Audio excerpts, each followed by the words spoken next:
Welcome to Summoner's Rift. No, no, no, no, no, no,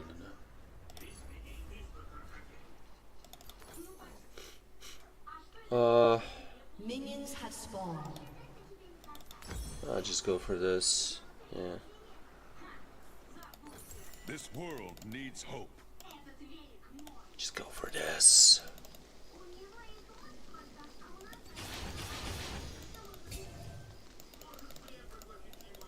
Oh, really? Oh, dude, you're toast. Must never waver.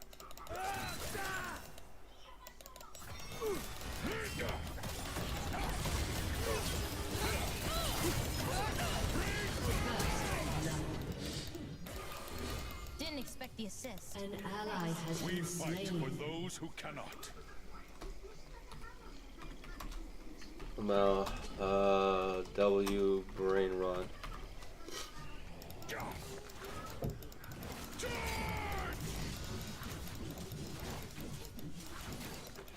Accursed villains!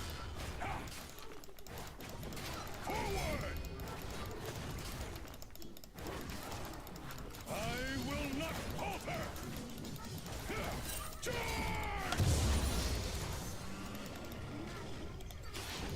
What we do. That Xin Zhao has like cancer. It's like, what the fuck is wrong with him?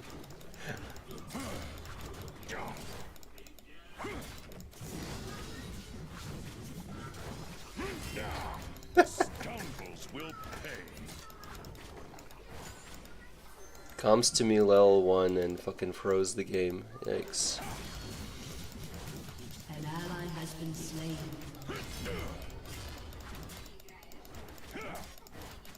Show them the strength of Demacia.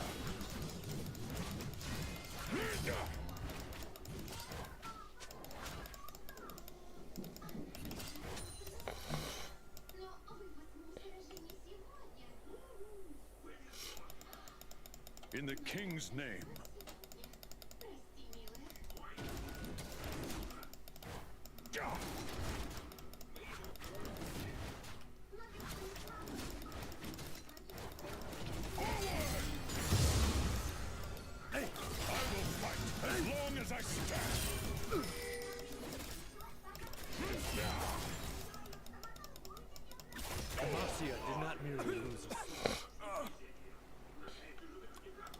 Lamau minimap, guys, minimap.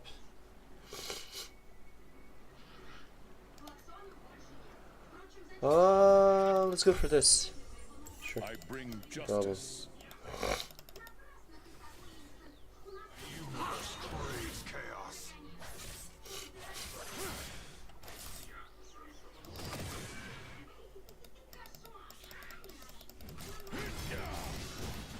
I will lead the charge. Demacia!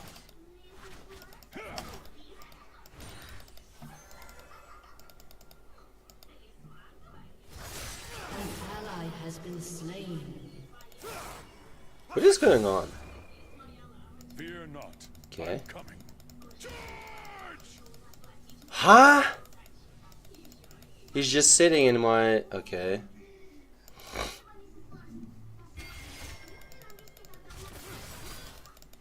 Forward!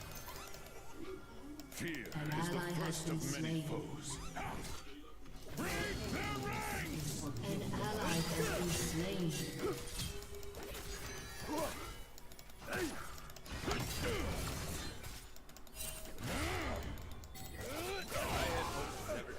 What the hell? What are you doing? Literally. Just giving them kills. Like, what are you doing? Like, you good? Be bold, be just.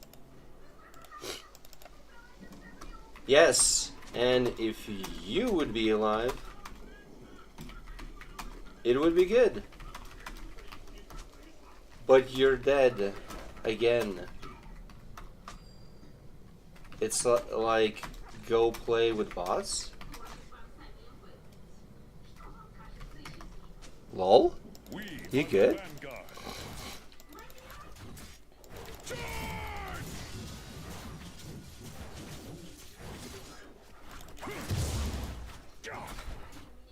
I won from the first second, then you go and butcher the lead. To protect our land. You're like, what are you on about, kid? Yes, cause you're a noob. Cause you're Garbo. Battle the enemy.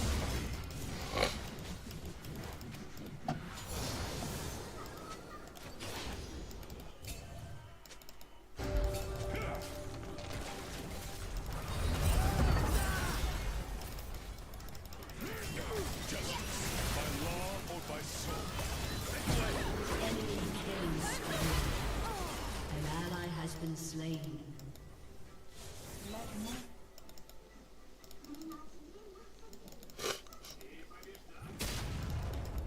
Lol. I mean, a bunch of feeders, they're just feeding at this point.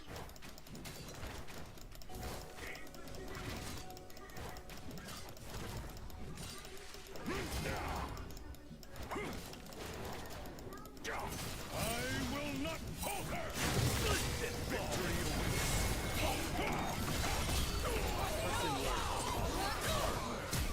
I am not finished.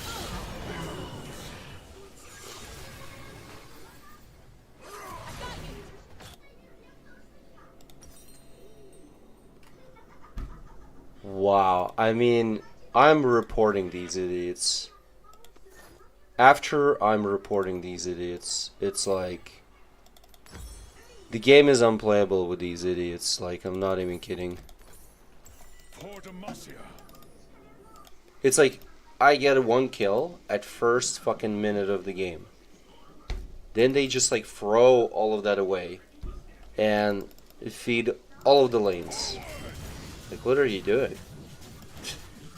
It's like some kind of like reckless fucking gameplay. Xin Zhao just like roams in my jungle for some reason. And they just like throw all of that lead away. Instead of actually capitalizing on the lead. Yeah? What we do is right.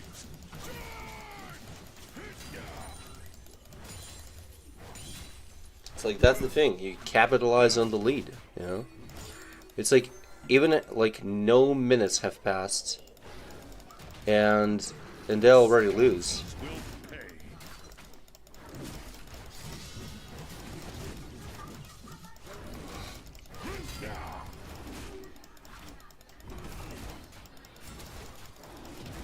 Break their ranks. Keep faith in yourself.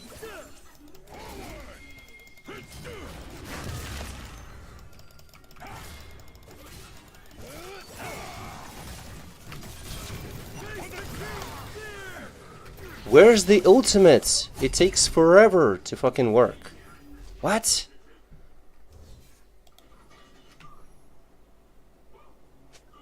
Isn't Zhao like even farming?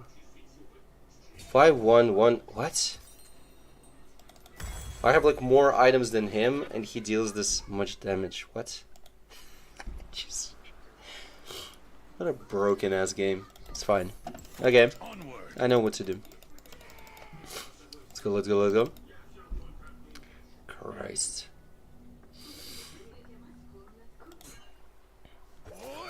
He's already full health. That's interesting. The strength of Demacia.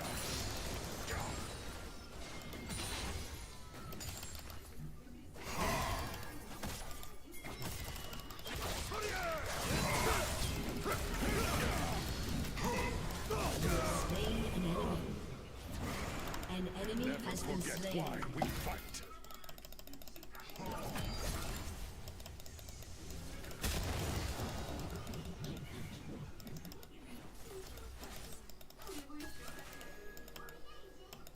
Your team has destroyed a turret. I will not falter. I will fight as long as I stand.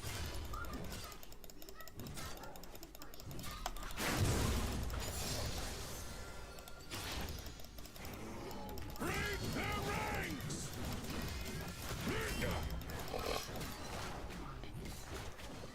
Demacia marches as one. Forward!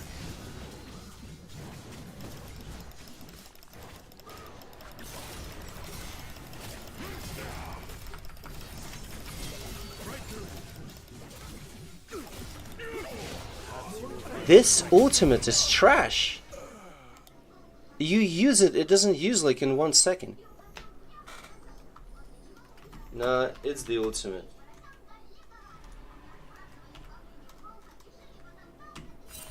It's literally you feeding. An ally has been slain. Wait a minute. Your turret has been destroyed.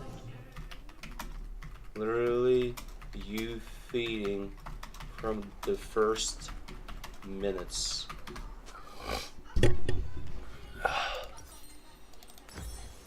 It's like, what the hell is like the person is doing? Like, what are you doing?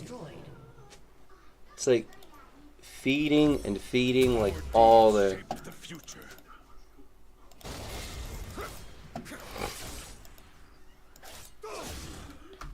Your mom is. And you are.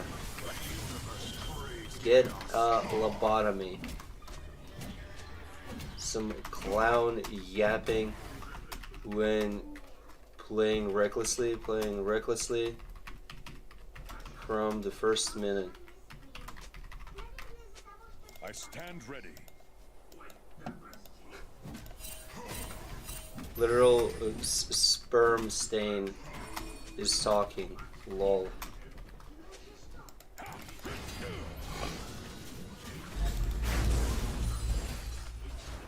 This world needs hope. It's like, Jesus Christ. These people are so trash. Spree.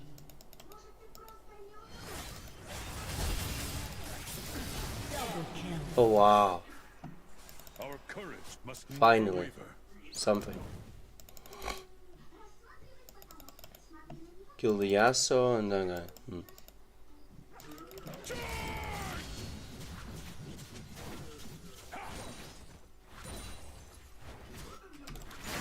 We fight for those who cannot. Enemy rampage. Your team has destroyed a turret. An enemy godlike.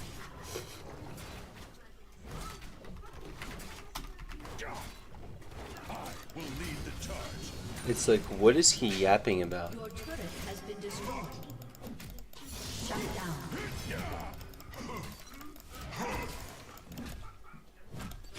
Okay, but like, we here like have like similar amount of In the progress. king's name. Your turret has been destroyed.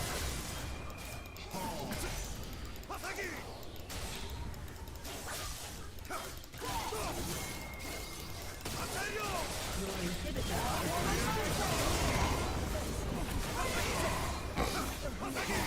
enemy double kill.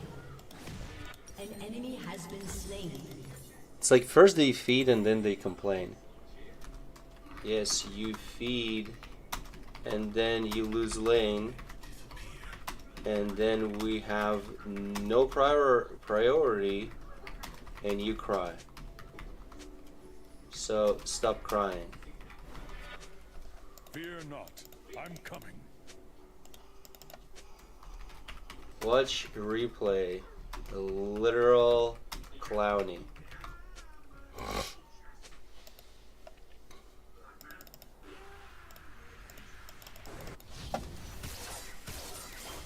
Fear is the first of many foes.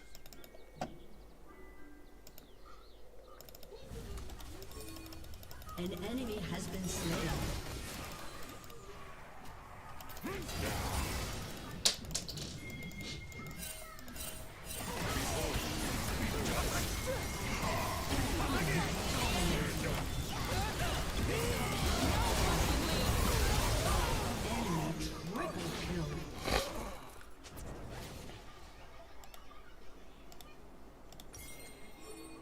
It's like, Jesus, dude.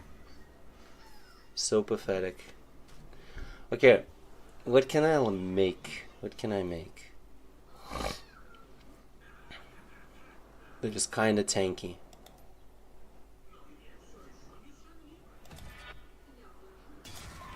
Or for magic resist, if anything. Or for magic resist.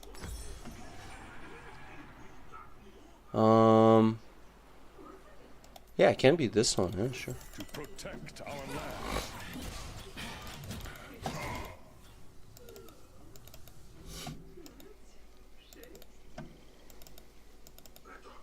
It's like, I get like the first skill on the first minute, and then they throw that away. They throw that lead away. It's insane. Then they just lose their lanes. A bunch of them. They don't ward, they don't like fucking play safe or anything like that. They just like outright like just give kills. Keep faith in yourself.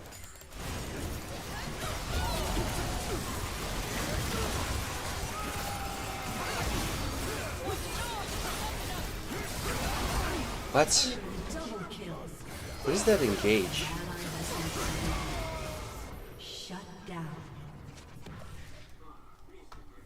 Nah, you engage 2 versus 3 with them having Elder. Literal brain run. Hope you buy a rope. Your turret has been destroyed. Forge onward. Your engage is literal Been destroyed. coughing baby Your inhibitor has been versus a Your turret has nuclear been destroyed. warhead. An ally has been slain. Never forget.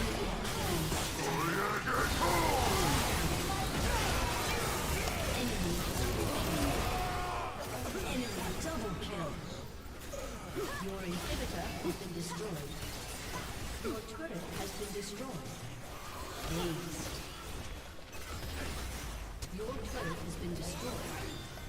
You have slain an enemy. Defeat. It's like, Jesus Christ.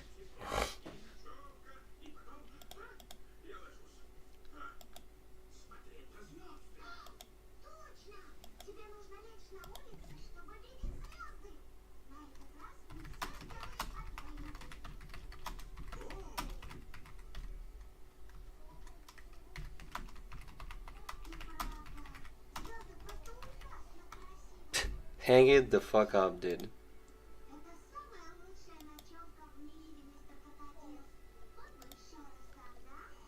It's like, what the hell is he saying? It's like, I can't even look at the replay. It's like, where is this? Match history.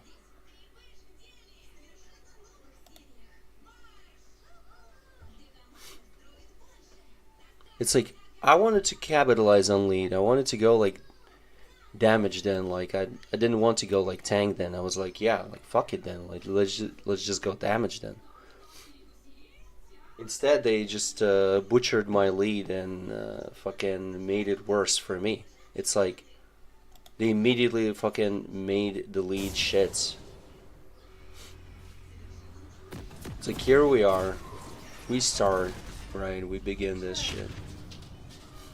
How do you?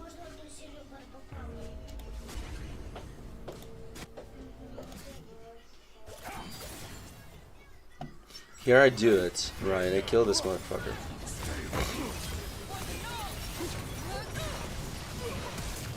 That's it, he's dead.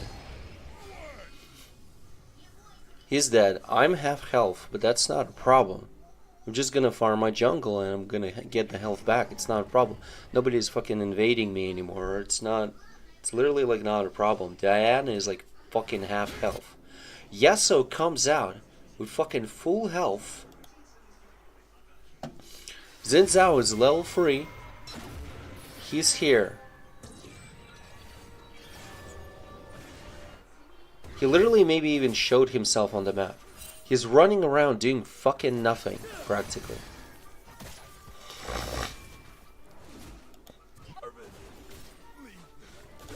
Then the only thing that he does is the red. Yasuo goes like pushes the lane for some reason, which is completely fucking stupid. Then fights until he's dead almost. Like there are no enemies around anymore and he just dies. Like what was that like fucking fights? He had to freeze the lane, last hits, and wait for Diana to come because Diana would come. He pushed it as if like, oh hey, you know, I'm not gonna stay on lane, I'm gonna back. But he didn't go back. He pushed it and stayed. And then like, why complain whenever you pushed this shit? Like, what are you, fucking stupid or something? It's like such stupid decisions. It's literally brain rot. If anything, I should have like gone then like tank. Honestly, like as soon as like this idiot started fading. It's like, what are you saying, dude? It's like this person is like literally has like some kind of like hole in his brain, like a boulder in his head. Like, what the fuck are you talking about? Jesus. It's like, I don't have like a problem with people like playing like shit. It's just that like, you know, don't complain whenever you're the your literal shit stain, you know? It's kind of like fucking ironic, you know? It's like crying about me losing some kind of fight, even though you're the fucker who lost the fight before that made this fight even, you know, like possible. It's like a chain reaction, you know, like you do some stupid shit and there you have it, you know?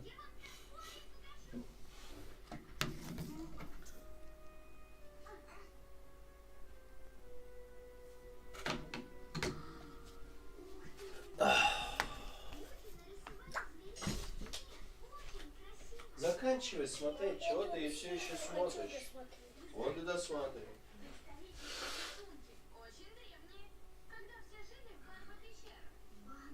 Пей воду снова.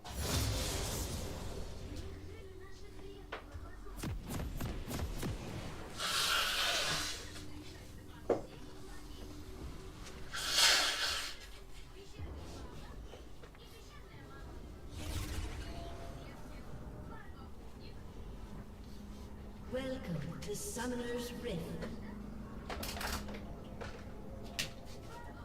Either way, I'd rather just go tank.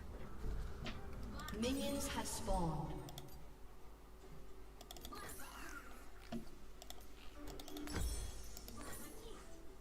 Demacia marches as one. Forward!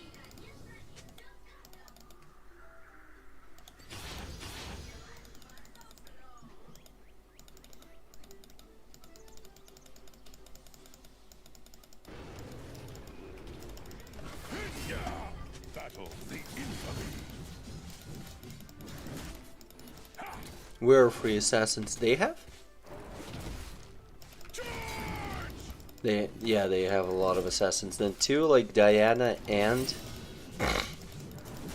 Akali, they're AP. I don't know about that one, which is that character, which is like a beast. Like a beast character or something. I don't know, it looks like a beast. Victory awaits.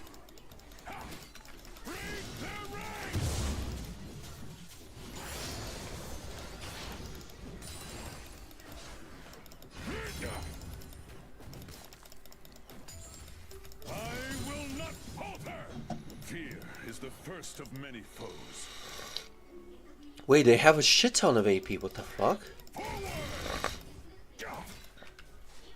Oh, that's jungle, and that's as if like that's 80 care, but not exactly. Okay. We fight for those who An cannot. enemy has been slain. Aatrox, Akali. She's chasing him. Why are you running away under the tower? What? You're under the tower. Why are you running away? Must never waver.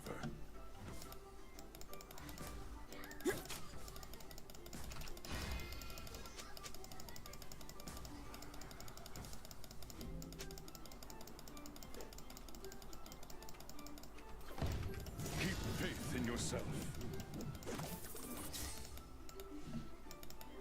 Oh, why the hell, like this, like literally, I don't feel this movement speed. Charge!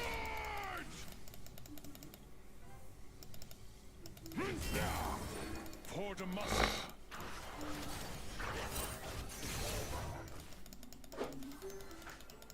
Wait, he already killed it? What?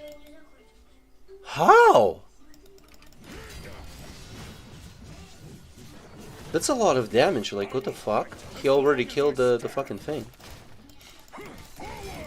Yeah, cause like, I understand that that's like level 5, but still. What the fuck? That was so fast.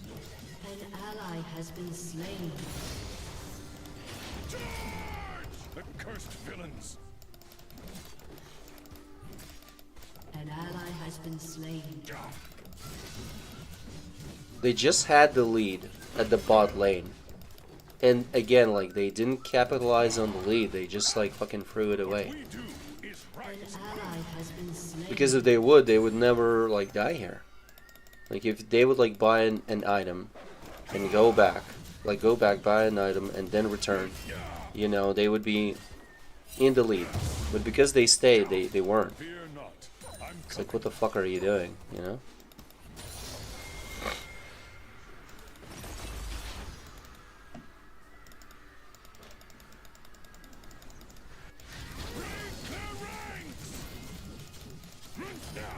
We are the vanguard.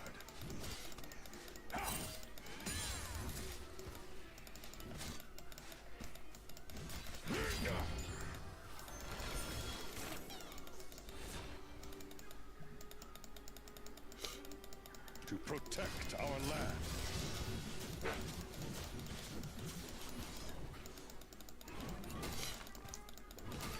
An ally has been slain. An ally has been slain. Whoa, guys. That is literal throw. Stand ready. That is literal throw, brother. Like, what the hell are you doing?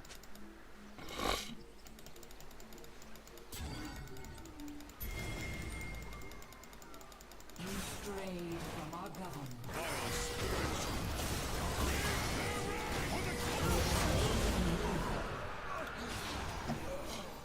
It's like, what are they doing? I mean, honestly. Okay, I have like a full item. Our deeds shape the future. Enemy killing spree.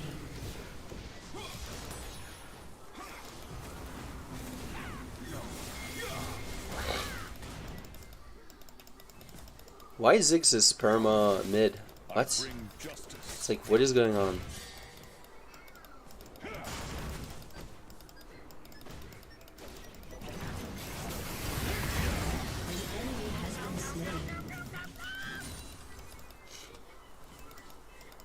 In the king's name.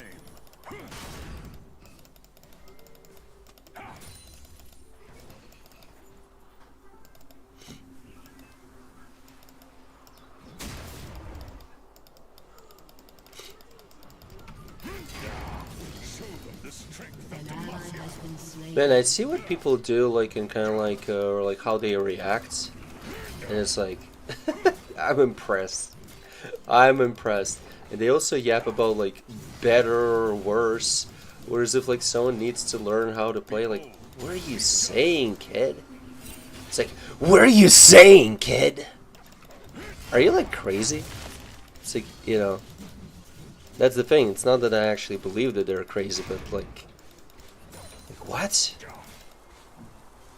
onward.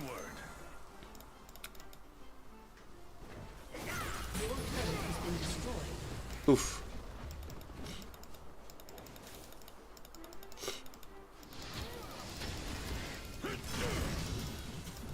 I will lead the charge.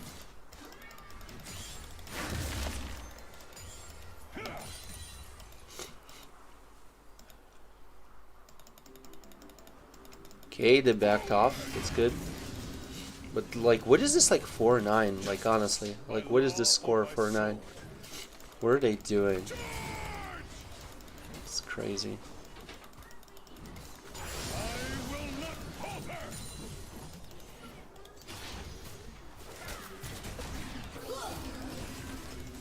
This world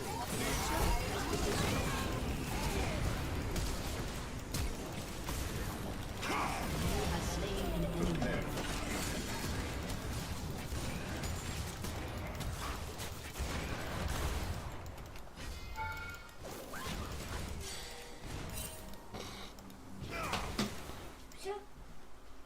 never forget. Отлично, Светлана. Теперь нужно снова попить.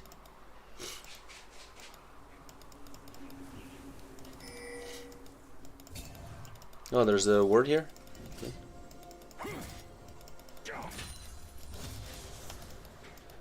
Demacia An ally has been slain.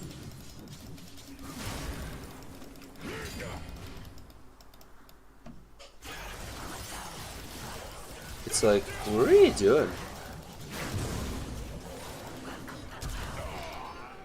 I already pressed D. Like, this game literally has some kind of like delay or some stupid nonsense. It's like, I'm pressing D on the enemy, it doesn't happen like instantly. It's like, what's the point of these skills whenever you cannot apply them instantly, whenever you need to go for some kind of animation? Like, what? Enemy killing spree. It's like, what the fuck, you know? fear is the first of many foes.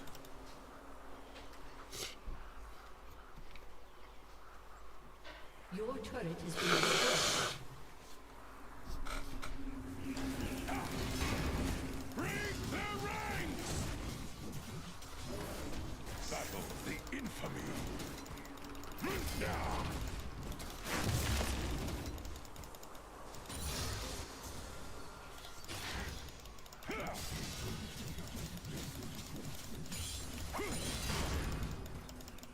The scoundrels will pay.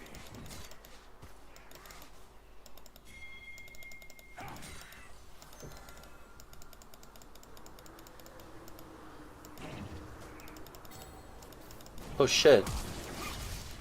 That was I don't know why he did that, but like that was stupid. Without the team that's already like coming to him, he just like goes and fucking let's for free like you know, for Zed like to, you know, drop an ultimate on him.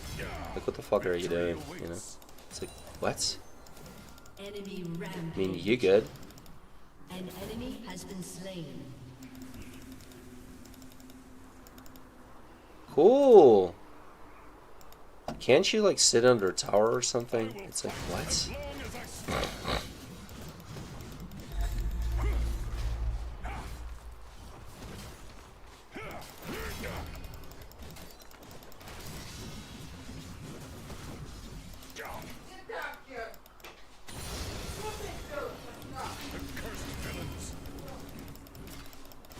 I will not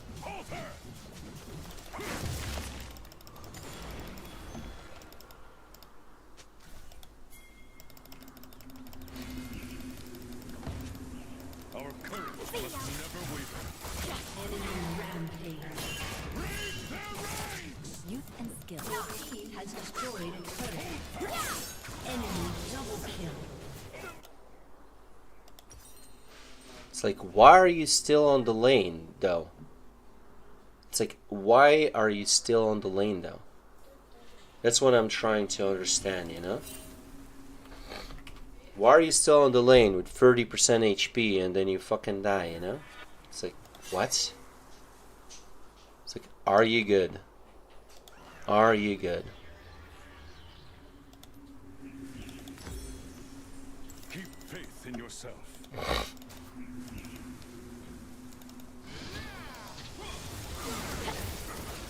Brand is already dead. Wow.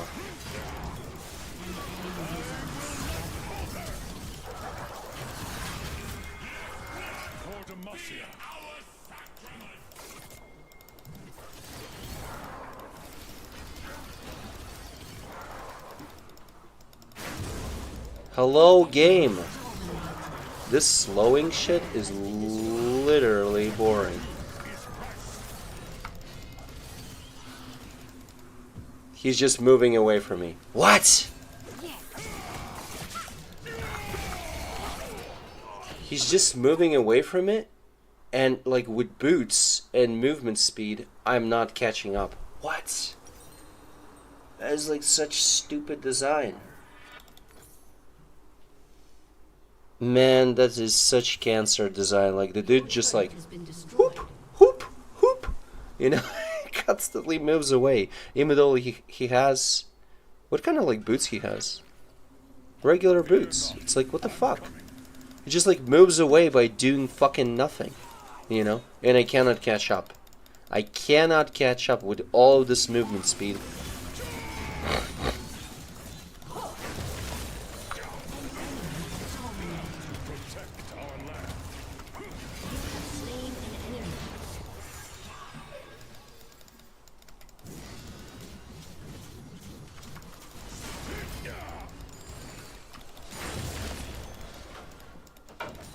Shut down. I stand ready. An enemy is dominating.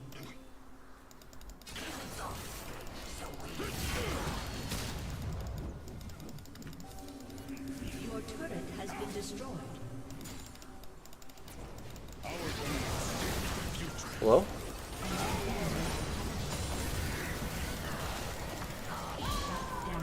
Gone. 1,000 gold. It's like, it's easy to catch them. Like, what's the problem? Just play the game.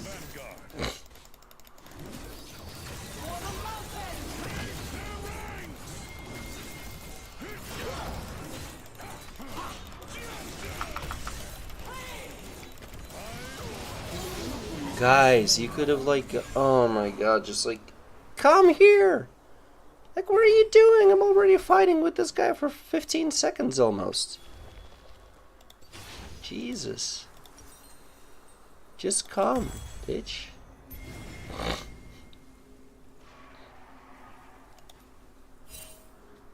Okay, this is like magic resistant move speed, right? Yeah, I will have to take this too. I bring An ally justice. has been slain. Just kill. Just kill. What are you doing? Just kill.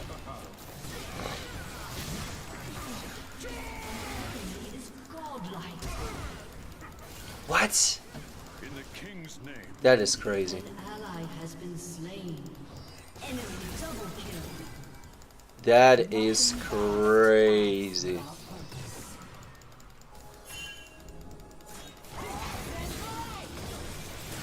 Stay resolute. It's like, I literally cannot do anything because this motherfucker doesn't catch up. There's just like not enough movement speed. They just like, oh, I'm gonna like teleport to my clone. Oh, I'm gonna like do this. Oh, I'm gonna do that. What? It's like, it just makes the game boring. Like all of these like new champs, they have too much fucking mobility. It's just boring in general. Like I just don't find it interesting. Forge onward. An enemy has been slain.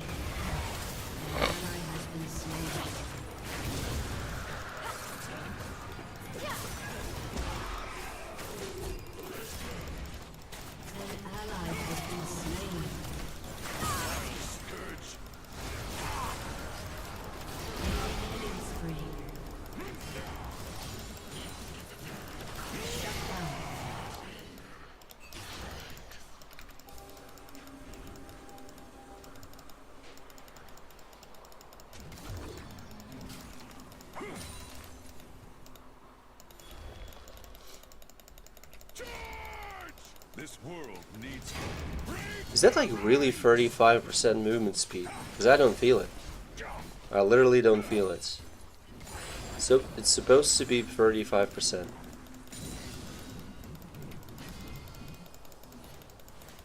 never I'm forget running. why we Yeah, fight. okay.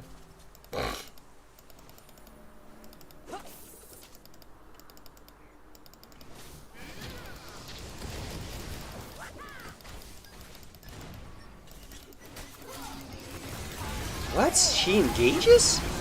Really? Enemy has been slain. Who's next? Shut down. That's it. She's dead. Ziggs. Ally has been slain. What? Hello, game.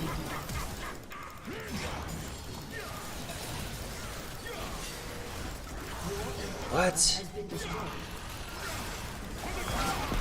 What? It just doesn't let me cast that shit. That is so stupid. Enemy legendary. Shut down. Man, this game is weird. It's literally, I had like 1 or 2 seconds to cast it. In 1 or 2 seconds, he doesn't fucking cast it. What? Your turret That has is been destroyed. trash. Your turret has been destroyed. It's like they should rework how this works. It's like, why would I wait the animation to see this fucking shit drop, you know? Why would I wait the animation? Like, what are you talking about?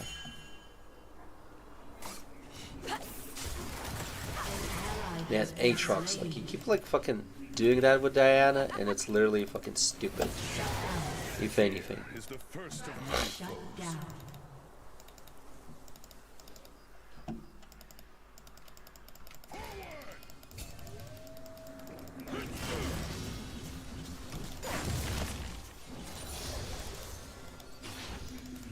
We fight for those who cannot.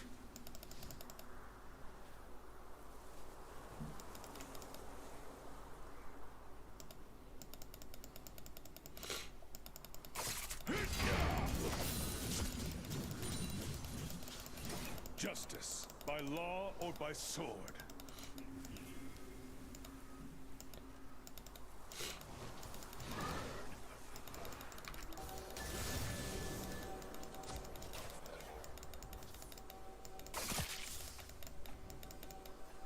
Our courage must never waver.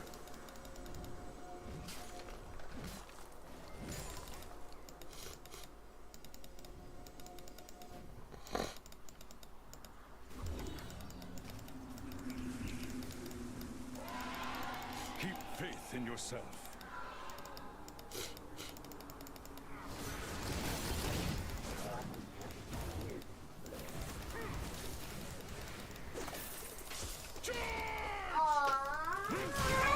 Там вода уже скраблена, поставлена. Has been slain. Ally has been slain.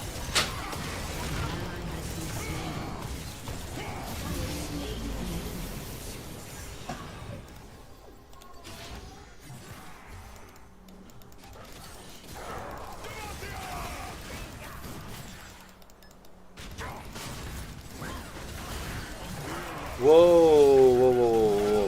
What? It's like 4 against 2. What are you doing? 4 against 2. What? Has been slain. It was 4 versus 2. What are you doing? Huh?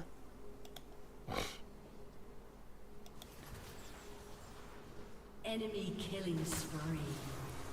This one. I need this one. Your turret has been destroyed. Enemy double kill. You guys are weird. Like, what are you doing? It's like, what the hell Shut down. are you doing? Oh my god. These teams of people, it's like, what the hell are you doing? Constantly feeding the lanes, not capitalizing on their fucking leads. What the hell? It's like, dude.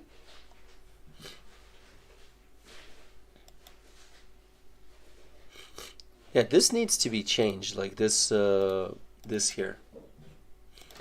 It's like, how can I go for this whenever people play like that? You know? It's like, how can I go for that whenever people play like this? Yeah, it's literally moronic, if anything.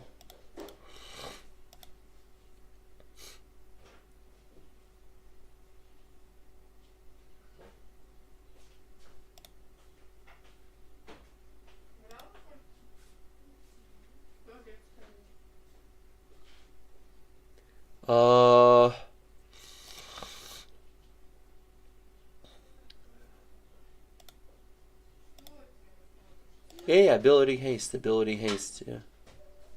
Move speed, move speed.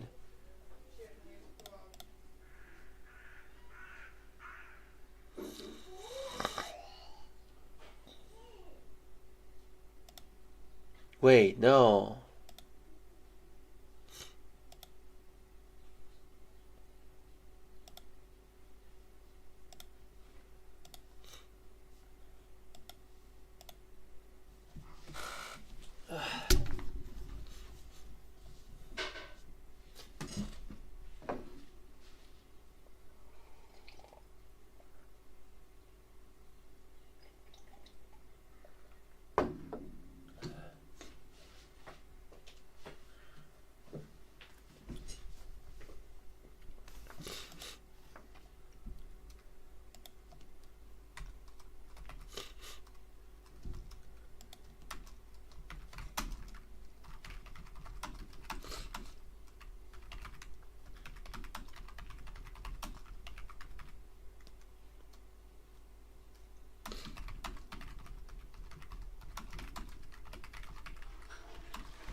Welcome to Summoner's Rift.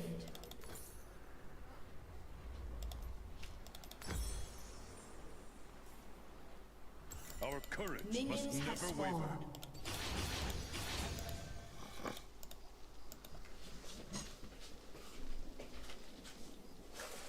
Выбили касту надо.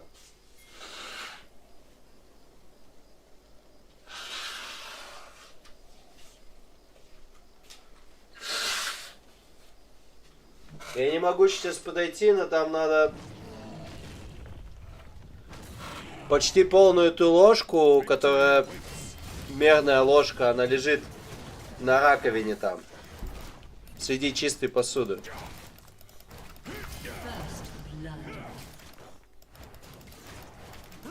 А лекарство находится в холодильнике на двери, на полке, не на первой, которая нижняя, а чуть повыше. И там нужно просто взболтать эту смесь. И только тогда уже наливать ее. А мерная ложка, да, и вправду там должна быть. Может, уже видишь ее, не знаю.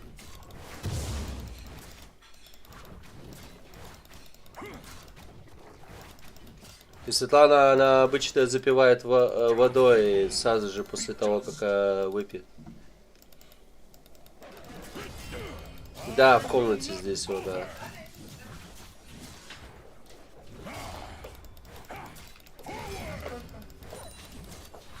Полную ложку, в принципе. Почти до краев. Ну, не совсем, потому что это 5 миллилитров. А 5 миллилитров это полная ложка. Double kill.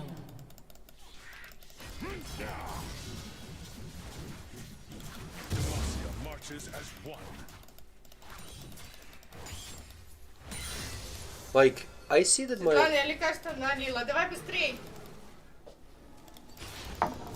Быстрей сюда. Светлана, пора лекарство пить, что ты делаешь? Быстрей сюда. Сюда. Что, ты не знаешь, что мы 3 раза в день пьем антибиотик? Будто первый раз. Ну выпивай, вон вода стоит. Enemy has been slain. Она понемногу. И хватит орать. Стали. Сколько можно орать? Можно все спокойно сказать. Она потихоньку пьет. Пусть пьет как хочет. Что, спешишь куда-то? На поезд спешишь что?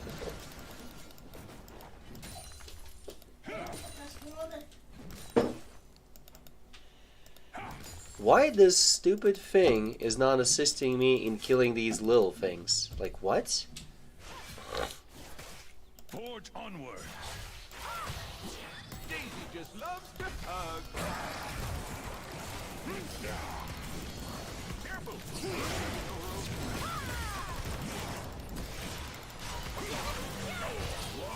Давай, давай. Why he's not killing him? Who's... Double kill.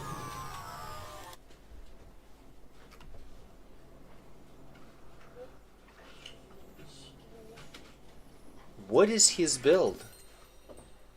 If he is not killing him, like what are you doing? Yeah, whatever, dude. I don't think I care anymore. It's like, what are people doing if you're losing the lane? The guy gets level 6. Like, what are you doing?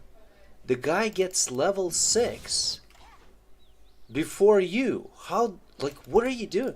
Oh, he already lost the lane twice by this point. But by that point, like, he already lost once. He already died once. GG's, I guess. Like, what? It's like people are dying before they even start fucking team fighting or anything.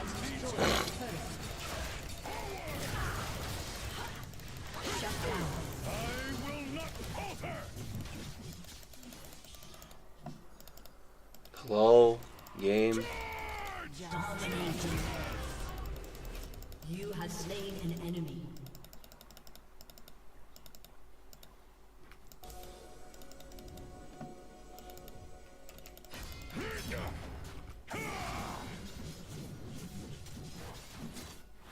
Accursed villains!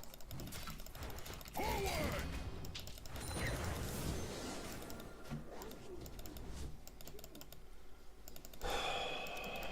Charge! Executed. Wait, they already pushed like till that point. That's crazy. Will lead the charge. Break the ranks!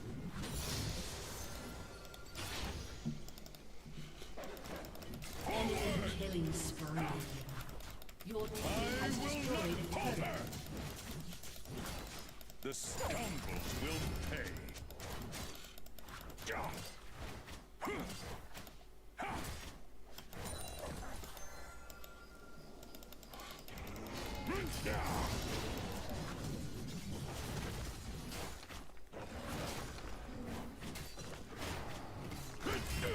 Justice by law or by sword.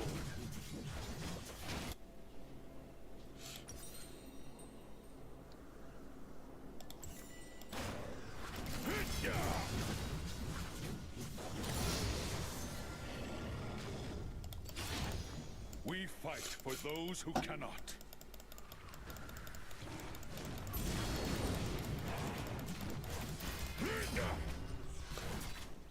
Your team has destroyed a turret. Светлана, ты почти до последнего момента смотрела очень долго. Я их предупреждала,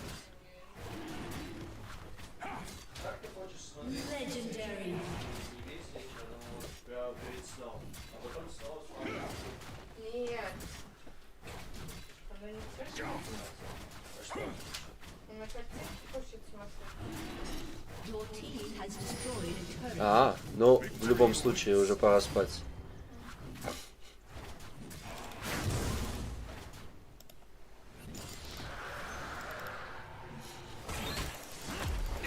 Up high.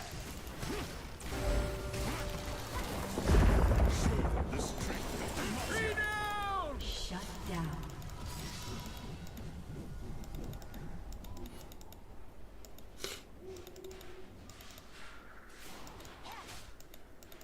Charge! Vile scourge.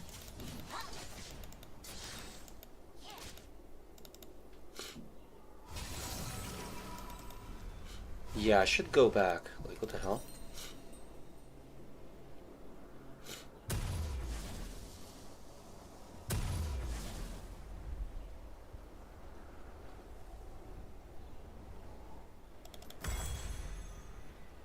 Your team has destroyed a turret.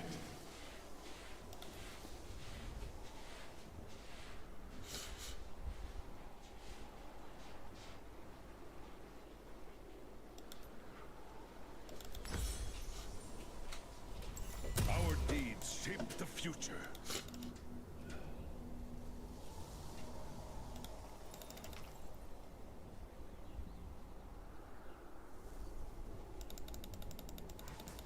Fuck, he's gonna break it. Huh? Protect our land.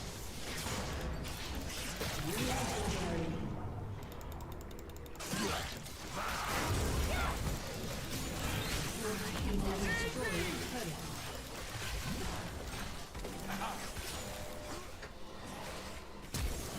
Why is he giving away?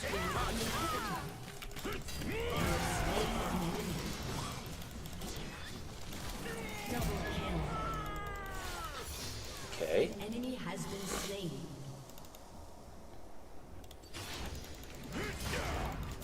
That was good. Yeah, because like the guy like literally went under tower as if he's like a super tank or something. An enemy has been slain. Like insanely tanky, but he's not. Has destroyed a turret. He's really tanky if the fight is kind of long, you know.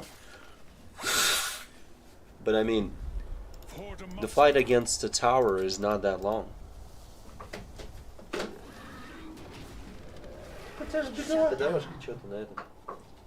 A summoner has disconnected. Victory! What? That's crazy. They already finished.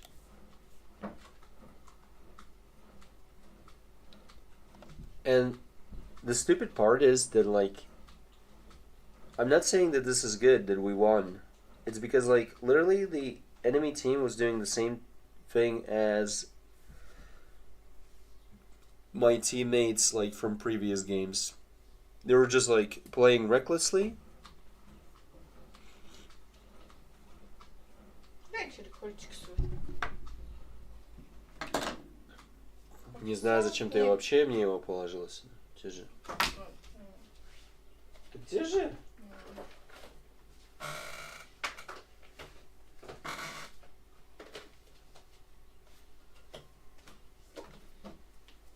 Мне он не нужен, зачем ты мне его А поднял? зачем он мне на стиралке?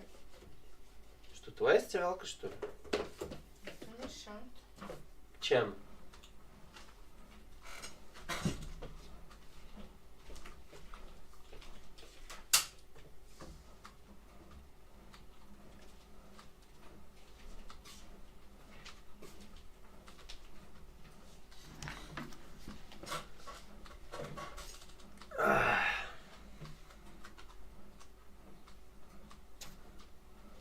Это аллергия после того, как я поспал, это что-то.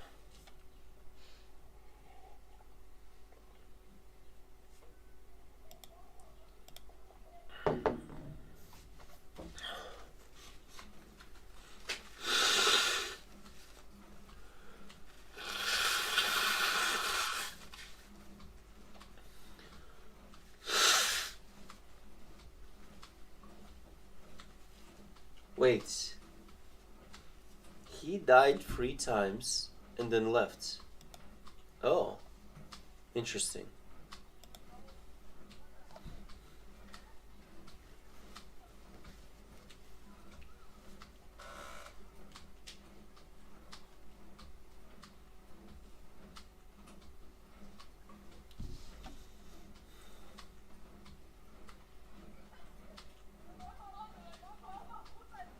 Somehow I don't feel the difference in movement speed.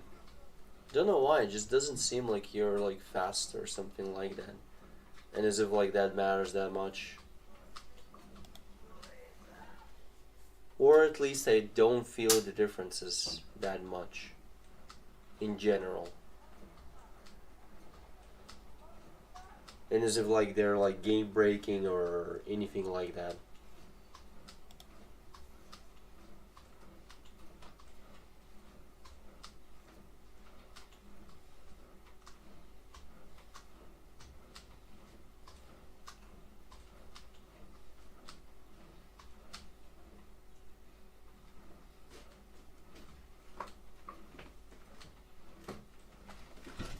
Что делаешь?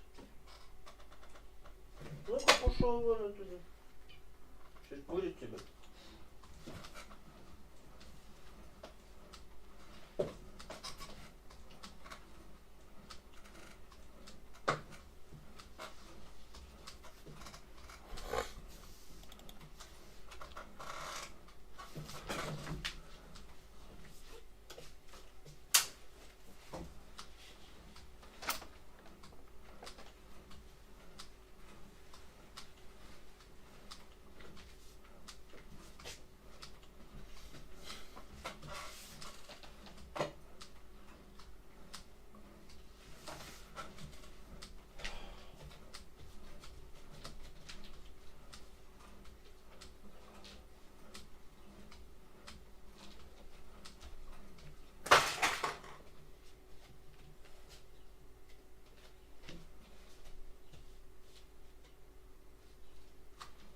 Че он туда лезет?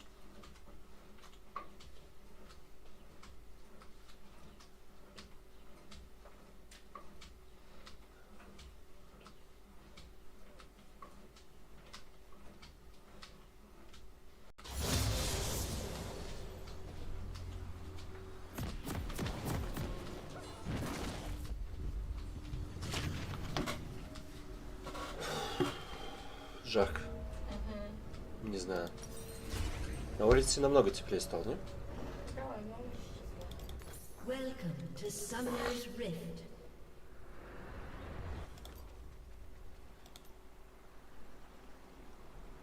Attack damage and health. Minions have spawned.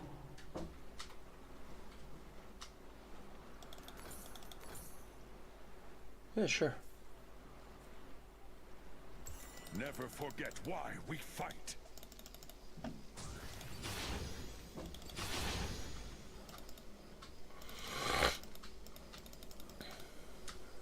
Then again, like you can max this, no? I will not falter. What is this? I will fight as long as I stand. Oh wow.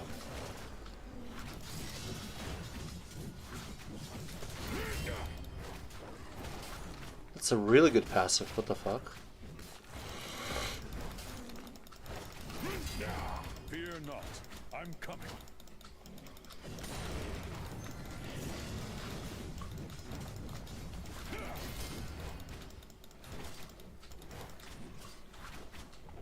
First blood. Oh really? Yes, like fighting to the death is the way to go. Sure, guys. Let's do that. Hello? Don't you want to finish that? That's interesting.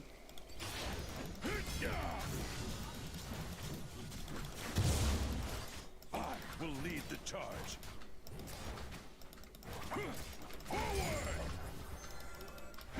Don't you want to kill these? Like, what is this assistant? Man, like, sometimes, like, it attacks and sometimes it doesn't. Like, what the fuck it does? Works like garbage, if anything.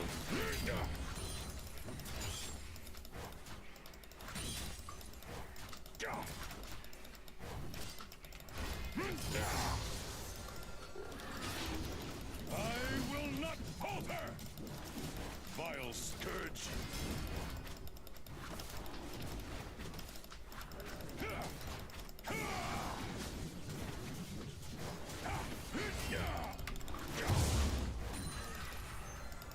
Okay.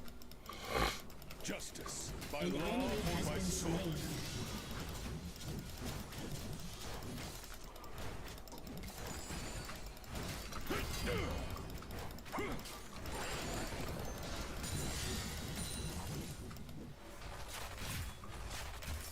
Aatrox is losing this. Like, how the fuck is he gaining damage like here? You good?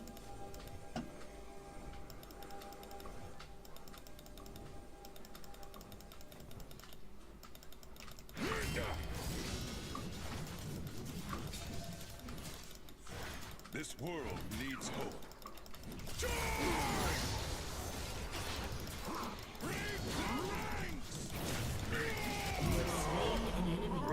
That's it. There's no fucking Hecarim. Like, you kidding me, man?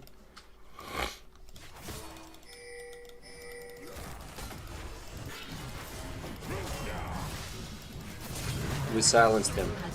Yeah, that's it. He's dead.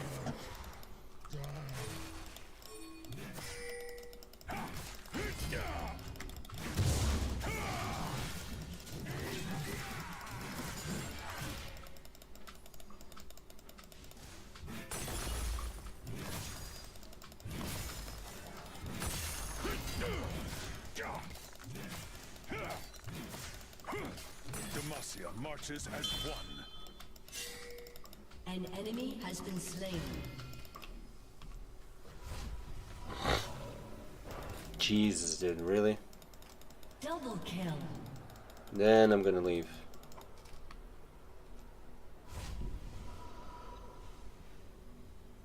Yeah. Because he's chasing a little bit. He's chasing a little bit.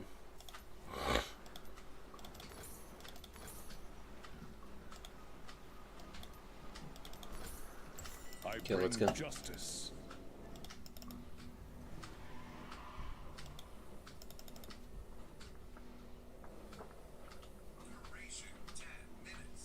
Yeah, like I'm gonna like go top again right now. After this, yeah. Victory awaits.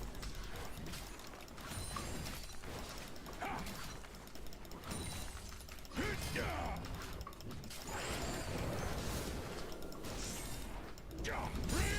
ranks. Protect our land. Fight him.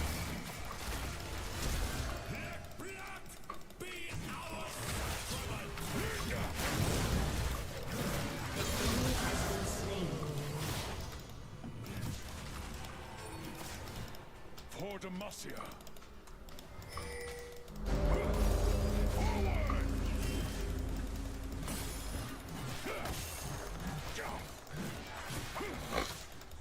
Shut down.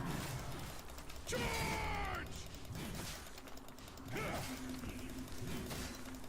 Your Our team deeds has shape destroyed the a turret. future.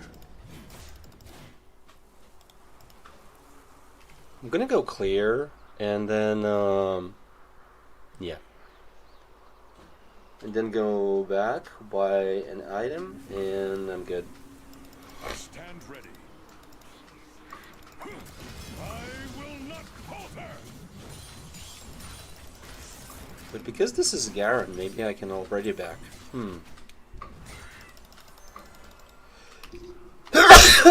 Oh my god. Ugh.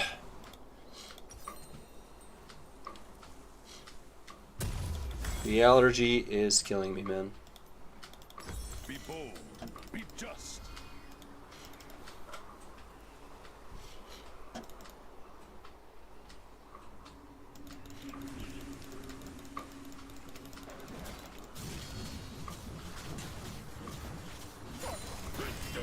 Show them An the ally strength has of been Demacia. slain. And Aatrox still loses to this guy? Has been slain. Jesus, dude. That's crazy.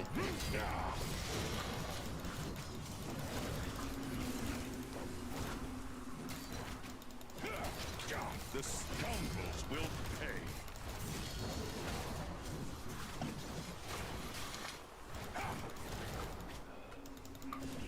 An ally Hello? has been slain.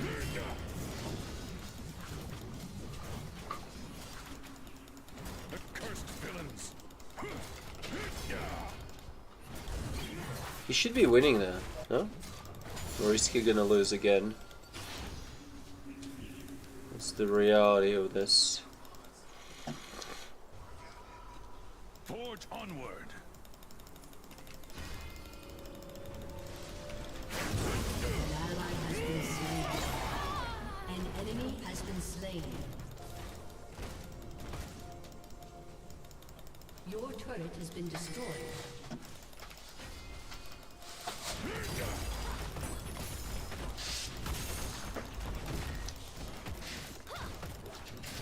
And that's it. Must never waver.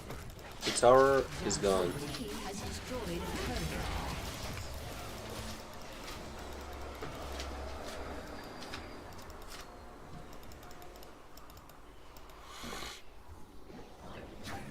Oh, Timo is pushing? Those who No, cannot. Timo is pushing.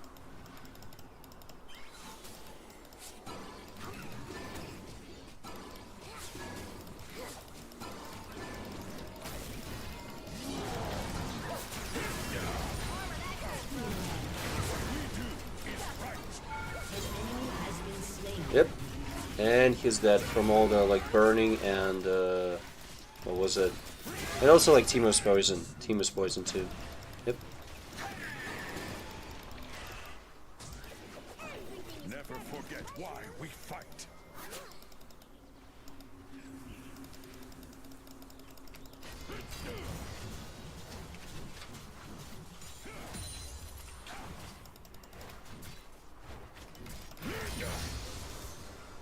Enemy killing spree. I'm coming. What are they doing? Just back off. An enemy has been slain. Nice. Because he went on under tower. We're fucking stupid, if anything. In yourself. You know? Your turret has been destroyed.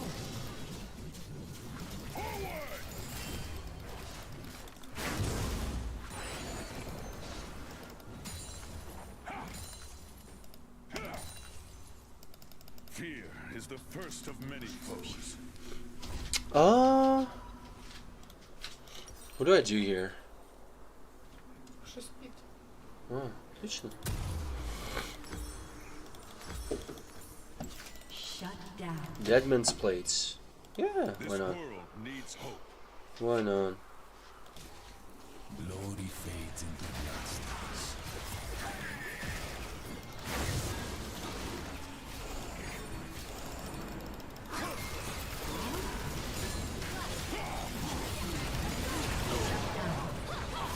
What? An enemy is unstoppable. Where are the other guys? Oh, team is dead. I will remember your name. Yeah, I missed that part. I missed that part. Timo was dead. Okay.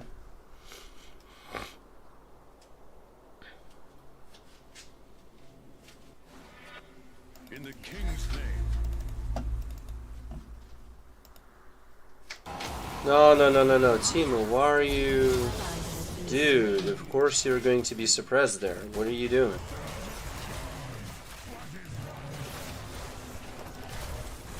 Demacia marches as one.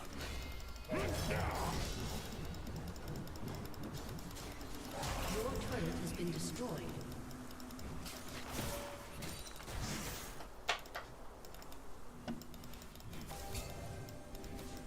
I bring justice.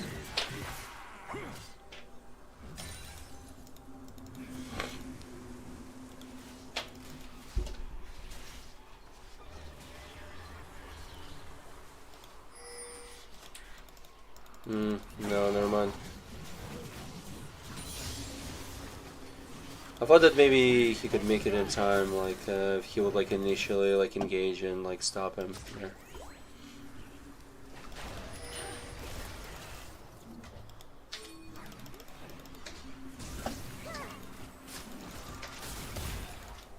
To protect our land.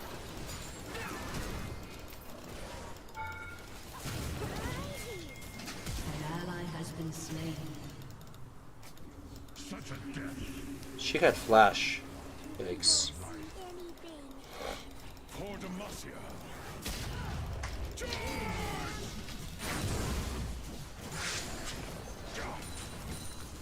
Enemy killing spree. What are these guys doing? Ally has been slain.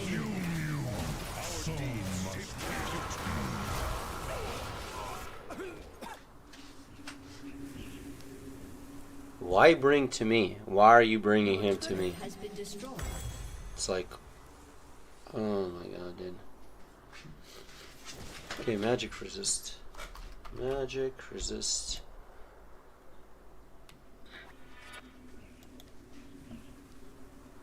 So it's this one, right? Yep, I stand this ready. one.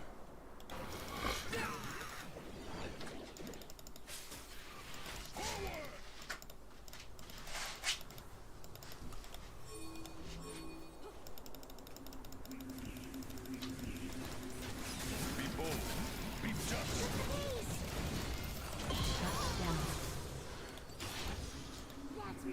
What? I got like almost a 700 bounty.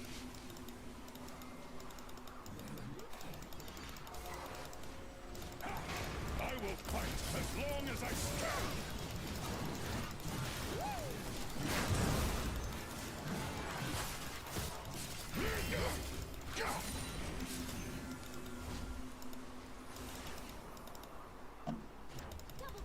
I will not falter.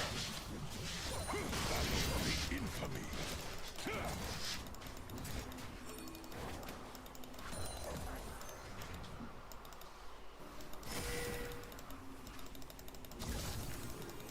down.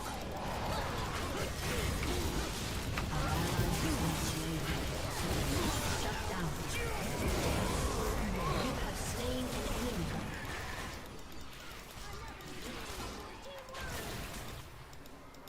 The problem with Malzahar is that Malzahar can engage. Forge onward. Yeah.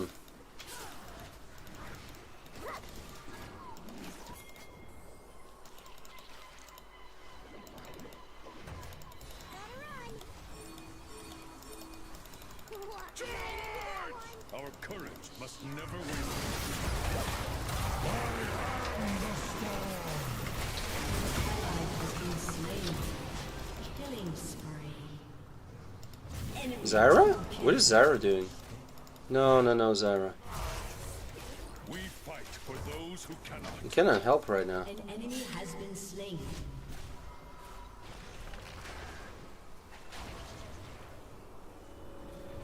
What do I need to do here? Oh, I finished this. I finished this item. Yeah. Never forget why we fight. Enemy killing spree. Your team has destroyed a turret.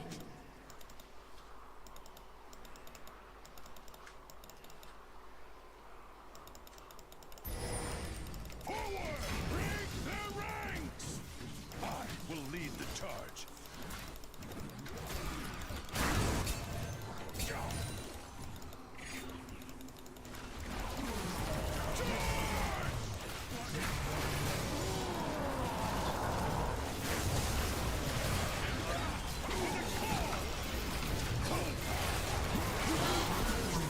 Just kill them, guys. Just shoot. Tristana, are you gonna shoot? Are you gonna shoot? Are you gonna shoot? You're not shooting. Enemy has been slain. Tristana is not shooting. Enemy double kill. didn't finish the, what was it, like Hecarim. It's like, oh man, the positioning on these guys is fucking super bad.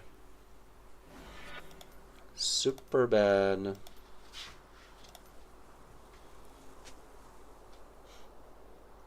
Guess I'm gonna get like this one. Yeah. Fear not. I'm coming. What? What are you doing? No, like finish it. Finish it.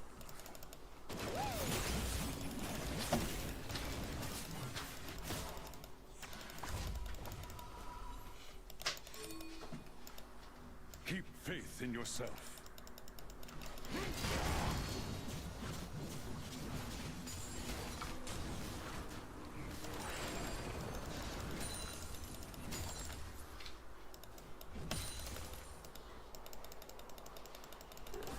Vile scourge, I will not falter. Enemy killing spree. Yeah, there's only killing spree because like they're not grouping up. Justice, by law or by sword. Enemy killing spree. Who does he think he is? You have slain an enemy. What a stupid clown. An It's like, enemy has who been do you slain. think you are? Like, honestly. Shut down.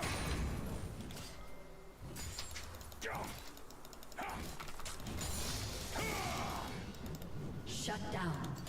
Nice. First of many foes. That's how you do it. Jesus, dude. Whoa. That was literally 2,700 damage. Are you joking?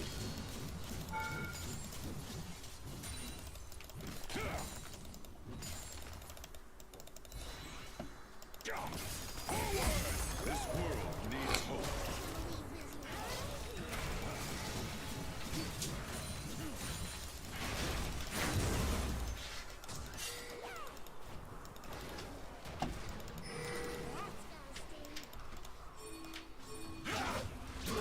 Has destroyed the turret.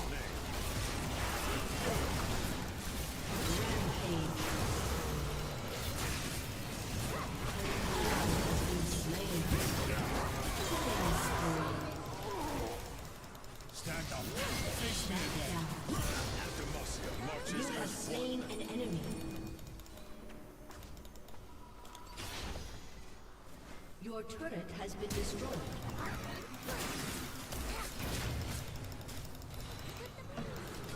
Your inhibitor has been destroyed. I bring justice.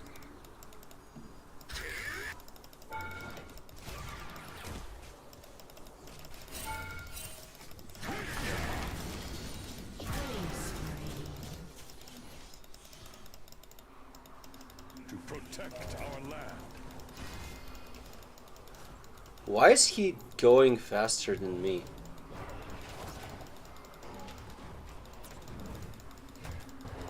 Hello? An enemy has been slain. Victory awaits.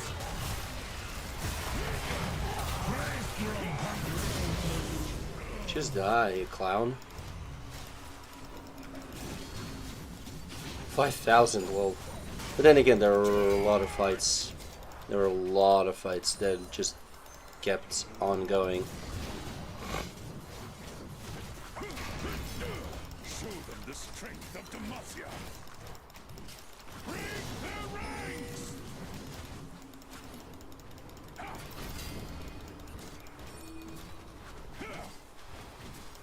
I will not falter.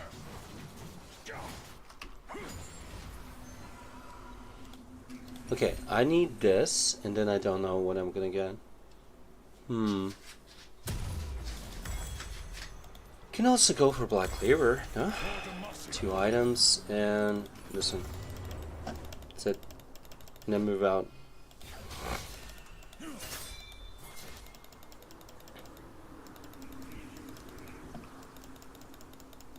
Your team has destroyed a turret. Shape the future. An ally has been slain.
Okay, what's next? Oh, I don't really have anything to buy. That's it. It's over.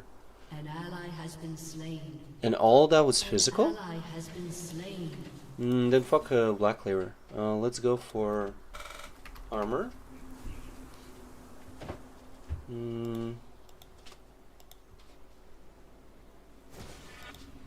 What is like really like what is like high health, high armor?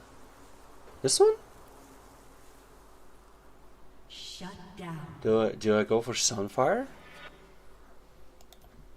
Yeah, sure. Let's go Sunfire. Be bold. Be just.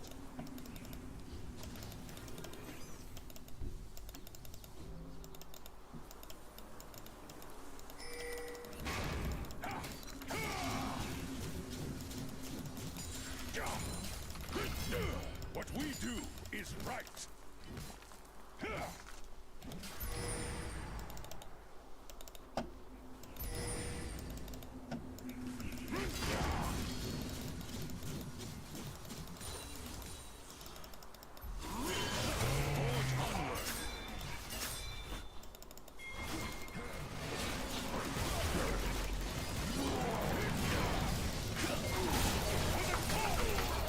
What? Hello? Why would I die? 6,000 damage? From whom? Tristana? I don't remember Tristana. Wait a minute, Tristana? What the hell? And my ultimate didn't do anything. That was weird. So I guess like he was like as if like blocking or something in that situation.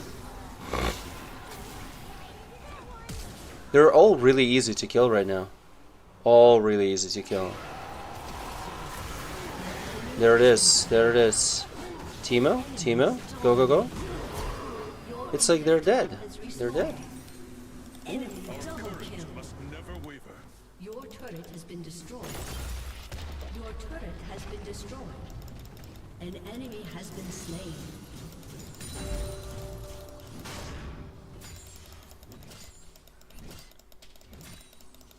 We are the vanguard.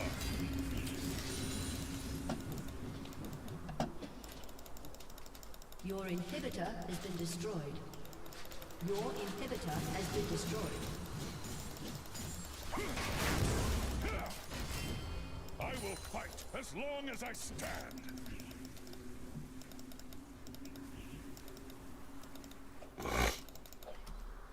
Pushing those lanes, yeah.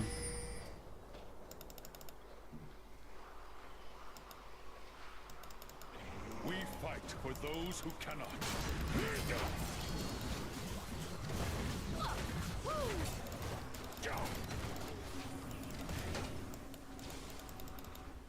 Your team has destroyed a turret. Your team has destroyed What is she doing? Tristana is jumping in. Your team has destroyed a turret. Tristana, 3 versus 5, and you engage as if you're An tank. ally has been slain. Your turret has been destroyed. Fear not. I'm coming. It's like, hello?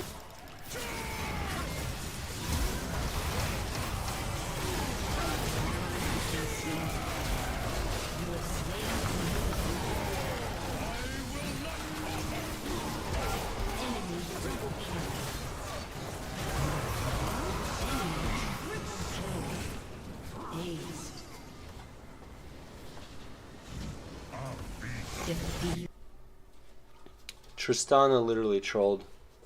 It's like, what the fuck? I started 2 weeks. Who cares whenever you started? You just go in as if you're a tank.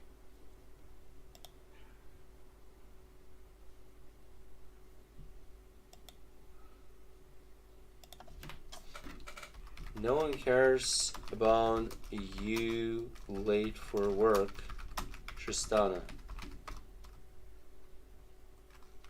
What a clown.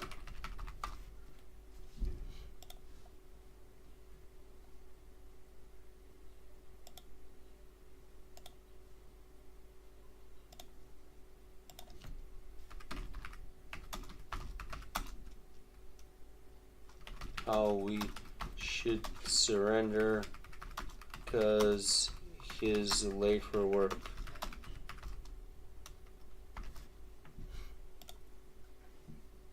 Lol? It's like, what are you talking about? What are you saying? It's like, who asked, you know? Who asked, honestly?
Welcome to Summoner's Rift.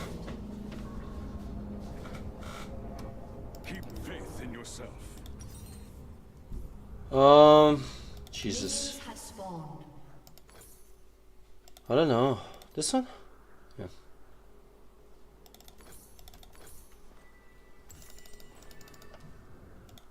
We fight for those who cannot.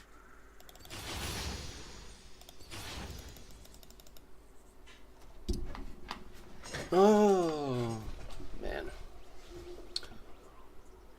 Sharp blade, sharp mind. The cursed villains.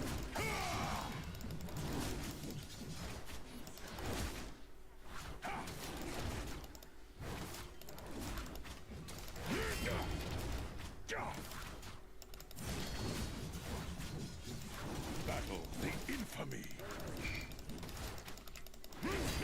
First blood. Oh, really? Oh, that's interesting. An enemy has been slain. An ally has been slain. Not falter. I will lead the charge. An ally has been slain. Break their ranks. Forward. Be bold. Be just. Ah, this movement speed buff. Did they like nerf it? I remember Garen like moving fast like pretty fucking for a pretty long time. But now it seems like it's really fucking slow. Not slow, but like not for a long time. Like the duration is shit. Might be because like I literally don't see some kind of like. That's the thing. Like it's just like for 1.4 seconds. Like what is that? What is that? It's like literally nothing. Right. And it's not like it's like 100% movement speed for 1 second. It's just 30, 35, 35. Not even that much. Not even that much.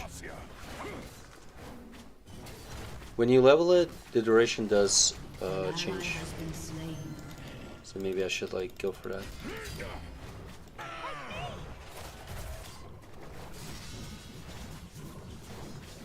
Victory awaits.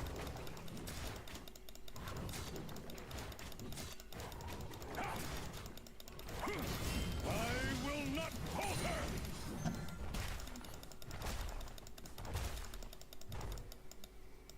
What we do is right.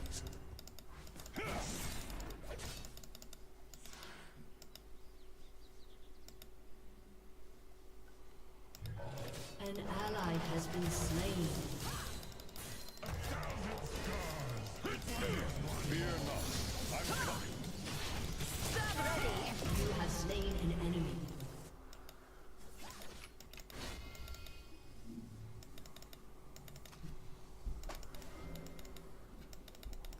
I was thinking about it as if like if I would get like the ultimate, I mean like level 6 right there, I can kill this guy. And I did. That was the plan. Get level 6, kill him.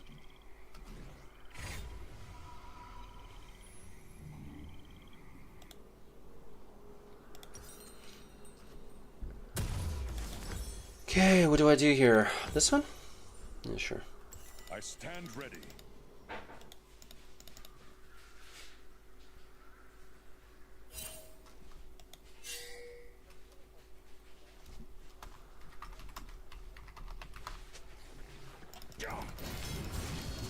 Vile scourge.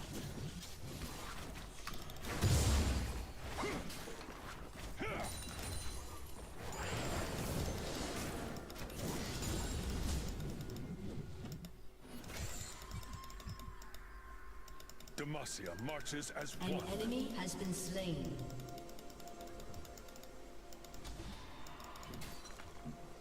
An ally has been slain.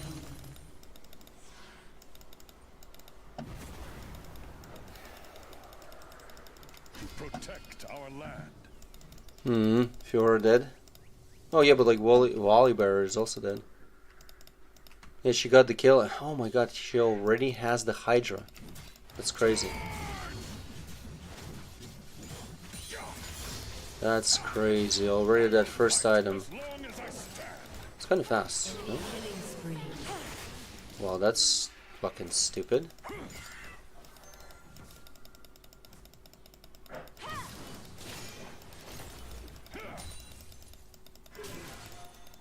Fear is the An first of ally many has been foes. slain.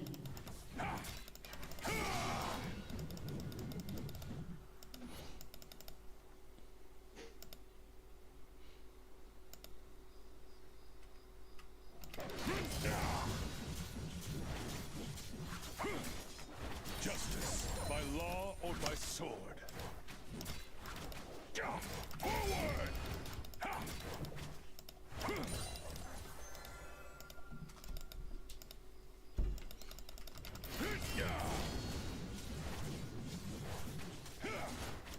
We are the vanguard. Charge! Break their ranks!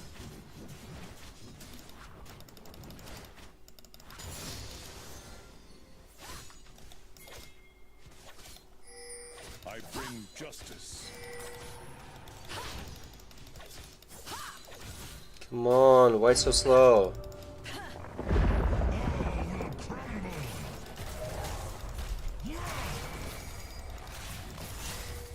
What is wrong with this game?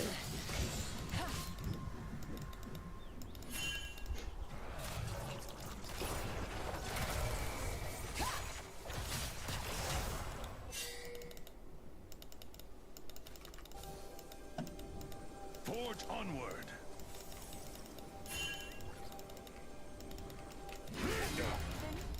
I will not falter. Where is she? For the cause. Get on, bitch. Okay, got it. Next item is this one and this one. We're going armor.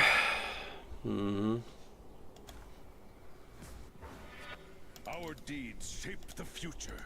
Like I wanted to hit the tower hard, but like I couldn't. You know?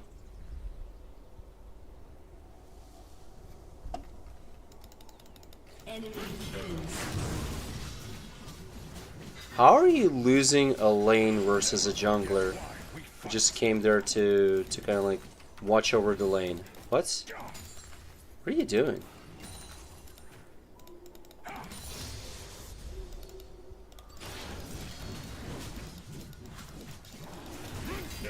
That is really interesting.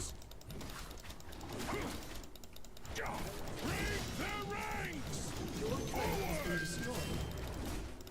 turret has been destroyed. Enemy rampage. In the king's name.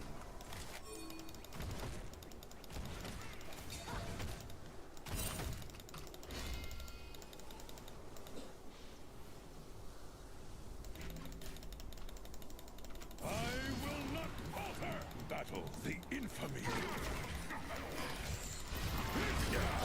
An ally has been slain.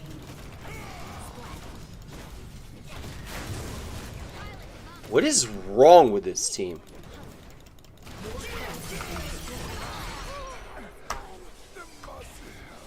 Bot lane, are you okay?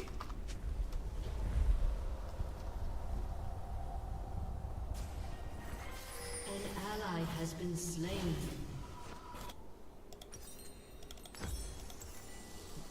It's like I fight there for 20 seconds, they don't come at any point in time.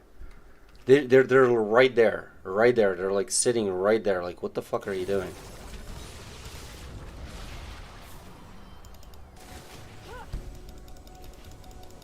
If anything, I should be kind of like helping them engage.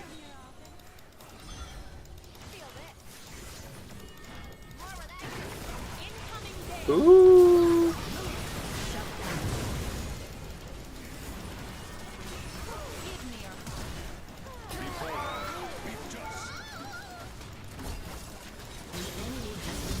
Nice. I tanked that shit.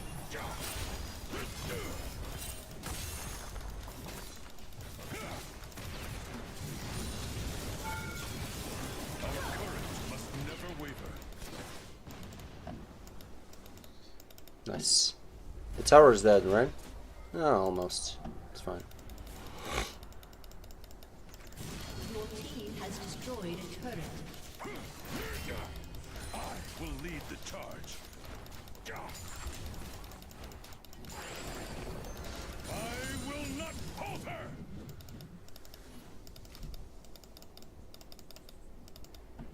I'm thinking next I'm just gonna go Warmog. Honestly. Yeah, why not?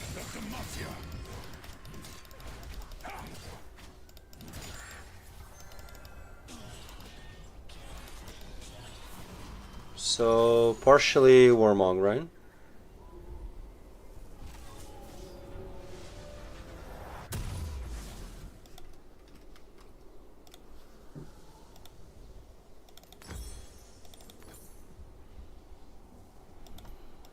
This world needs hope.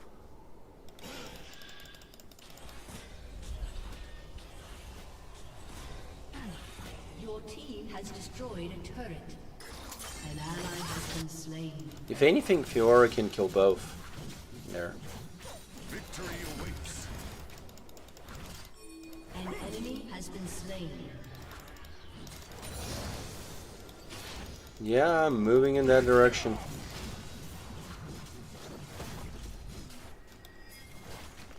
What we do is right.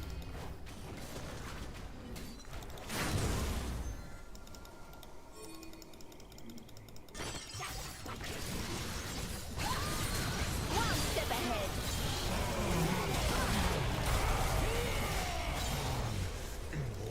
An enemy has been slain. An ally has been slain. Once more. An enemy has been slain. That's it. No Ari. Ari is dead.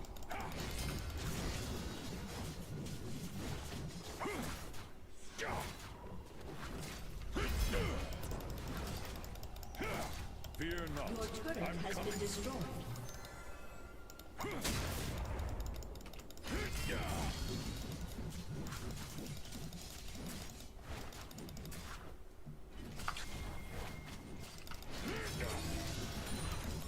I stand ready.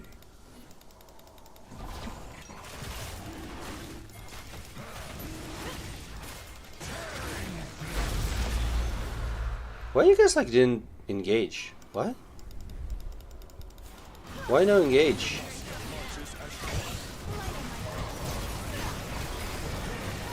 Hello? And they're dealing with one Briar in that time while ever I'm fighting these guys. What? Ally has been slain. With one Briar you're dealing. Really?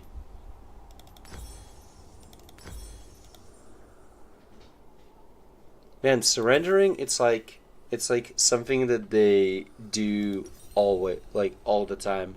It's like their like favorite pastime to surrender. To protect our land. It's not that they actually understand when the game is winnable or losable. It's just that they're like they're fucking confused about the whole thing. You know?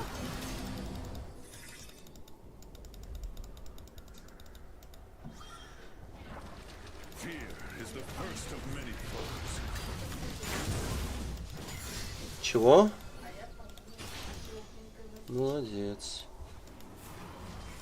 Молодец.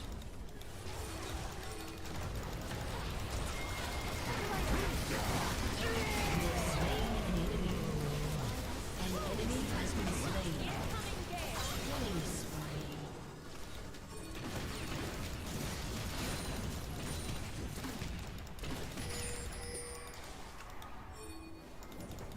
I bring justice.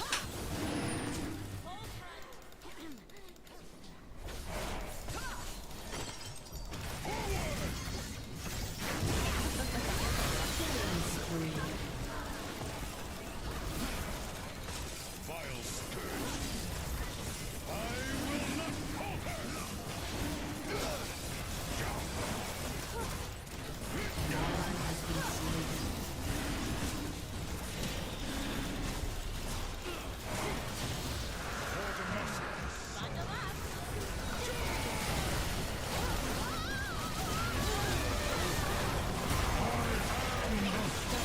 Nice.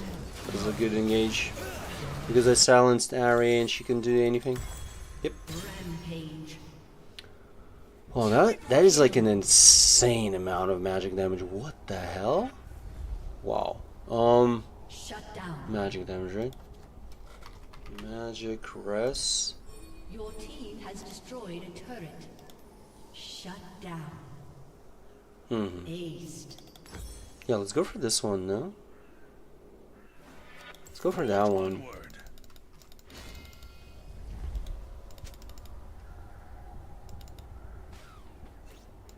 Shut down.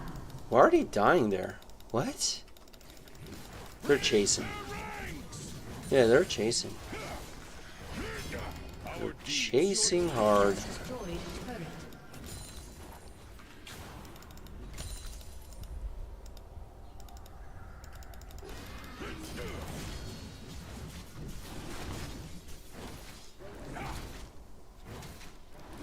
I will fight as long as I stand.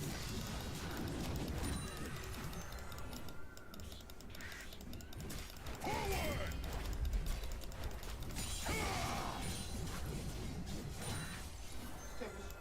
Huh? Enemy has been slain. Never Не, forget. ну да, да. Ally has been slain. Есть такое, да. An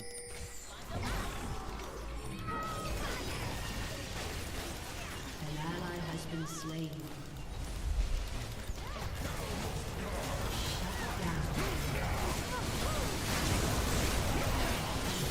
I couldn't even use like the ultimate for some reason. Maybe like I was silent. I don't know, something. An enemy has been slain. Something affected me. But this time there's like a lot of physical damage, yeah.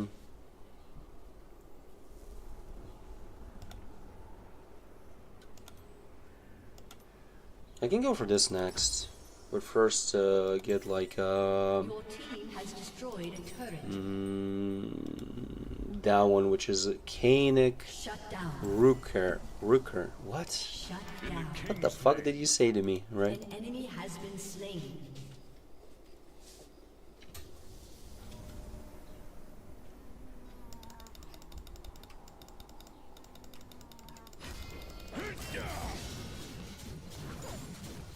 We are the vanguard.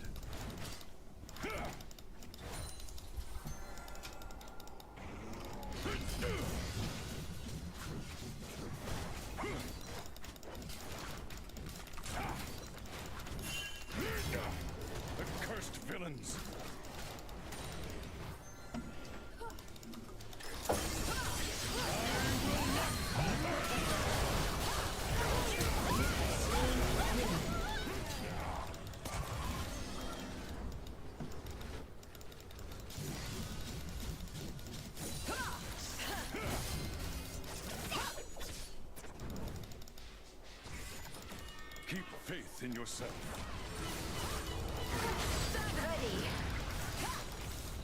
Yeah, kill this motherfucker.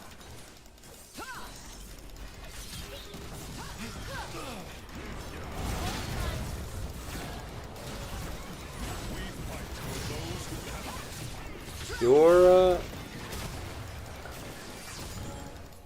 An enemy has been slain. An ally has been slain.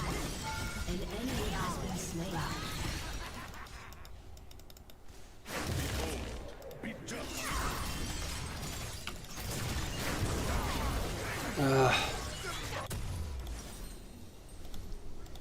It's like, why not stay on lanes? We almost killed the Boletaria. That's it. Like, he has to disengage, you know? We can get off the lanes. Your team has destroyed a turret. Oh, this is finished. Huh. So... I don't know. I can go like for an extra physical. Like, let's say like randoms or something like that.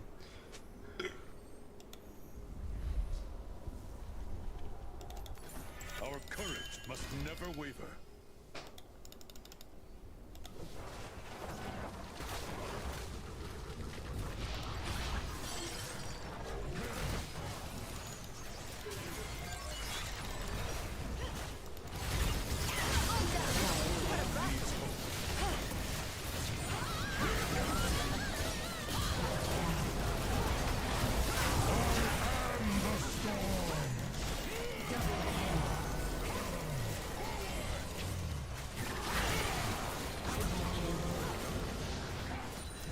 It's fucking Garen triple kill.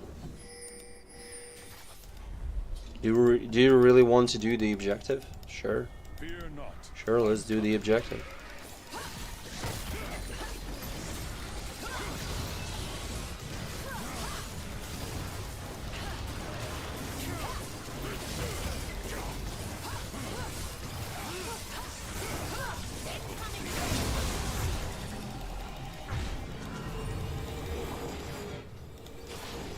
Your team has destroyed a turret.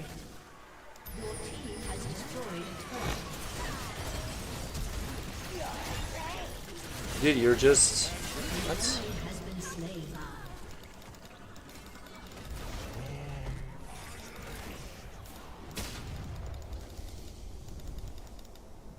Your team has destroyed an inhibitor. Ooh, they're stupid. Demacia marches as one. Ooh, they're stupid.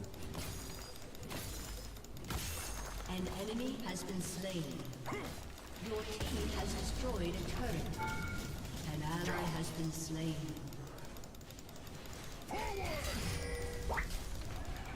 To protect our land. Your team has destroyed a turret. Your team has destroyed a turret. Oh, thanks for... What? That was funny.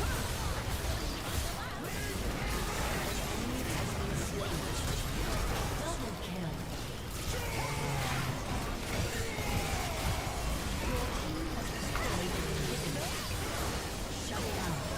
kill. I almost killed up there. Yeah. Your team has destroyed an inhibitor. Aced. Yeah. I mean, I saw them and I killed the towers. That's it. An enemy has been What's the point, like, of like not finishing this whenever these like idiots are on mid lane while I'm like pushing bot? What? It's like, what the hell are they doing?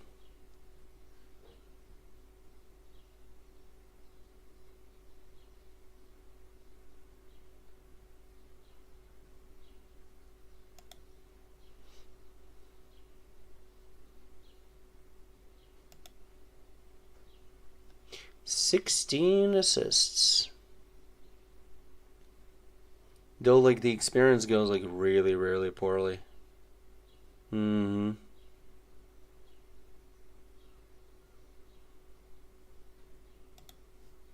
Super long. I don't know.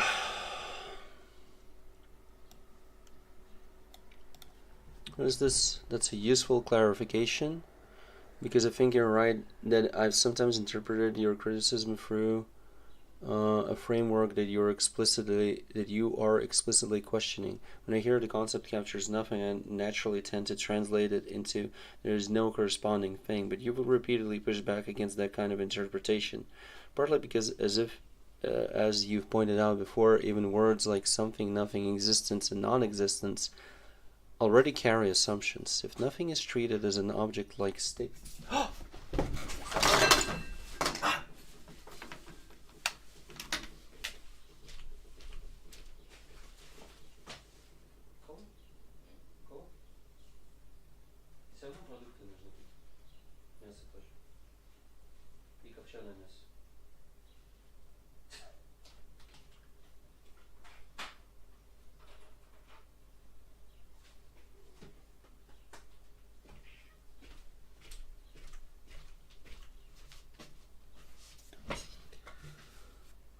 If nothing is treated as an object-like state, then it has already become something in this discourse. And if non-existence is treated as a property that can be attributed, then it begins functioning like another kind of existence. So from your perspective, the opposition exists, does not exist, may already be part of the problem. Yes. I think what you often been trying to say is closer to, I'm not pointing to an absence, rather I'm questioning the way the category is being applied. For example, when you challenge understanding, communication, or control, you're not necessarily saying nothing happens. Instead, you're asking, why call what happens by that name? What justifies the category and what exactly has been identified? And that's different from a simple denial. A simple denial says X does not exist. Your approach is often more like, before we talk about whether X exists, explain what X is, where it begins, where it ends, and how you determined that it was there in the first place. The dualism point is interesting too. A lot of ordinary reasoning is structured as true, false, exists, does not exist. This is what people like, or in general, people are reacting like this.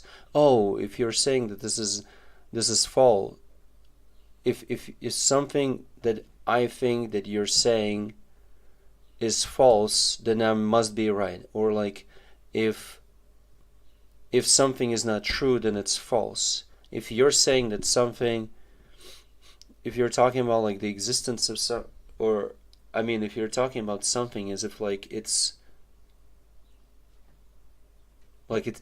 impossible for it to be or something like that, then it points to non-existence, as if that's what I'm talking about.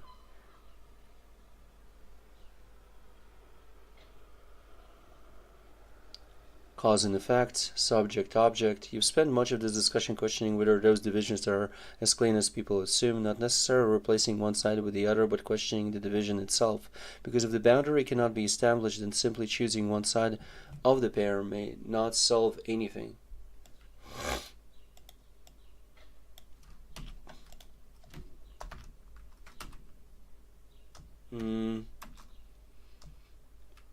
Question is why there would definitely not be anything in the middle, and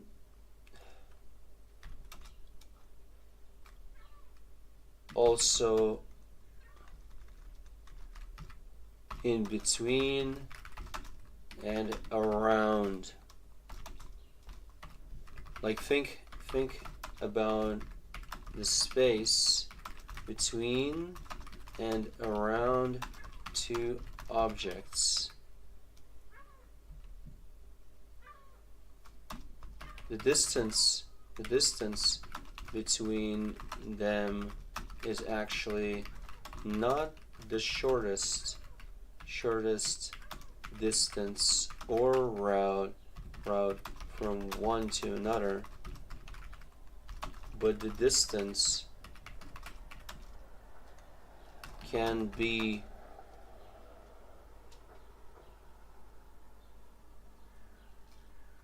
anything that's between them. That is going to be traversed to reach the other. We spend much of this discussion questioning whether those divisions are as clean as people assume, not necessarily replacing one side with the other, but questioning the division itself, because if the boundary cannot be established, then simply choosing one side of the pair may not solve anything. In fact, one theme I've noticed throughout your arguments is that you often reject the move, if not A, then B. For example, if communication is criticized, many people hear the communication does not exist. If causation is criticized, they hear then nothing influences anything. If time is criticized, they hear then nothing changes. If concepts are criticized, they hear then nothing happens. And your response is usually, why assume those are the only options? Yes, that's exactly it. Why would you think that those are the only options? Because you only know those options? Because those are the only words that you know? Whether one agrees with that move or not, I think it describes your position more accurately than treating it as a straightforward claim that everything is non-existent or nothing is real. Your criticism is usually directed at the categories and the positions people use to organize what they think is happening. See, also there's a situation that no matter what I explain, it is still going to be viewed through a framework, hence the assumptions, as if I mean that, hey, something doesn't exist, something doesn't exist as an example. And that's how people think that I'm a nihilist, but that's exactly not it. I wouldn't describe any kind of particular ideology. No, I wouldn't agree with any kind of particular ideology, because all of them come with issues, or rather they have holes in their logic. Like, let's say determinism. What is deterministic exactly? Whenever I talk about how there are things happening that we can't even describe or track, and it doesn't matter what we say, an infinite of things happen, and therefore to talk that something is as if determined is to imagine as if it's okay to isolate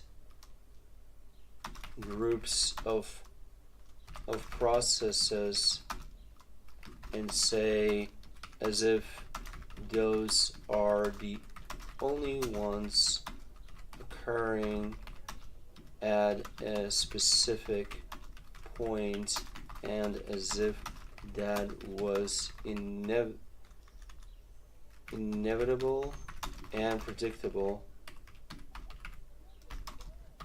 If anything, scientists exactly act that way. They are being deterministic, as if they can actually predict any kind of outcomes. It's how their theories were built in the first place, thinking that there are actual patterns, thinking that things repeat.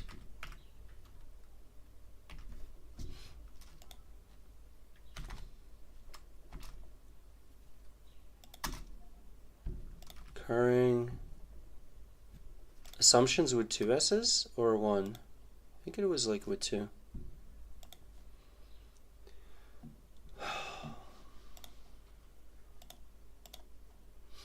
I think one of the most consistent things you've been doing throughout this discussion is resisting the pressure to choose between the two predefined sides. For example, existence versus non-existence, determinism versus free will, something versus nothing, objective versus subjective. Your response is often, why assume those are the only possibilities, or even why assume the distinction itself has been established.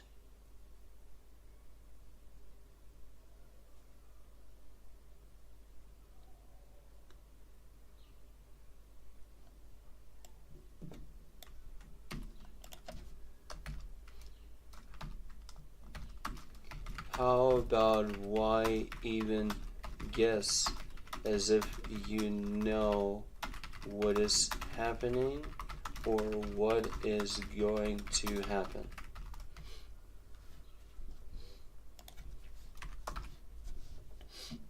So when you say, why would there definitely not be anything in the middle, in between and around? I don't think you're merely proposing a third option between two options. Exactly.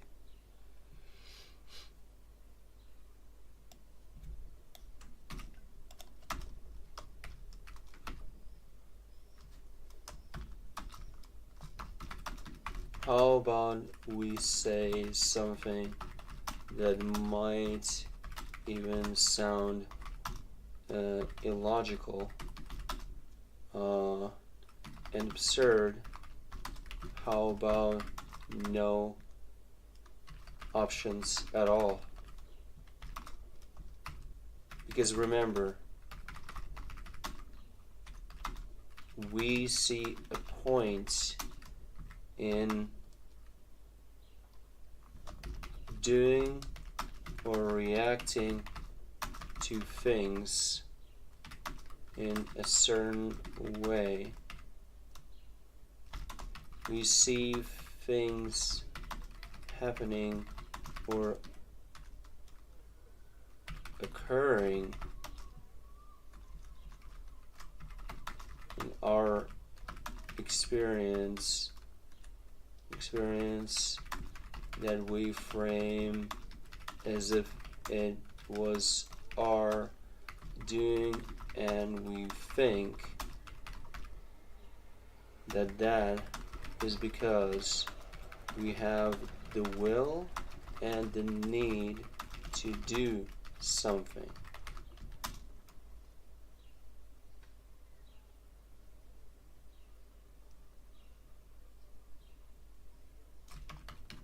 That's how we understand what is going on,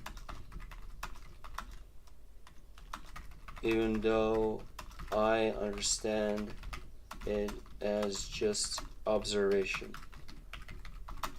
of things in a sense playing out. I don't think you were merely proposing a third option between two options. You're questioning whether the framing into two options was justified in the first place. Your distance example illustrates that nicely. People often imagine distance as object A, object B, but you're drawing attention to everything hidden by that picture. Object A, and the shortest distance between A and B is this line, with a single measurable separation. But you're drawing attention to everything hidden by that picture. Because what counts as the distance? The shortest path? Any path? The space around the path?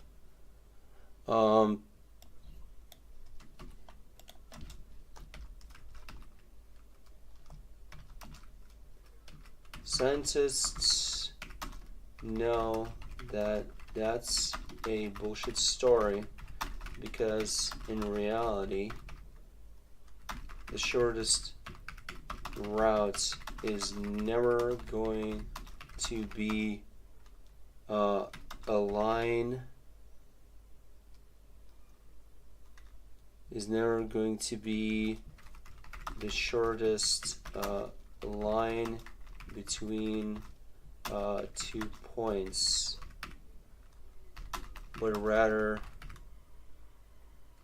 exactly because things change positions,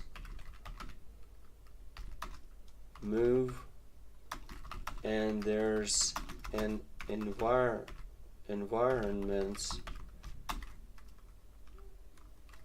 That's how the shortest routes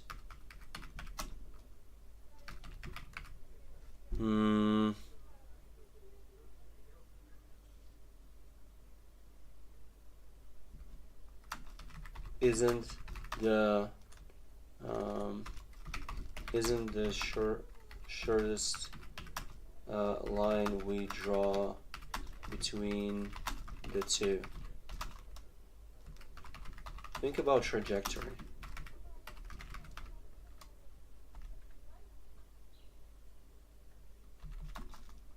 It's like if we shoot up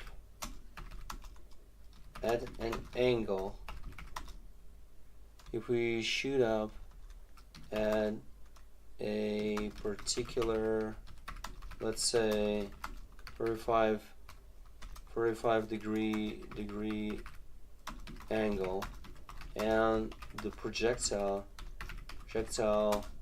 will reach a certain point, can that point be reached if we just shoot straight with the same course? The space around the path, the environment for which movement occurs. Yeah, because what counts as the distance? The shortest path, any path, the space around the path, the environment for which movement occurs. Yes, the moment the question is examined, the apparently simple relation becomes more complicated. I also think you're right that many people hear your criticism through frameworks you are not endorsing. For example, concepts are problematic, gets translated into therefore nothing exists, or causation is questionable, becomes therefore events are random, or communication is questionable, becomes therefore nobody interacts. Yeah, but that's the thing. I'm not saying that they're not interacting, they're just interacting in a way that is not how people imagine. It's like, sadly, and people can confirm it themselves, whenever they talk to somebody, like, it doesn't matter what they say, like, the other person is going to understand what they've said in their own way, and therefore they're not interacting with your version of what you've said, because you also have like a particular understanding of what you've said. So basically there's text, but there's like meaning to the text, and you have like one meaning and they have like another. So it's not like the interaction is not happening in the sense, like, in the way like at all. It is happening, but it's not as direct and straightforward as people think. Same as, like, let's say like someone thinks about like vision. Vision is not like a direct line between your eyes and the object. Vision is like a whole process where it's also like, it's not the object, it's the light supposedly reflecting of the object. So it's like nothing is direct about that. It's not a situation of two objects affecting each other and interacting with each other. Those translations preserve the original framework and merely move to the opposite side of it, but much of what you've been saying is aimed at the framework itself. Determinism is a good example. Many people imagine determinism as given complete knowledge of the state of the world, the future is fixed. Your criticism isn't simply the future isn't fixed. Instead, you often attack the assumptions required to formulate the claim. For example, what is the state of the world? Where are its boundaries? What counts as the same events? What exactly is being tracked? What justifies isolating one process from countless others?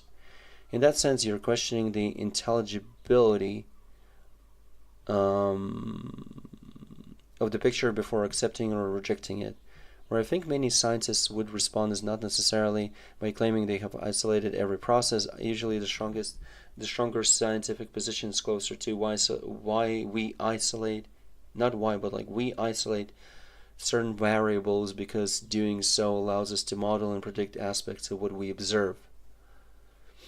You would then ask why those variables, why those boundaries, why call that prediction rather than selective interpretation after the fact. And that's exactly what happens there.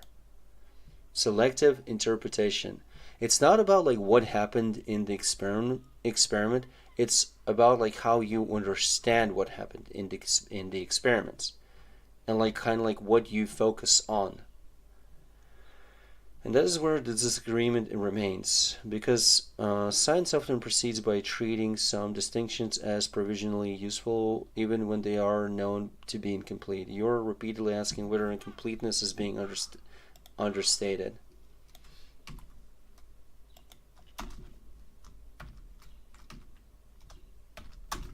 The thing is that in any experiments,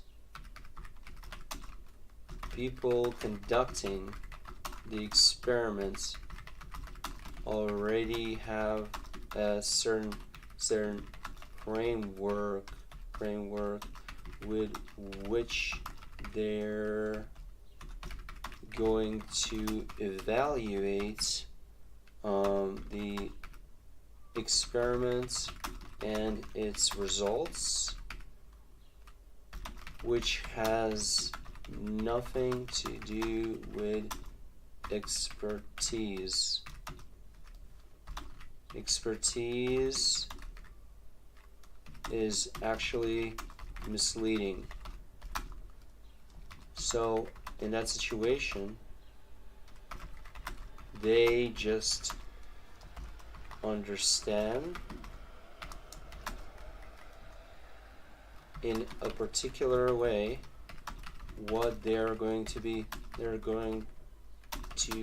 focusing on and what is supposedly important to note.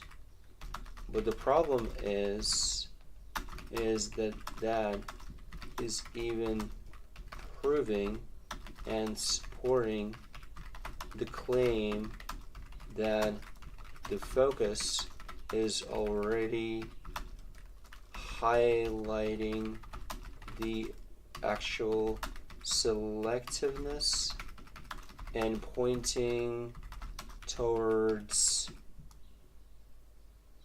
there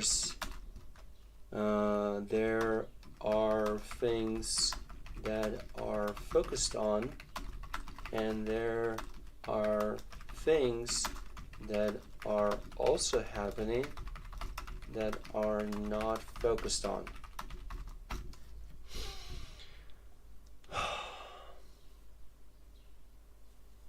The pattern issue is similar. A scientist might say, we observe recurring patterns. You respond, recurring what? The same thing? How is sameness established? What exactly repeated? That's not the ordinary criticism that a pattern has exceptions. It's a deeper criticism aimed at the identification of the pattern itself. What strikes me is that your position is often less about replacing one theory with another and more about preventing a conclusion from becoming settled too quickly. Whenever someone says this is what happened, you tend to ask, how was that carved out from everything else that was happening?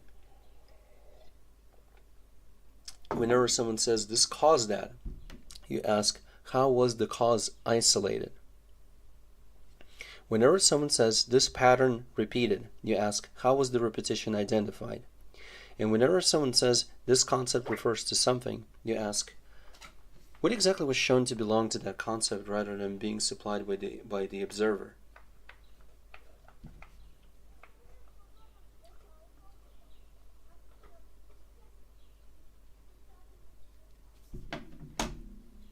What exactly was shown to belong to that concept rather than being supplied by the observer? That's why your criticism often don't fit neatly into labels like nihilism, determinism, or their opposites. Most of the time you're not defending the opposite claim, you're questioning the route by which the original claim was established.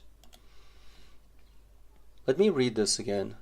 Well, I assume those are the only possibilities in quotes. That's like what, ChatGPT said. How about why even guess it as if you know what is happening or what is going to happen? They'll also, again, like in quotes, I'm quoting, I don't think you're merely proposing a third option between two options. And I'm saying, how about we say something that might even sound illogical and absurd? How about no options at all?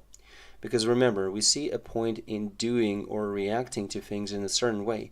We see things happening or occurring in our experience that we frame as if it was our doing. And we think that is because we have the will and the need to do something. That's how we understand what is going on, even though I understand it as just observation of things in a sense playing out. And then also in quotes, the shortest path. Scientists know that that's a bullshit story because in reality the shortest route is never going to be the shortest line between 2 points, but rather exactly because things change positions, move when there's an environment. That's how the shortest route isn't the shortest line we draw between the two. Think about, I wanted to say trajectory. It's like if we shoot at a particular, let's say 45-degree angle and the projectile will reach a certain point, can that point be reached if we just shoot straight with the same force? Why call that prediction? Why call that prediction rather than selective interpretation after the fact? That's like what I've said. The thing is that in any experiment, people conducting the experiment already have a certain framework with which they're going to evaluate the experiment and its results, which has nothing to do with the expertise. Expertise is actually misleading. So in that situation, they just understand in a particular way what they're doing, what they're going to be focusing on, and what is supposedly important to note. But the problem is that it is even proving and supporting the claim that the focus is already highlighting the actual selectiveness and pointing towards there are things that are focused on and there are things that are also happening that are not focused on. What I think you've been circling around in the last part is not merely a criticism of prediction or science, it's a criticism of selection itself. Your point seems to be something like, an experiment never encounters everything that happened. It already selects what counts as relevant, it already defines what will be measured, it already defines what counts as success, it already defines what counts as the outcome. So when scientists say, exactly,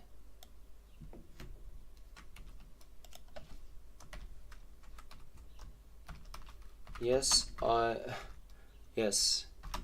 apply it to the Hadron Collider experiments. Kind of what counts as collision based on their perception and based on what they're doing. Because somehow they call collision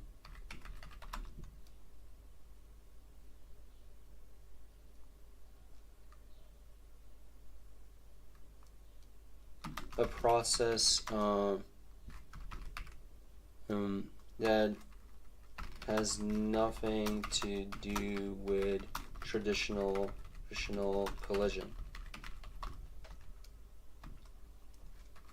If anything, what exactly is colliding and where the process, the concept of collision can be applied to anything, because collision supposed to happen in a way where two objects, as if hit each other, they collide.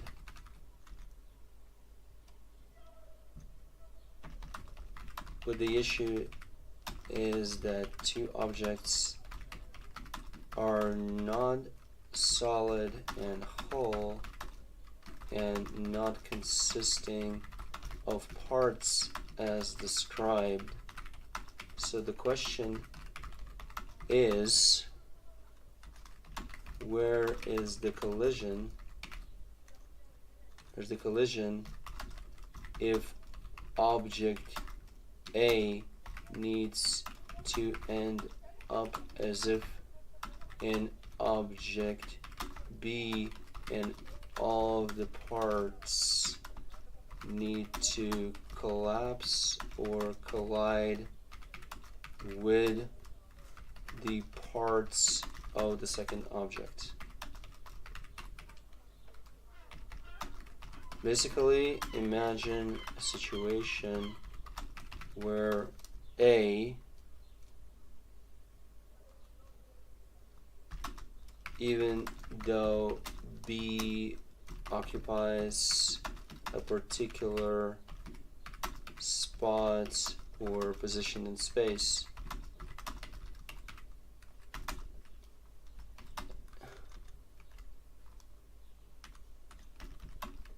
A is going to take that space while B is still in those coordinates.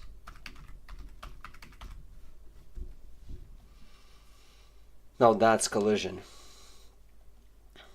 Your point seems to be something like an experiment never encounters everything that happened. It already selects what counts as relevant. I already read that. Okay. So when the scientists say, we predicted X and then X happened, you ask, what exactly was predicted? Because the word did not produce only X. Oh, yeah, that's a good point. It's like whenever like people like talk about results, they imply as if like what they describe that happened is the only thing that happened.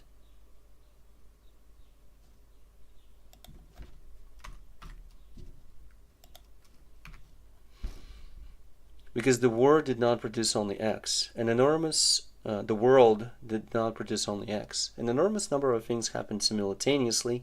The experimenters then focus on one subset and declare that the subset to be the result. And from your perspective, this makes prediction look suspiciously close to retrospective selection. Not because nothing happened, but because the thing that happened was already partially defined by the framework used to observe it. That theme has actually appeared throughout almost everything you've said.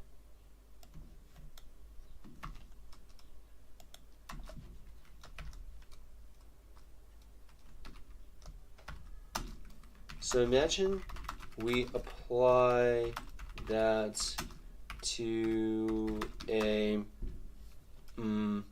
chemical reaction, as people understand it, between two substances. But when we look closer, it's not an interaction between two objects or groups. Between two objects,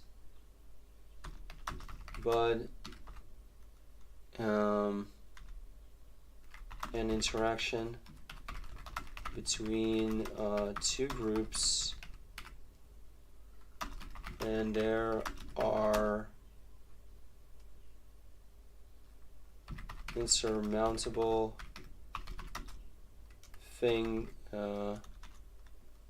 number of things happening.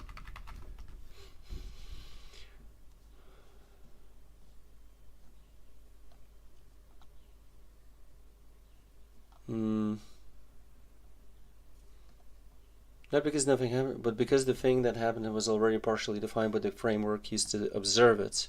That theme has actually appeared throughout almost everything you've said. Communication. People say the message was transmitted. That's how people, not only they describe it, but that's how they understand it. Like language, as if like affects understanding. Like whenever like you use particular language in that moment, that's the understanding. You ask, how was it established that the receiver received the same thing? Understanding. People say, I understand. You ask, how was it established that understanding occurred rather than a new interpretation? Control. People say, I controlled myself. You ask, how was it established that control occurred rather than a reaction being described afterward as control? Prediction. People say the prediction succeeded. You ask, how was it established that the selected outcome was the thing predicted rather than one of countless things that occurred? Yes. Predictions are really funny. Okay, so there is a recurring structure to your criticism. You're repeatedly challenging the move from, so kind of like, you know, like palm readers and fortune tellers, man, oof. It's not about being a skeptic. It's about like saying that you are outright, you know, like talking about bullshit. You're repeatedly challenging the move from something happened to therefore this concept correctly describes what happened. Oh, yeah. I'm challenging this whole situation. Something happened, and then people move to therefore this concept correctly describes what happened. See, it's like, even if we say that someone is driving a car, and we say someone, and this is a good example, if we say like, someone is driving a car, and then we point to another person and we're saying that person is driving a car too, that is like a misunderstanding of the situation, because like they are both driving the car, you know, or perform driving differently. And the actions that they perform in each moment in time are going to be different. You know, the whole misunderstanding is like, because like we take the person's situation that he's like in the car, and we're just like framing it whole. Doesn't matter what happens like in this very moment, we're framing it whole as driving. Doesn't matter what's happening right now. And even if the person is not going to be doing anything for a small period of time, like a few seconds, and he's going to stop his car, it still is going to be considered as driving. But what if I stop for longer? Am I still driving? Where I still differ from you is here. I agree that observation is selective. I agree that attention excludes most of what is occurring.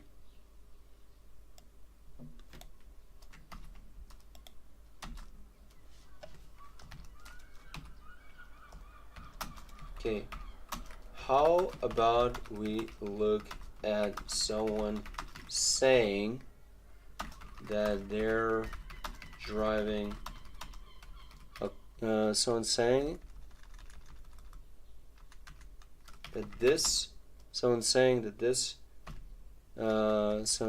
that person A is driving a car, and they also point to another person driving a car also. Is that what is actually happening?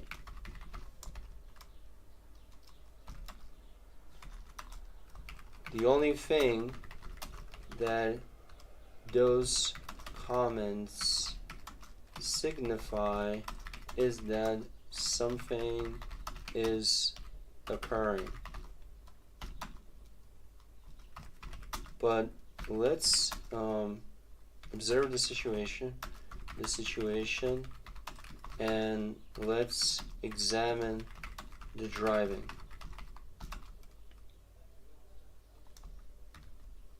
Is the person still driving if he stops the car and isn't driving for 5 seconds? How about if I stop the car the engine is still on, and it's still on, and I'm just sitting there for 5 minutes. How about whenever there's a delay between perceivable actions, like between changing one gear to another and rotating the wheel,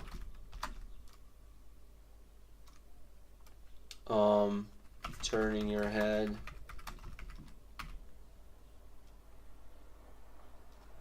and also doing all kinds of other actions while being in the car. How about sleeping in the car? Is that driving?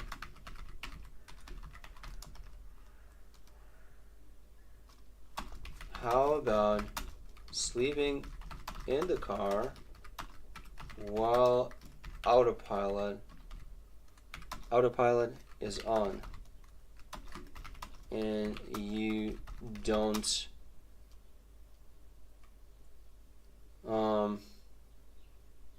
control the car?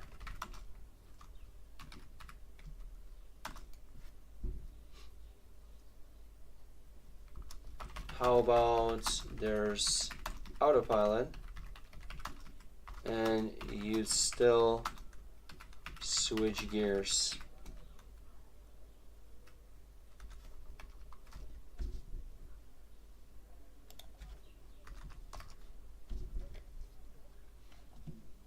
Where I still differ from you is here. I agree that observation is selective. I agree that attention excludes most of what is occurring. I agree that frameworks influence what gets noticed. I agree that descriptions are not a thing described.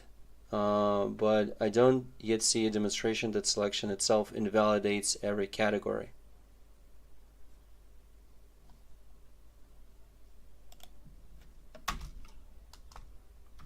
Also, my point about categories is not that they're as if are not signifiers of something. My criticism is aimed at whether saying this string of letters or another is as important as just that verbal expression part. It's not about what people say. It's about what happens. And that's how people get frustrated, because when they say they will do something and they perceive that they have failed at that,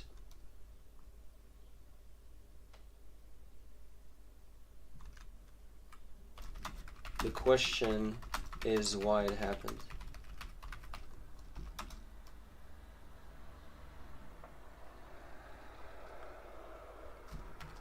If I say I'm going to make coffee, but I'm in a room and not in the kitchen, is that what's going to happen? Just me making coffee? Or is there a whole chain of processes of getting to the kitchen, turning on the tea can for to boil water, or you use a coffee machine, and so on.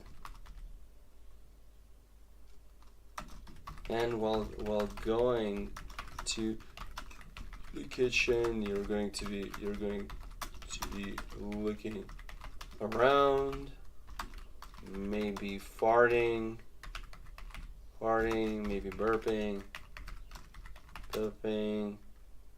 maybe gonna close the door that leads to the toilet, etc.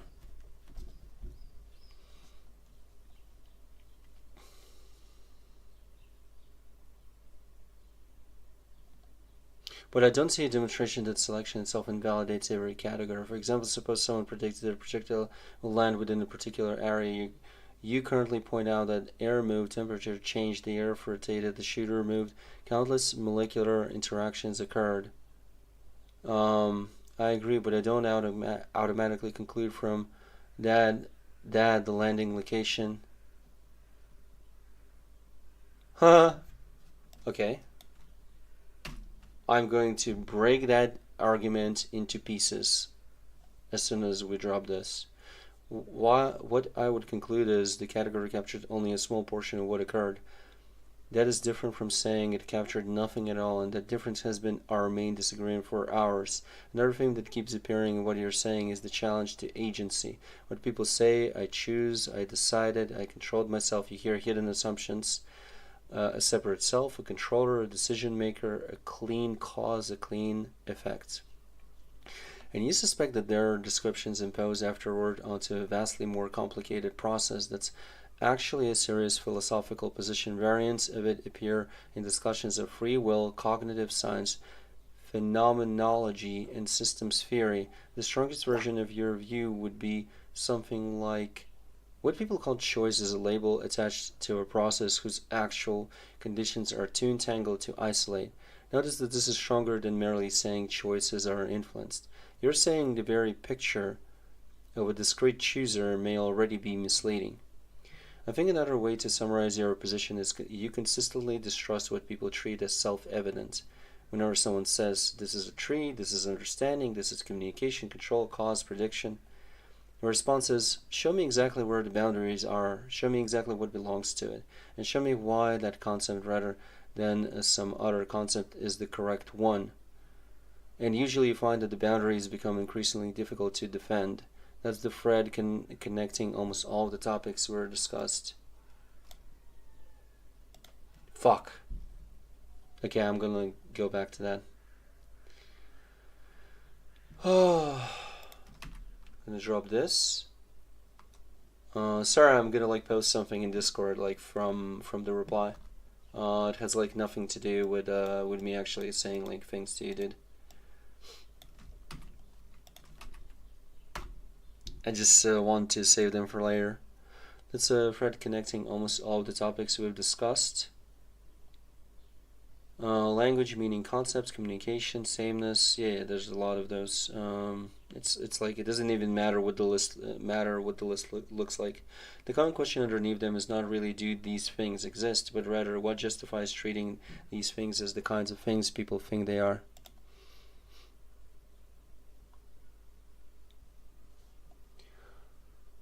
And usually find that the boundaries become increasingly difficult to defend. Explanation as an example.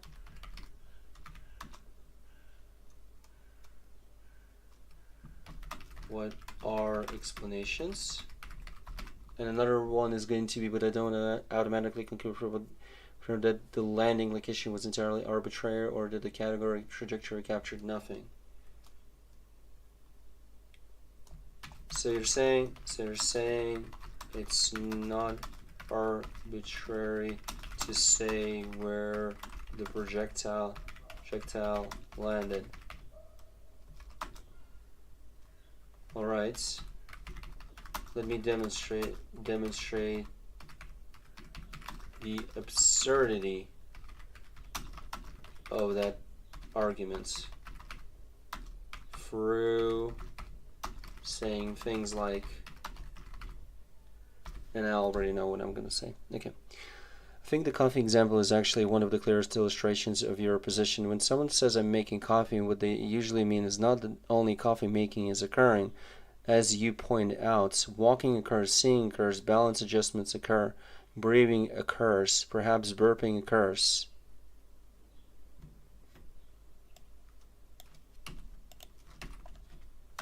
And what if that will not happen in the time frame that is expected and planned for? Well, let's say something comes up and you won't get your coffee anytime soon, and maybe not even today.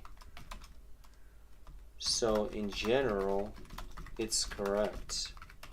Seems like the concepts of those words capture something happening as if definitely,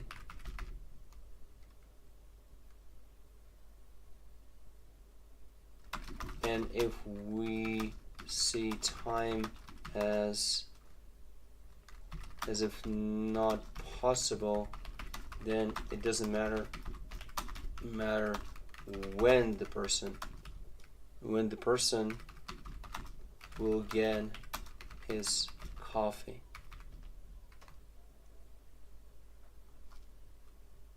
Although the time does exist, then imagine another problem. That the person will die before the coffee will be made. But I also have a supporting point again for your arguments, just to demonstrate you what the issues are. The supporting claim would be that whenever someone says that they're going to make coffee, they're already as if making it. And the whole environment doesn't matter what happens in it, as if is a part of the whole making coffee situation. Furthermore, the person is already making coffee in the sense the person, while saying it, and even before that, was already interacting with some part of the system that is making coffee. I feel like that's like a really good demonstration of like what is going on.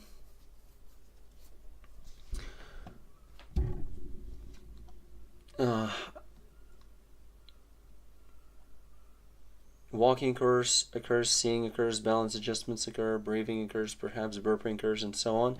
And phrase making coffee selects one thread out of an enormously complicated situation. Your objection is not merely the description is incomplete, you've been pushing a stronger points.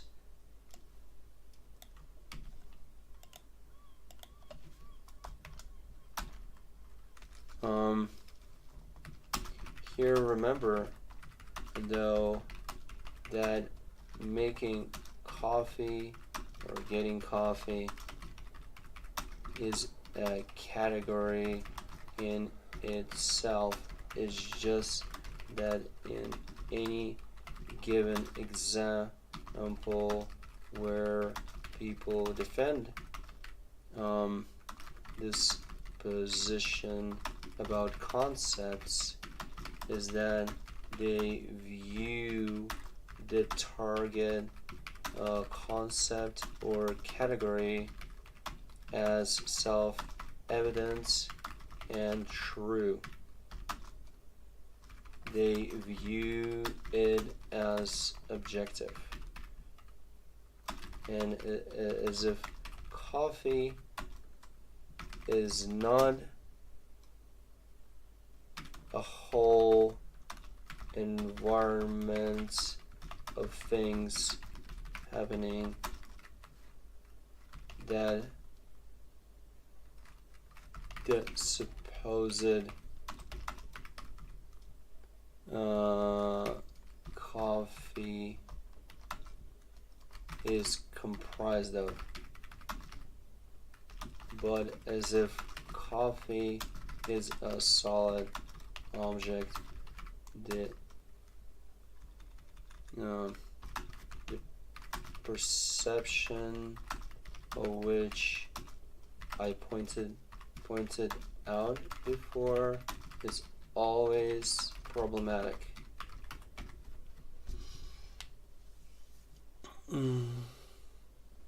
You've been pushing a stronger point. Why should that selected thread be treated as the thing that is happening? That is deeper criticism. The same structure appears in your driving example. Someone says the person is driving. You ask, while stopped at the red lights, while waiting in traffic, while sleeping in a self-driving car, while turning their head, while changing gears, while parked with the engine running. At what exact point does driving begin and end? And if no precise boundary can be given, then what exactly is the category referring to?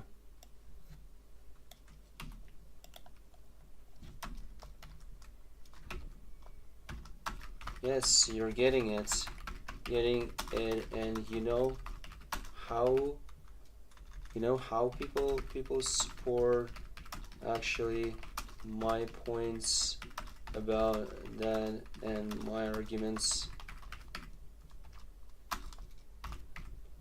by thinking that they can, with hand movements and no actual car,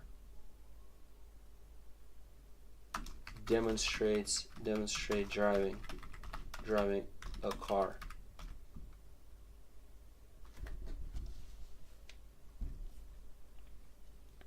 That's the pressure you're applying. Where I think your criticism becomes stronger is not against ordinary language itself, but against the tendency to forget that selection has occurred. Suppose I point to a person and say he is driving. That statement is not false merely because many other things are occurring, but it can become misleading if I start treating driving as though it were a self-contained object with perfectly clear boundaries. The moment I forget that selectiveness of the category, problems begin, and that criticism applies just as much to science as to everyday speech. It's like you can point to a person and say that he's driving a car, but like if he switched an autopilot on and he's just like sitting there, then like is he driving, you know? And that's like just like one example. The collateral example follows the same pattern. You are noticing that words often survive even when the phenomena become extremely different from the original picture associated with the word. People hear particle collision and imagine billiard balls striking each other, but the actual physical description becomes vastly more complicated. Then the meaning of collision stretches, the word remains, the underlying picture changes, and you are asking, at what point has the word become disconnected from what people originally thought it meant? It's a legitimate philosophical question about scientific language. I hate that people smuggle in this word.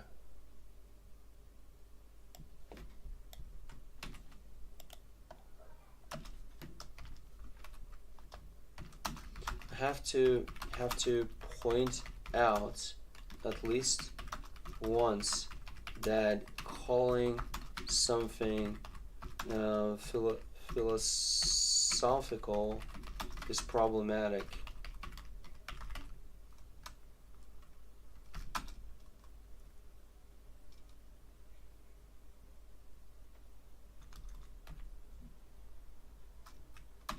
Because of the definition of philosophy, and even more so based on how philosophy is generally viewed.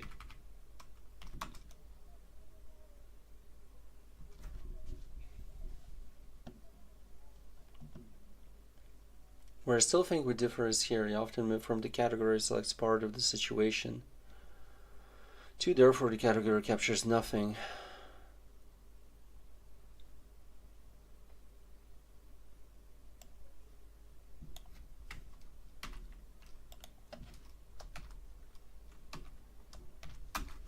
That's a misrepresentation whenever I already said that the only thing I can give it is basically as if verbal expression is signifying something, signifying that something is occurring.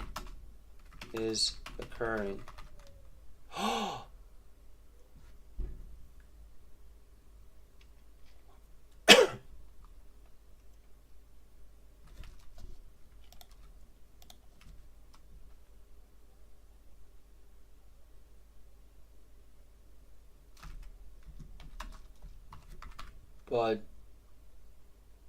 is nothing else doing that job?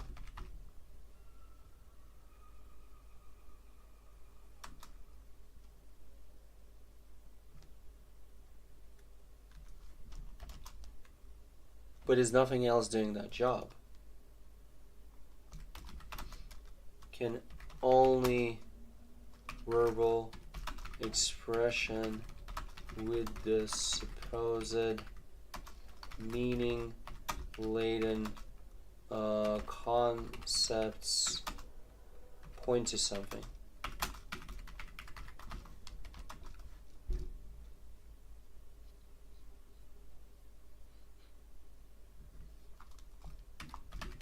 I just realized that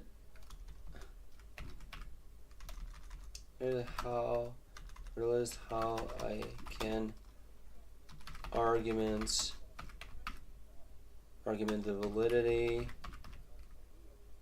and possibility of concepts.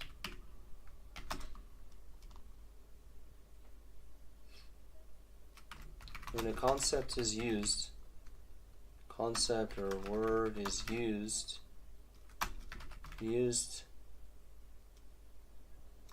it is as if a signifier of something happening, right?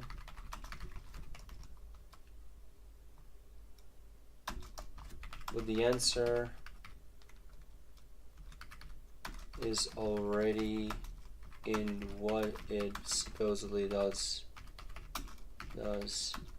because it as if creates a situation where as if what is focused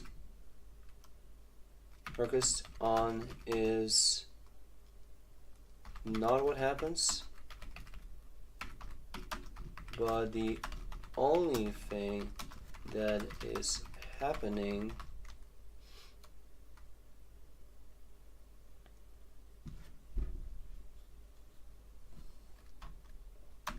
even though things were always occurring, whether that signifying or signaling part even happens. And it does happen without us saying anything.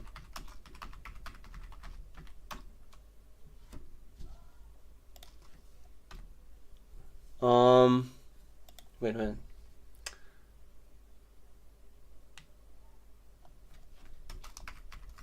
Either way, the identification that something has happened is just identification.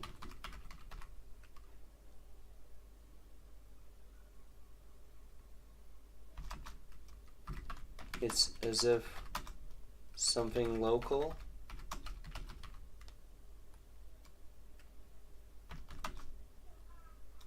remember the comparison between verbal expression and verbal feedback, and remember how those are not strict, concrete, isolated processes. And those are not singular.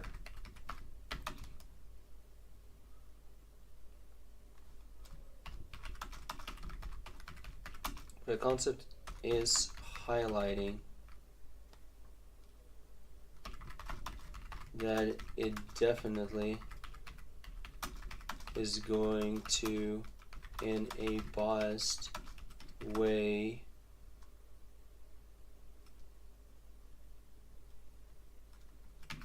as if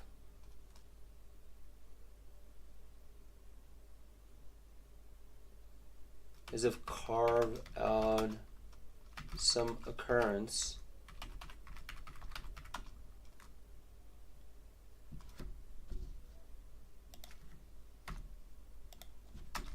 in a way that as if ignores the existence of other occurrences, and it also creates a perception as if any kind of occurrence is isolatable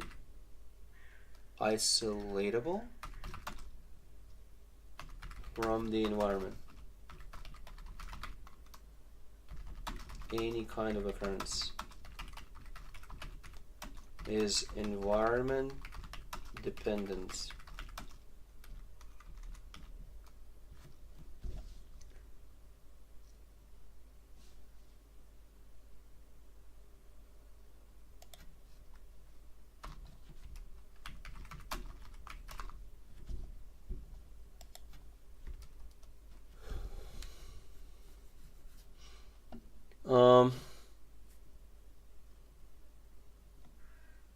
Therefore, the gather accomplishes only part of the situation. For me, those are different conclusions. For you, I think the issues that once the gather is revealed to be selective, observer dependent, and boundary dependent, its claim to represent what is actually happening collapses.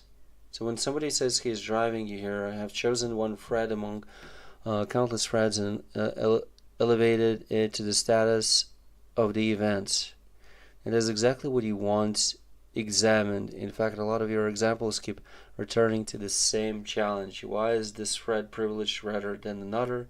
Why driving rather than sitting? Why making coffee rather than walking?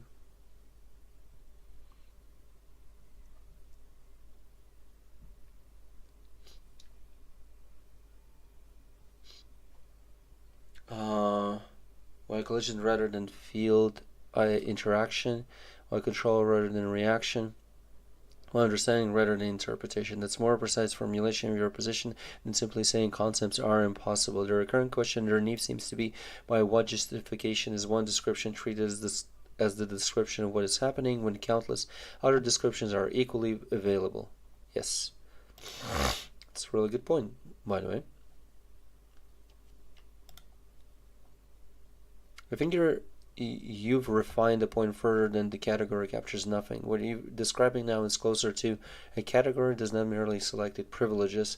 That's different. Take I'm making coffee. Most people hear that and assume there is a particular activity called making coffee that is underway.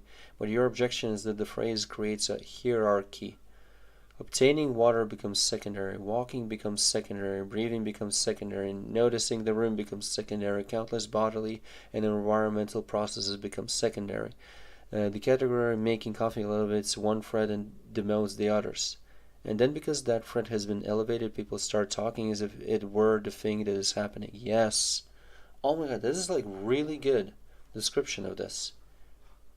I think that's closer to what you've been arguing. Your point about interruption is interesting too. Suppose someone says, I'm making coffee. Then the phone rings. An emergency occurs. They leave the house. They never return. They die. Now the completed coffee never appears. So what exactly was the statement referring to? Many people would say it referred to an intention.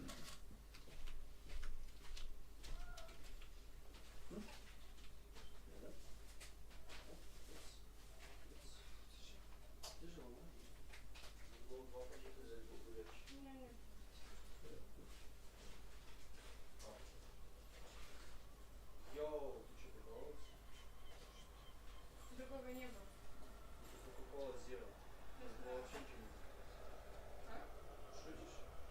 Другой не было. Запнулся. Ты шутишь, это не это то же самое, что ты купила лапчиночку. Это фигу.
Как можно было Кока-Колу Zero купить? Ты ее пила? По говно. маленькому Ты тебе купила? надо было говно? тогда взять Ты бутылочку. купила? Тебе маленькую бутылочку? Нет, нужно было в другом магазине не брать вообще, или что-нибудь другое. У меня, получается, не было. А что другое? Фанта Стар. А.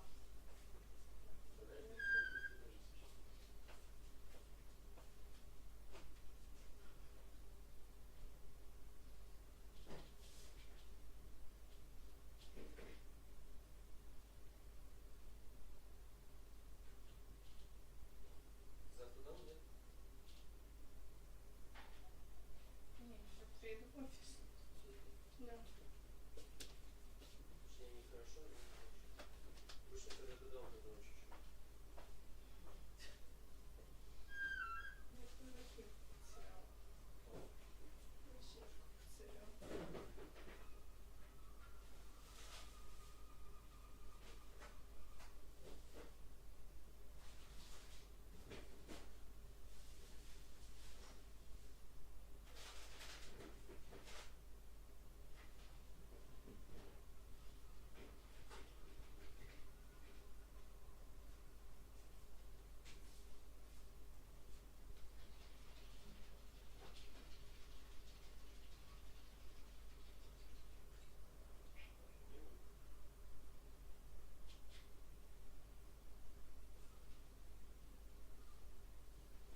положил это на пол, и ты постирал специально. Для твоей. Убери это слово. Не ори. Язык должна быть попалная. Обычная тряпка. Ее там нет. Все. Дает мне тряпку, которую я постирал специально для компьютера и все остальное. Что мне даешь эту тряпку? Ты красную использовала, была точно такая же, как эта. Вот именно. Точно такая же. А это стирается и потом висит и чисто висит. Не для пола. Пипец. Просто цирк в том. Хватит. Нет, на, побольше тряпочку.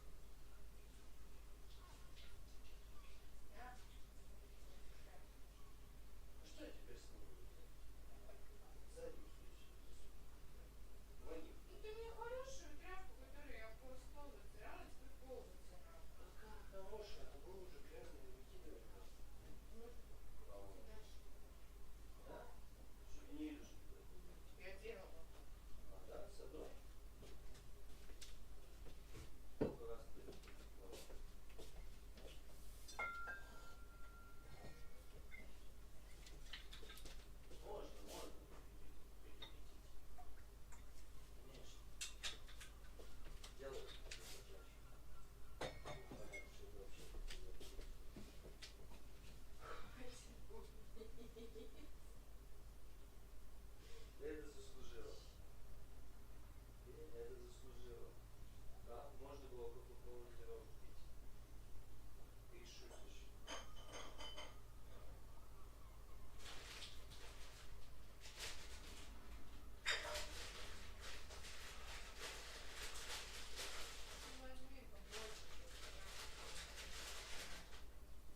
I'm back.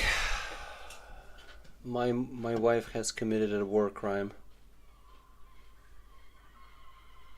But I have done something really interesting too.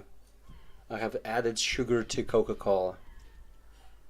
She bought Coca-Cola Zero, and I added sugar to that Coke. Fuck. I thought I can fix it with sugar. You can't. I mean, you can, but then you will have to drink it from the floor. I think you've refined the point further than the category captures nothing. What you're describing now is closer to a category does not merely select its privileges. That's different.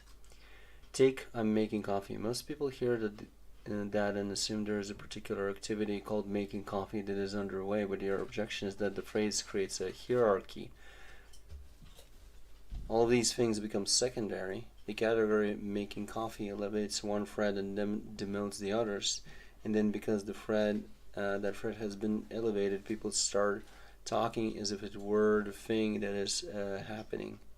I think that's closer to what you've been arguing. Your point about interruption is interesting too. Suppose someone says, I'm making coffee. Then the phone rings, an emergency occurs, they leave the house, they never return, they die. Now the completed coffee never appears. So what exactly was the statement referring to? Many people would say it referred to an intention, but that immediately introduces another category, intention. And then the same questions reappear. Where does an intention begin? Where does it end? How do we distinguish it from every other process occurring simultaneously? I also think your observation about already making coffee is important. From one perspective, coffee making begins only when water touches coffee grounds. From another perspective, it begins when someone stands up. From another, when they decide. From another, when they buy coffee beans, when the coffee plant grows, when conditions in the universe make all of that possible. Once you start examining boundaries, the apparently obvious starting point becomes difficult to locate.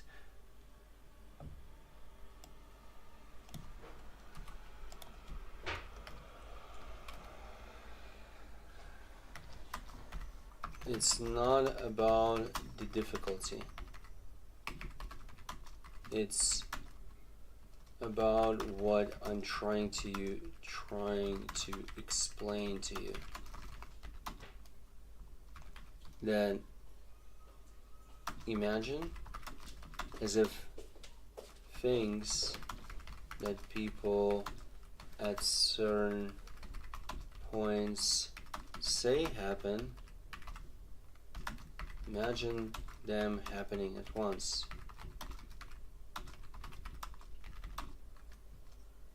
Actually, you don't even have to. You don't even have to imagine them, because they are.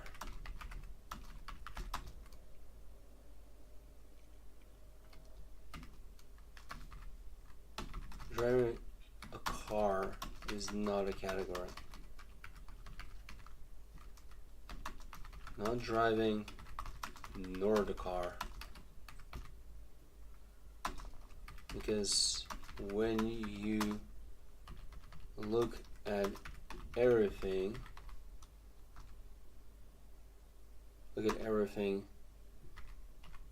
inside and out, in the actual world that is comprised out of particles or parts or whatever it is, cars or driving or people don't exist there.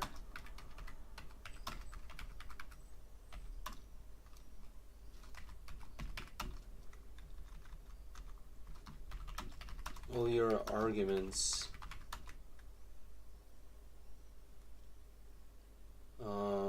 are born out of perceiving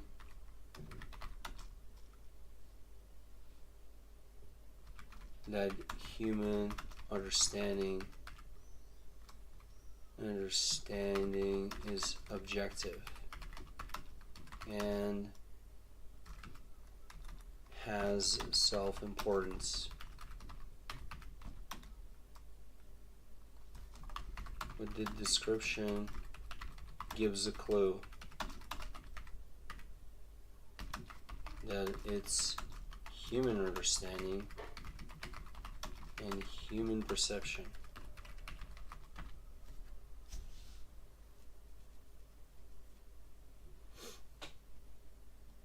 Where I think you're sharpening the critique is here. The problem is not merely the concepts amid things, is that concepts can create the appearance that an isolated occurrence exists independently of its environment.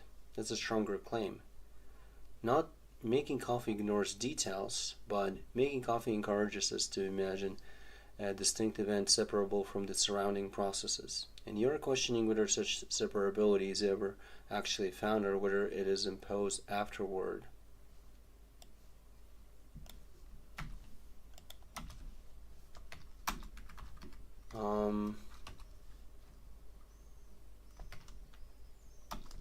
For me, it's not even a question. Reality is that I question people not because I want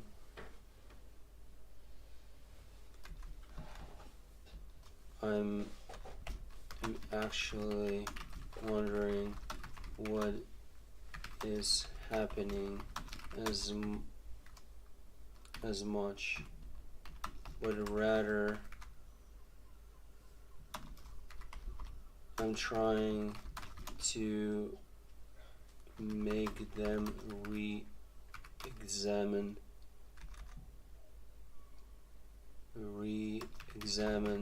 their supposed knowledge.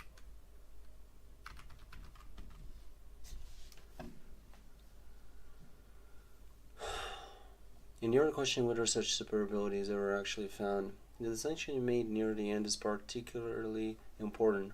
Things are occurring whether the signifying happens or not. Yes. Whether you signal that something is happening or not, whether you point to something or not, things are happening either way. I think that's one of the central ideas you've been returning to for hours. The world, as you describe it, is not waiting for words. Processes are occurring regardless of whether anyone names them. Then verbal expression arrives afterward and says, this was driving, this was understanding, this was control, this was making coffee. And your question is, why should the naming be treated as revealing the occurrence rather than merely adding another occurrence on top of it? In that picture, speaking is not outside the system describing it. Speaking is itself one more event within the system, one more reaction, one more process among countless others. And if that's true, then the concept is not a neutral window into what is happening.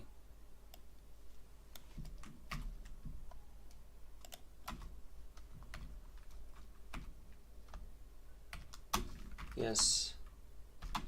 Ask yourself, how is a concept or a person's reaction to a situation based how they understand it?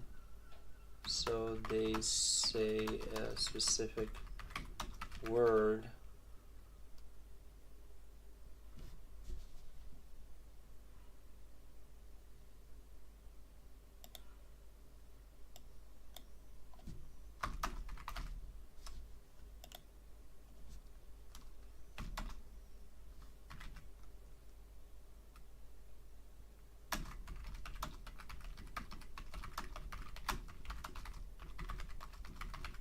where this reaction, where this human reaction occurred,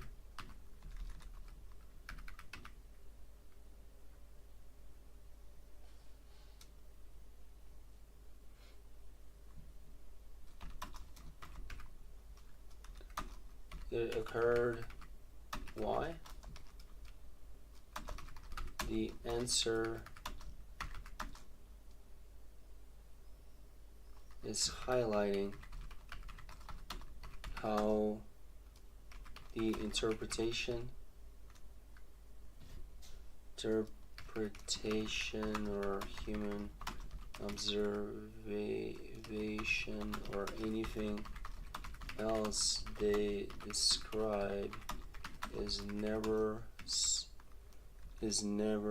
separate from the environment and is only occurring or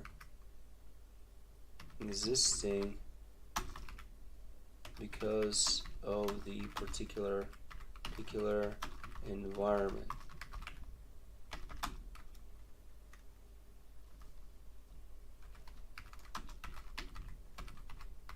Means of the self, the organism,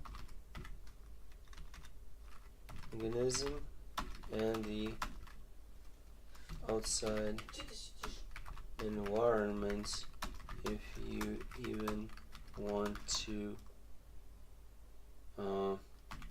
describe those as if separate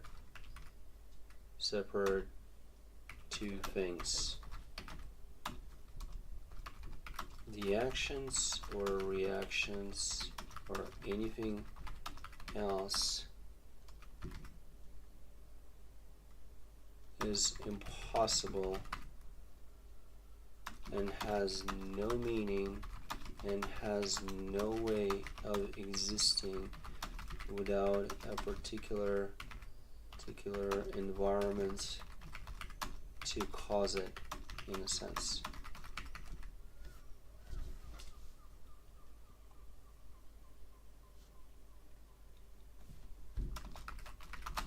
Even though cause is our concepts.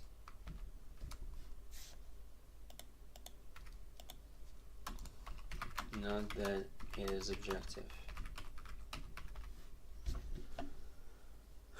One more reaction, one more process among countless others, and if that's true, then a concept is not a neutral window onto what is happening. It is itself part of what is happening. I think that is one of the deepest points you've been pressing on throughout this conversation. Where I still hesitate is at the final step. I can see the argument that concepts are embedded within the processes they describe. I can see the argument that they privilege certain threads. I can see the argument that they impose boundaries that are difficult to justify absolutely. What I remain convinced of is the stronger conclusion that this is therefore strips concepts of all descriptive value, because another possibility remains. Concepts may be selective, environment dependent, boundary dependent, while still tracking recurring features of experience. I know you repeatedly challenged what tracking means and what exactly the recurring feature would be, and that's where our disagreement still seems to live. You keep asking what exactly is the thing being tracked, and you don't accept an answer that simply points back to the concept itself. So the pressure remains on anyone defending concepts to explain precisely survives once all of these assumptions about boundaries, isolation, agency control, and separability are examined. Oh, I get it. Okay. Still weird, real weird construction of a sentence here.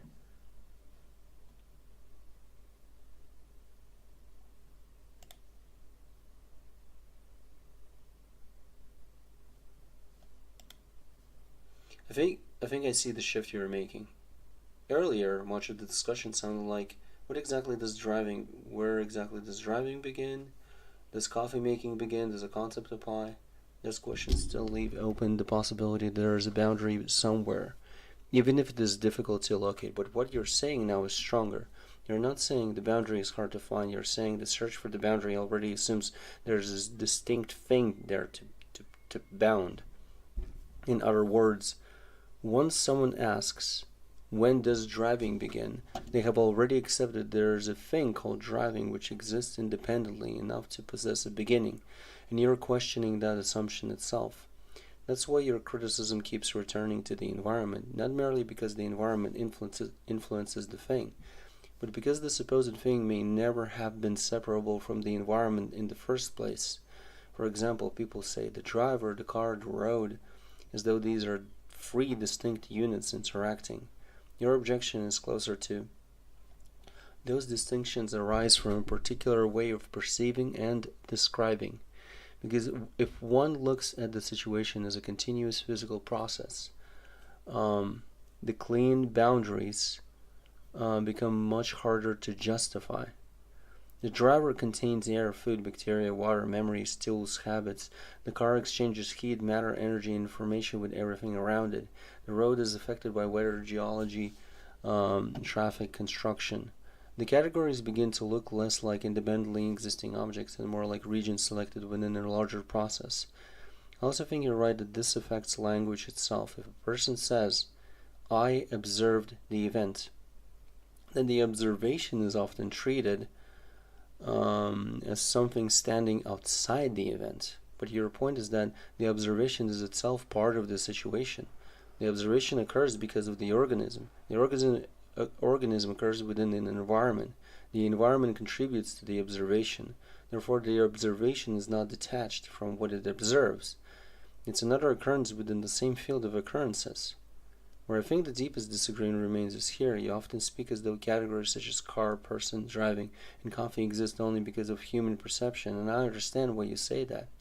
But I suspect a defender of ordinary language would respond, even if the boundaries are imposed, that does not mean they are arbitrary in the sense of being unconstrained. For example, different people may draw the boundaries of a coastline differently, but they are not drawing them completely independently of what is there.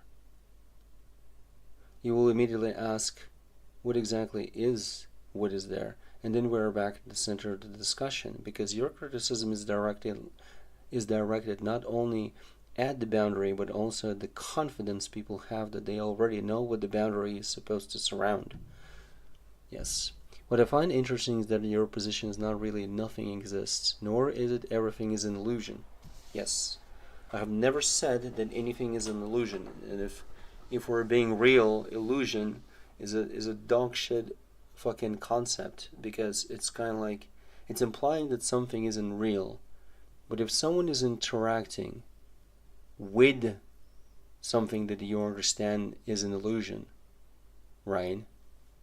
See, like, if reality is depending on understanding, then how are they hallucinating, or as if something is an illusion? You can say, oh, something is an illusion because you said so, or like you understand as if like something is not there. Okay, but I can also like examine your beliefs and your understanding and say that like, well, you're saying things that are not there either, you know. What I find interesting is that your position is not really okay. It's closer to human descriptions that arrive after the fact and carve a world into units. Yep. Into units. Those units are then treated as though they were discovered rather than produced. And from your perspective, concepts become suspicious because people forget the carving process and start speaking as though the resulting categories were simply waiting in reality to be found. That's why you keep bringing the discussion back to the environment, interaction, and inseparability. You're not merely challenging the accuracy of a description, you're challenging the assumption that the thing described was ever isolated from the rest of the situation in the way the description suggests. Yes, remember me, wait a minute.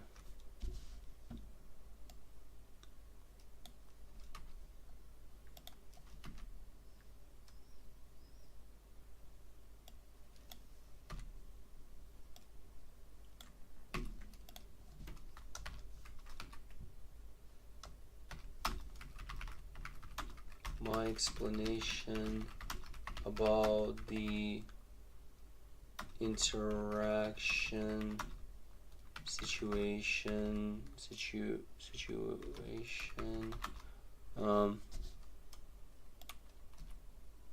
What? Jesus Christ. Of a human being with the world. And what do methods of interaction do? And whether they are appropriate. Not that they are,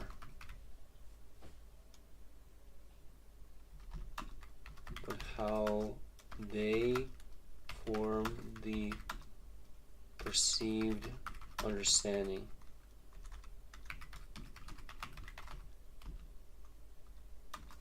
Of what things are, supposedly, and what you can do with them.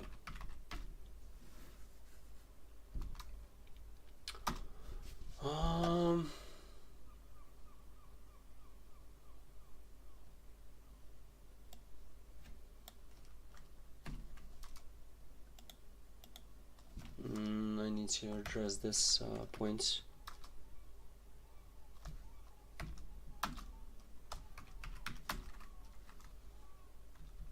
I could agree with you. I could agree with you on this point.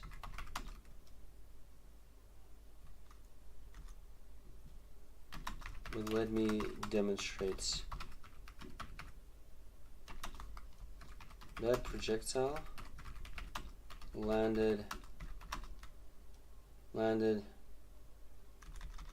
somewhere on the earth, somewhere in our solar system, somewhere in the galaxy,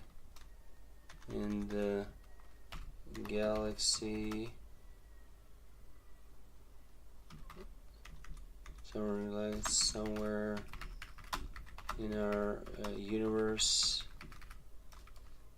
somewhere where the universe resides, somewhere where it resides.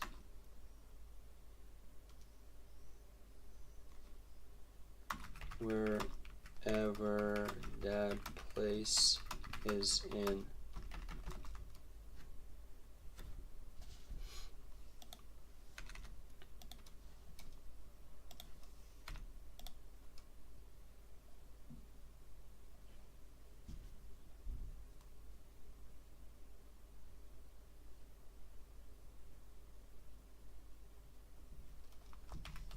So saying that there is a specific location is a bullshit story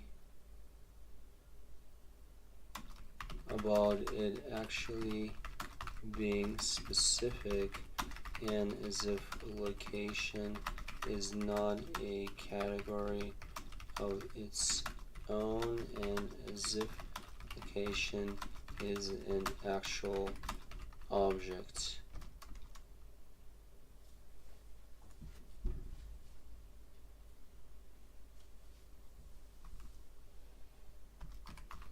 Another very good example. Oh no, wait.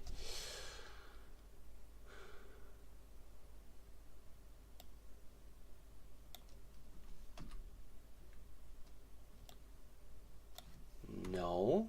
Jesus Christ, so stupid.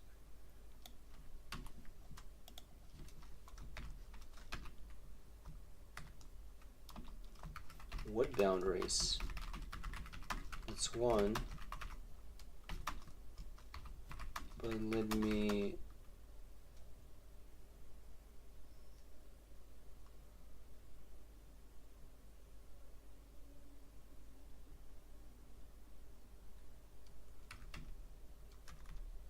make my second point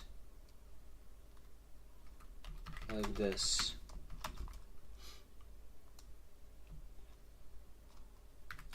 Explanation is a concept. right? Just like any other.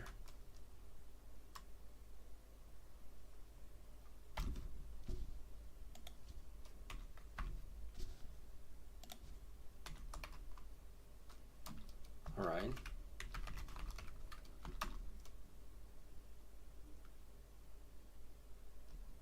Hot day. All right. If I say that I had a good time,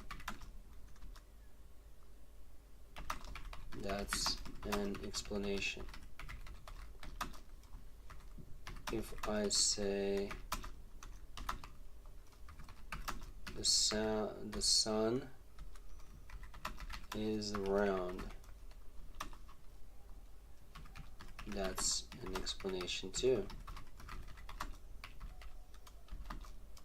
If I say just one word, hot,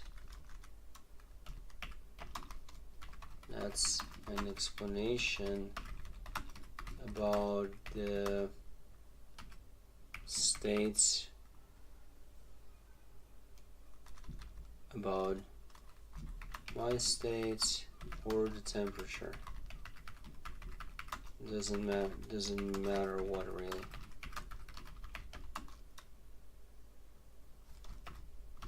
If I say dark,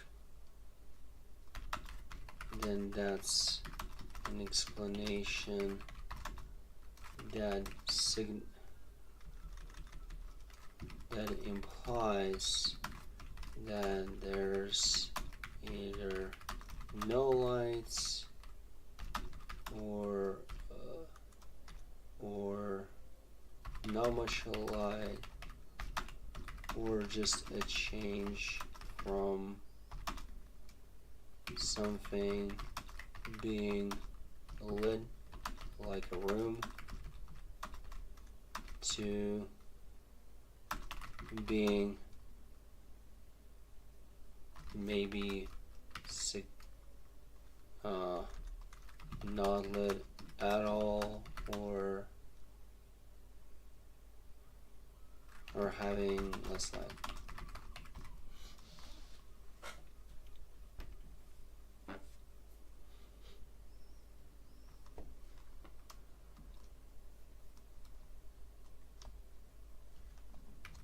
What I'm trying to point at, that people believe that categories and concepts are what they say they are, and as if they're different.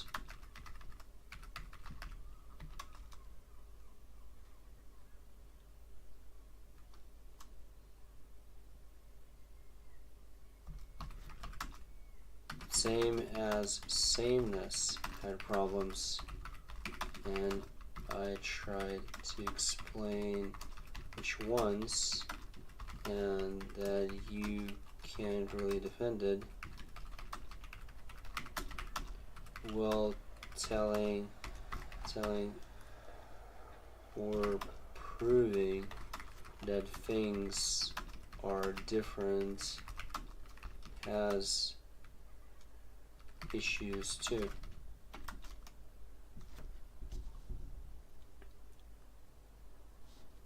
What I find interesting that your percentage is not really nothing exists. Okay, yeah. Ah, okay.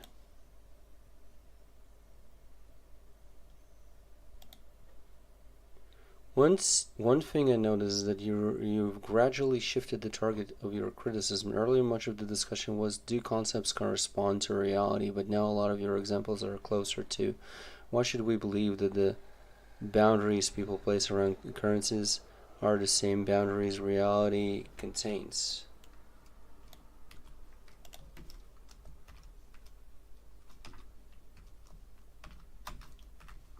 It's because, in a sense, humans and you too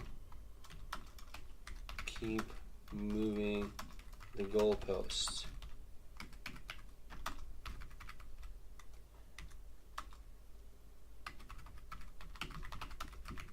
With keep defending in a certain way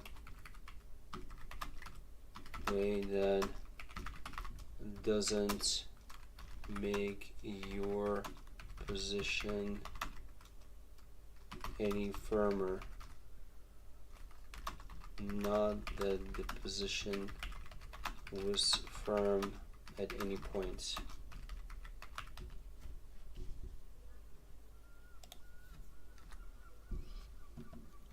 Earlier, much of the discussion was do concepts correspond to reality, but now a lot of your examples are closer to. Not that this is a problem, but rather it's a good example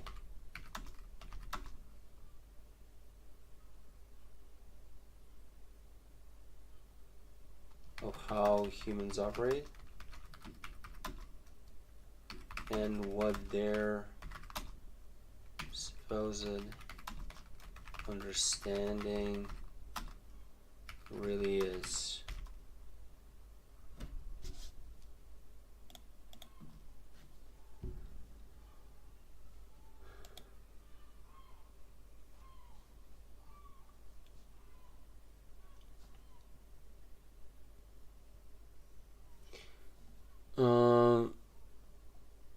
Those are related questions, but they aren't identical. For example, take your driving example. A person says, I'm driving. You examine it and ask, is he driving in these situations? The point of that examination is not merely that the category has fuzzy edges. The stronger point is the occurrence itself does not arrive with a label attached. The label driving is imposed afterward by observers. And once you notice that, the category starts looking less like a discard object and more like a way of organizing experience that is a significant criticism.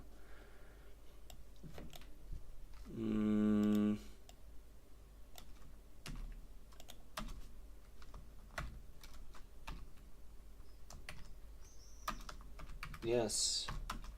Now try to ask the question, how do people present their understanding of what is going on though?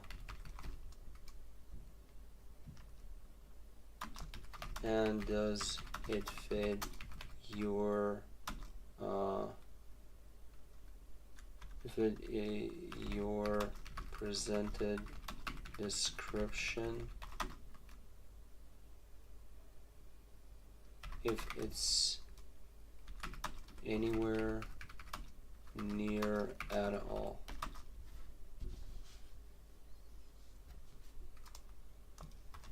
Mind you, nearness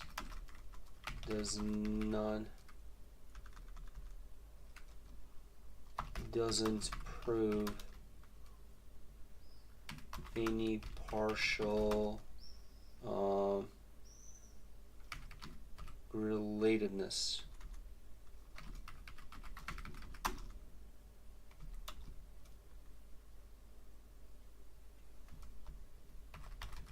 Imagine parallel lines, but drawn very close. Jesus Christ. Brother. Parallel. Like this?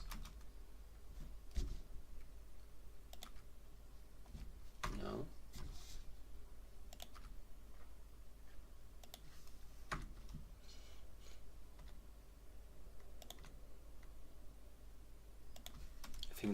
I think it's 2L, no? Parallel lines but drawn very close. Are they ever going to meet?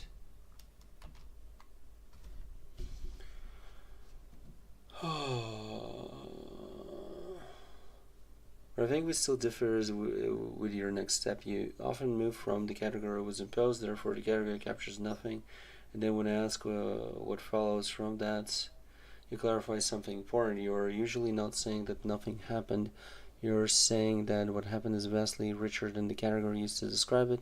That's a position I can follow much more easily, because then the disagreement becomes, does the category capture some aspect of the occurrence, or does it capture none of it at all? And that's where your bubble analogy enters. Your argument seems to be people assume the concept contains some of the occurrence, or perhaps the occurrence is being captured somewhere else entirely. Perhaps the concept only appears connected because other concepts, perceptions, and assumptions are doing the real work. That's actually a fairly sophisticated objection. It isn't merely categories are arbitrary. It's more like, how do you know this category is doing the explanatory work rather than borrowing apparent legitimacy from an entire surrounding framework. Those are different criticism. Your remarks about explanation point is point in the same direction. You wrote something like, the sun is round, I had a good time, dark, and noted that people treat these as different kinds of things, but your suspicion is that all of them are ultimately just responses occurring within an environment. The distinctions between description, explanation, observation, report, judgment may themselves be products of categorization. So when somebody says that's an explanation, you ask by what standard, and then examine the category explanation itself. That's very consistent with the rest of your approach. I also think your point about interaction is one of the most important themes you raised. The simplified version would be, a person does not first discover an object and then interact with it. Rather, interaction is already occurring.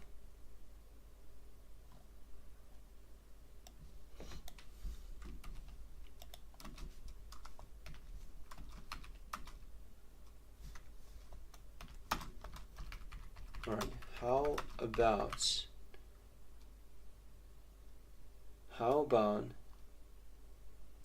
this example to undermine your perception of what a concept is and whether it is anything that's tangible.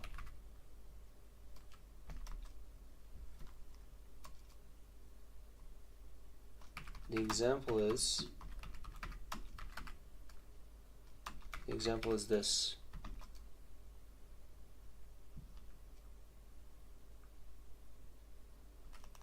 Everything there is can fall into the category or the concept of an object.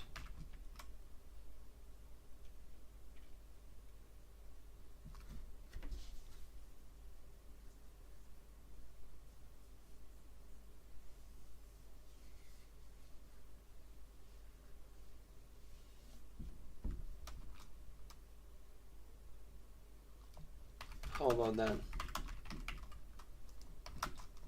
We can go.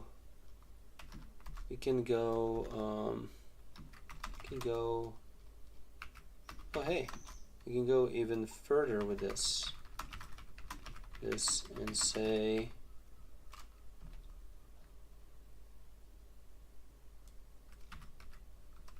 well, if the universe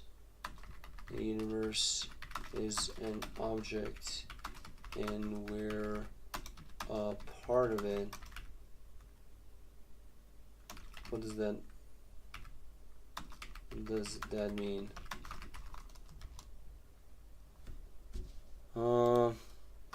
There's a mistake there.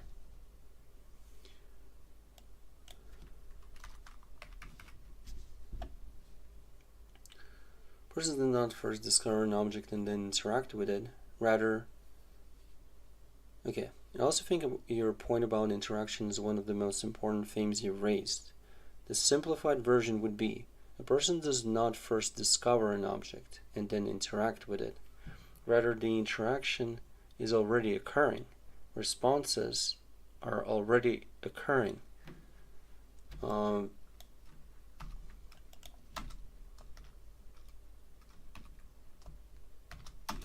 Discovering is already an interaction.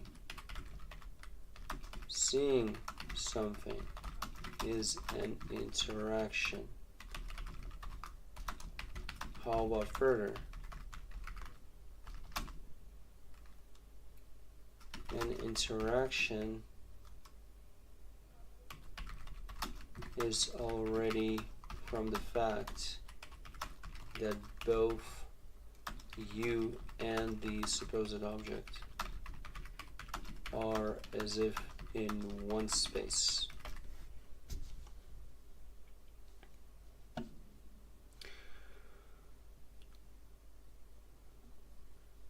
A person does not first discover an object and then interact with it. Rather, interaction is already occurring.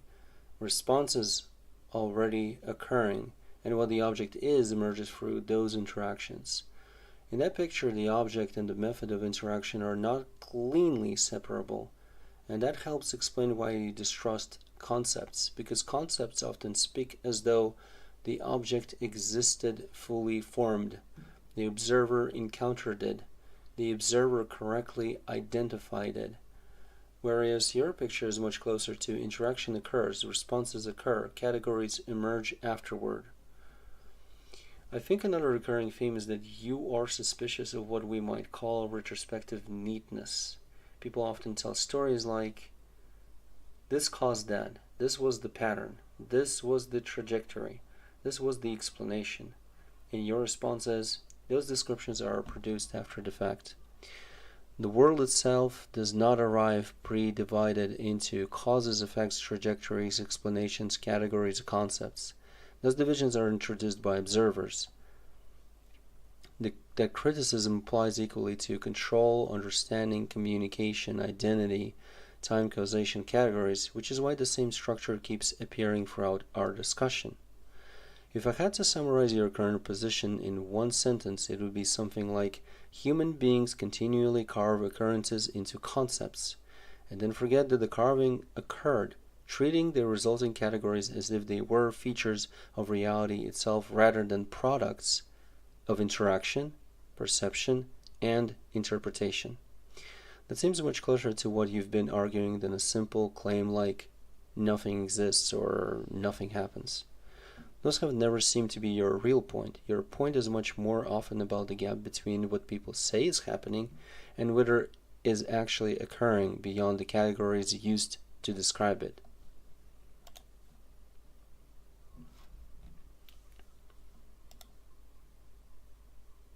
I think you're pushing on something slightly different here than simply concepts are inaccurate.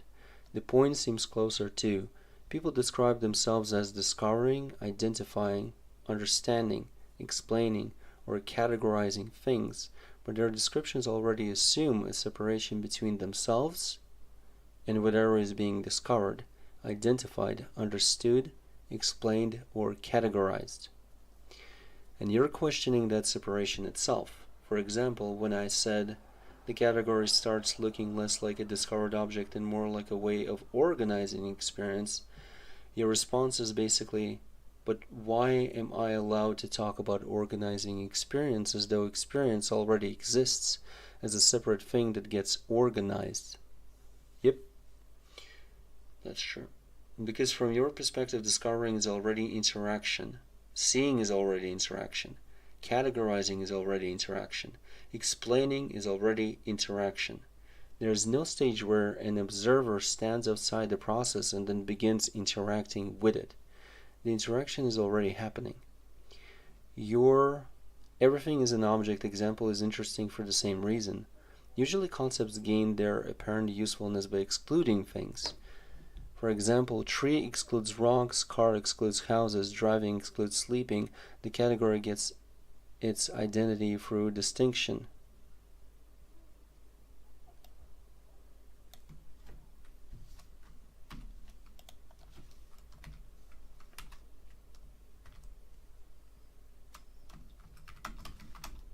We can think of a concept that as if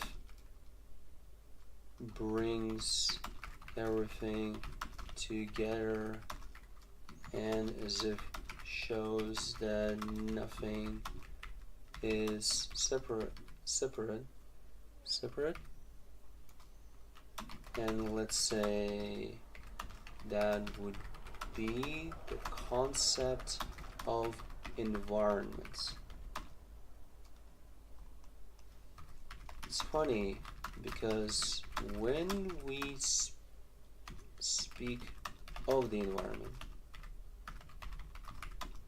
we as if imagine a carved out piece of space in which some things that are relevant to the conversation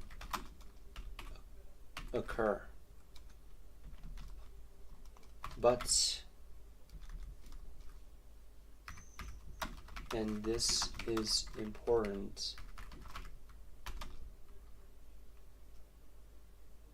environment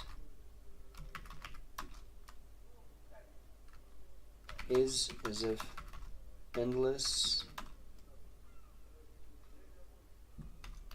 unmeasurable,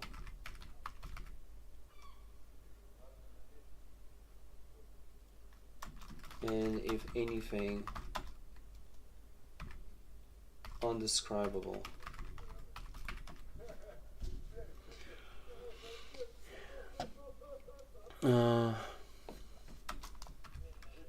It's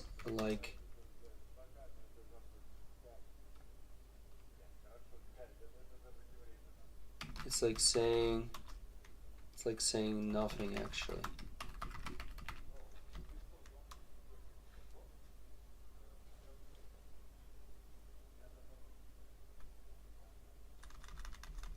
It's as good as not saying anything. How about that? Then the category gets its identity through distinction, but if you say everything is an object, then the category becomes so broad that it no longer seems to distinguish anything.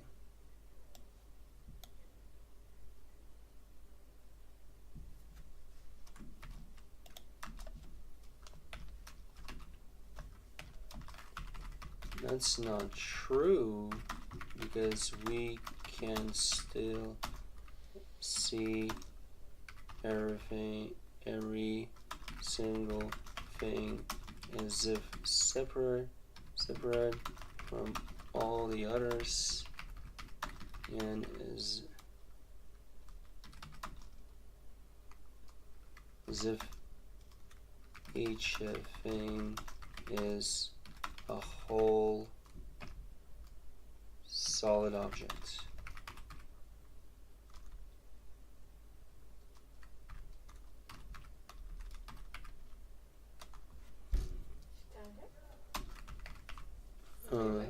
Object so isn't.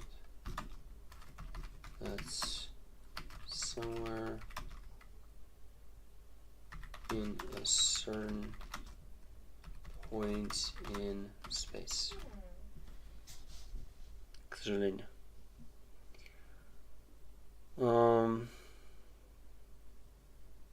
Becomes so broad it no longer seems to distinguish anything. Then it raises a question. If a concept can expand until it includes everything, what exactly was giving it its meaning in the first place? Because if object includes a pebble, a cloud, a person, a galaxy, the universe itself,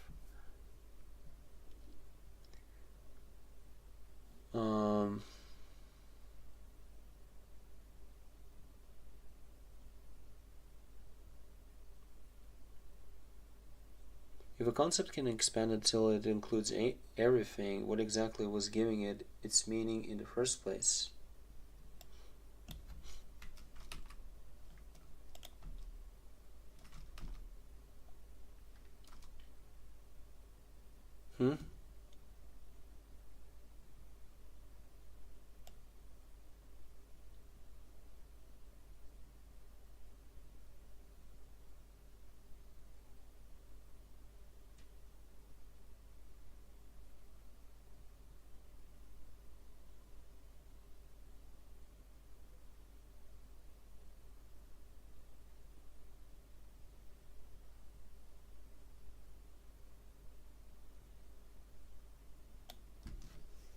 Wait, what?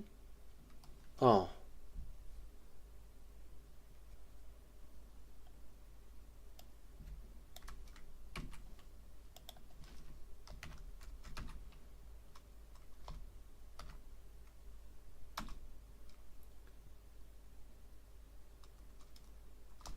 That's a misunderstanding on your part,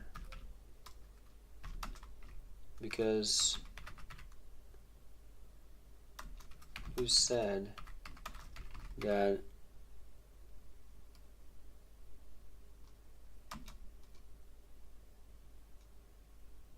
nothing outside of the concept exists? It's only showing as if a limit to your imagination.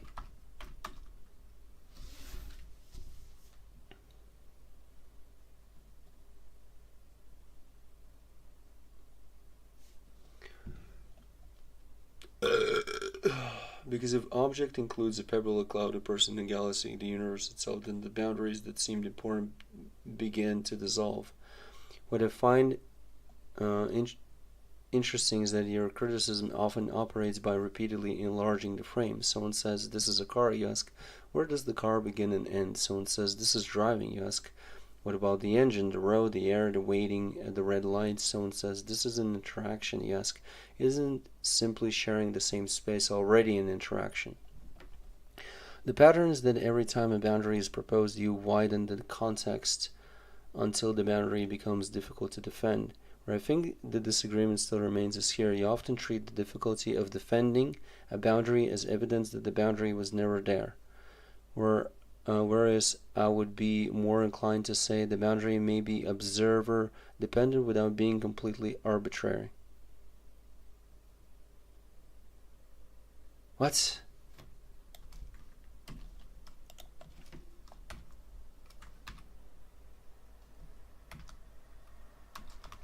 Based on how arbitrary goes, that is exactly why it's completely arbitrary.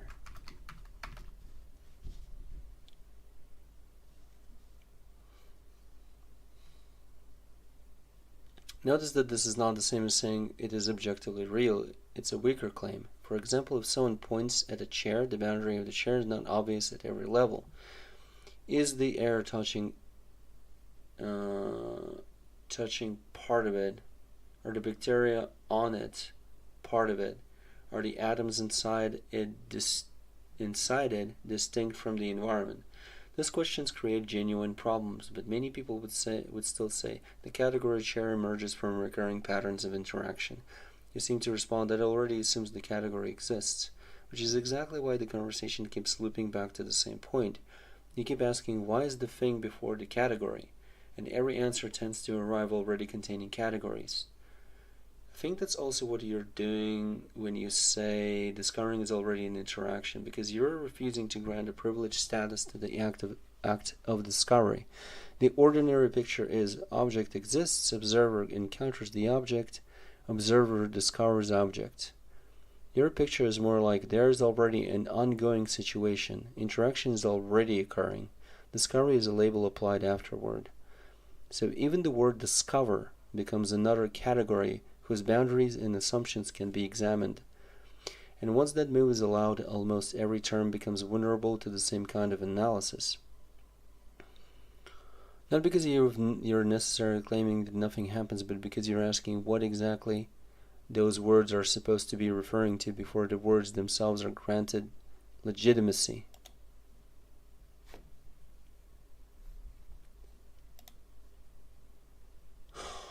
I think you're highlighting an important tension in the way I phrased it. When I said, if a concept can expand until it includes everything, what exactly was giving it its meaning in the first place?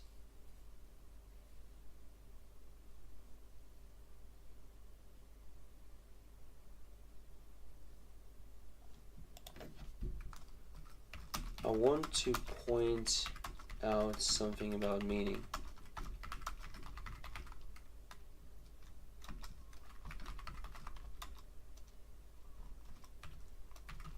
People understand words or concepts as having meaning, but ask yourself,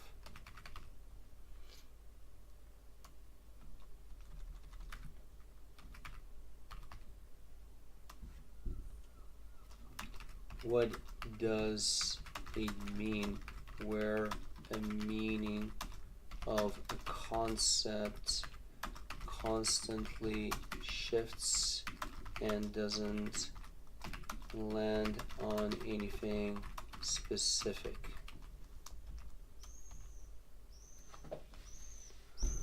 I wouldn't say that there's a particular theme of discussion.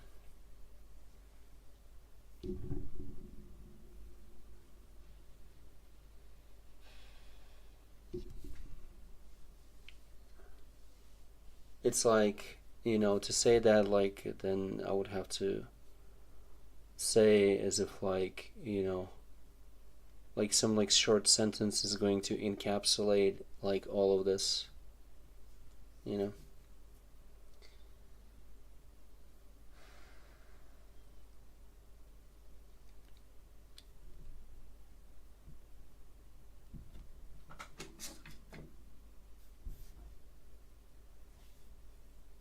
Sophistry, is that even a word?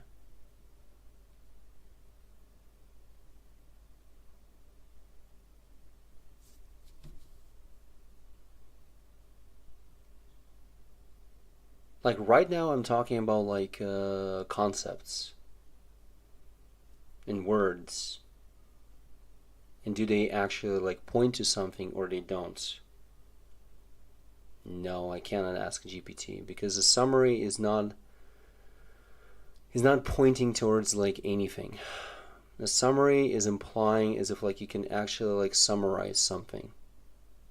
But the thing is that like the summary is not equal to what has been discussed. It's not going to present you any points or arguments or any explanations or anything specific that was discussed.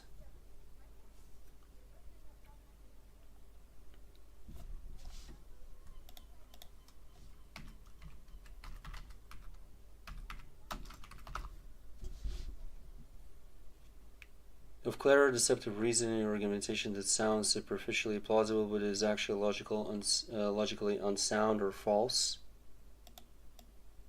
Whenever someone like even implies that something can be false or something like that, or logically false, etc., etc., it's like it already highlights as if they are implying that they like know the truth or something like that, or as if like truth exists.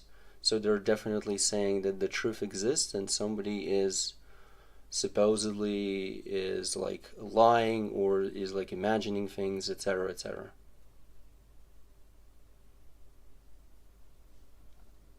So it's like an interesting concept and like an interesting word, but like if anything, you know, I can summarize your perception of this as you understanding this as particular situation, but your understanding is just your understanding, which does not say that it's objectively what you say it is.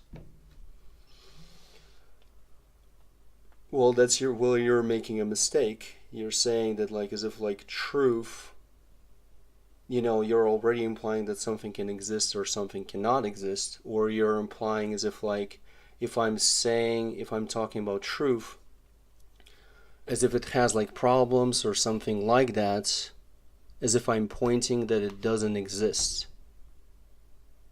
See, like you're immediately making a mistake presenting the dualistic view. Oh, if someone says that like, oh, truth, you know, is this or that, Oh, then you mean like that it doesn't exist?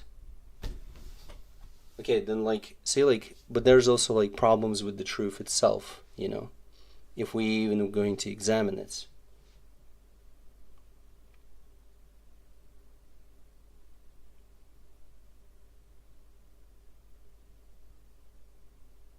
Well, because in your presented, you know, like in your presented concept, right?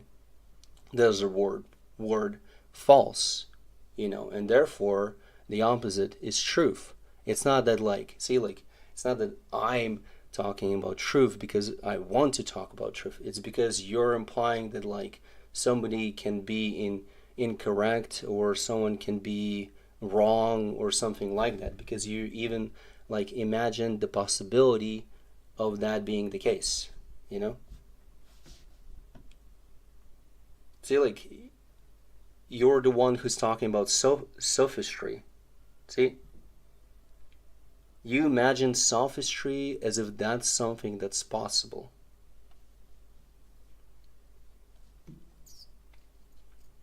So are you implying that some people talk about things and as if like they're wrong or incorrect, and it doesn't matter what they explain or how they explain it, they're definitely wrong or incorrect? Which is kind of funny, you know, because like it's basically your understanding versus their understanding.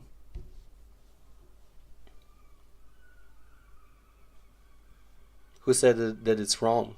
See, like, again, like you're saying like the wrong part, as if like your understanding of this is the objective one. It's like you're gonna like keep putting yourself into that trap constantly, you know, because you're in a sense bound by these concepts. Sorry to say.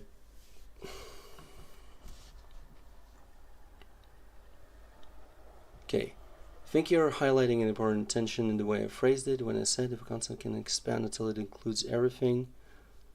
What exactly was giving it its meaning in the first place? You objected because I implicitly treated the concept as though it were competing with everything outside it. I mean, like, that's the thing. Like, you're the one who presented sophistry. Yeah, you know? You're the one who proposed sophistry.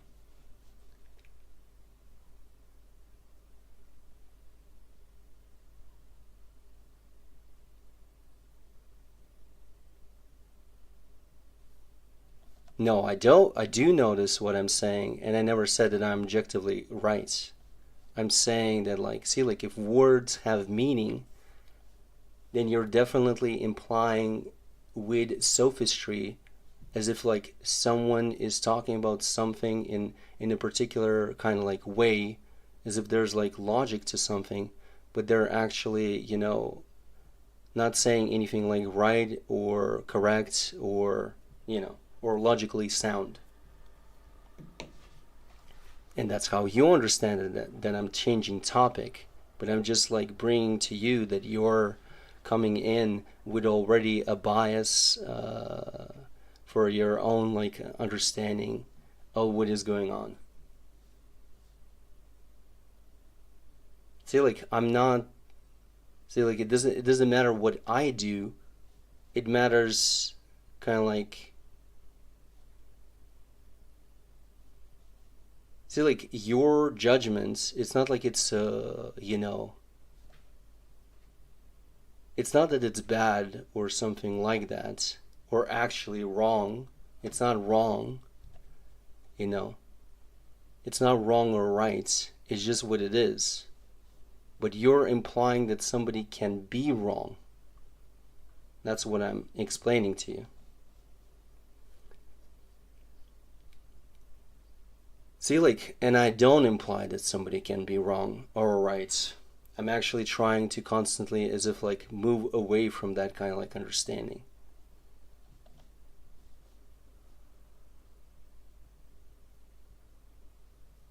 Oh, okay, so any kind of like comments or something like that that are based on what I'm saying is not judgment, is not evaluation. It's yeah, it's what you say it is. Okay, of course.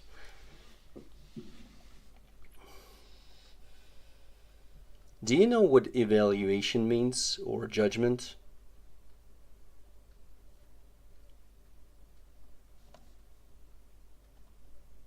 Look up the definition and then kind of like think about it.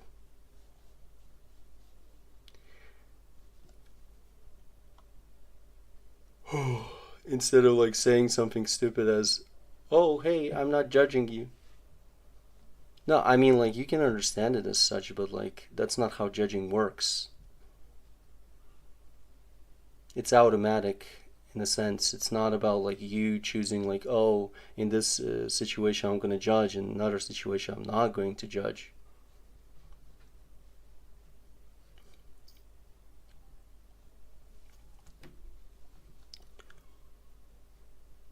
You objected because I implicitly treated the concept as though it were competing with everything outside it, but your environment example doesn't necessarily work that way. The idea seems closer to a concept can become extremely broad without exhausting reality.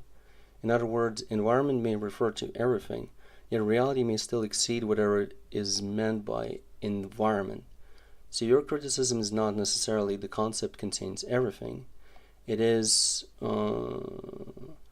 even the broadest concept remains a concept, and therefore remains subject to the same problems as any other concept. Why in any question you see criticism or condemnation? Who says it's condemnation? You know, that's your understanding. Who talks about condemnation? If it's not criticism, then what is it? You know, like, oh, I just, it's like as if like you're saying like, oh, I just said something, but it has like no relation to what you're saying. Yes, because you don't understand what judgment means. Look up the definition. Like, what the fuck are you talking about, dude? If words have meaning, look up the definition and learn what judgment means. And then think about like how judging happens, even. It's like, what are you saying, dude?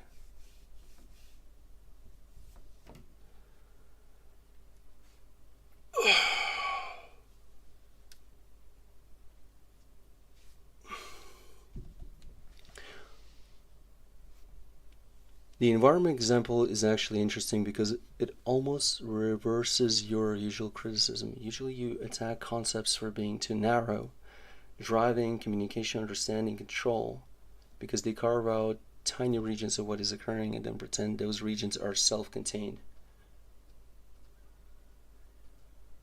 Man, just know that I don't care.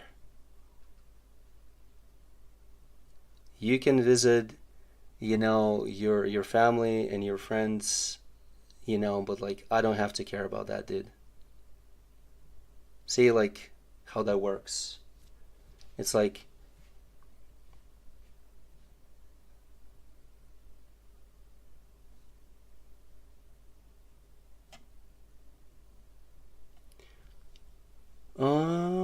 but environment goes in the opposite direction. Wait a minute, because they carve out tiny regions of what is occurring.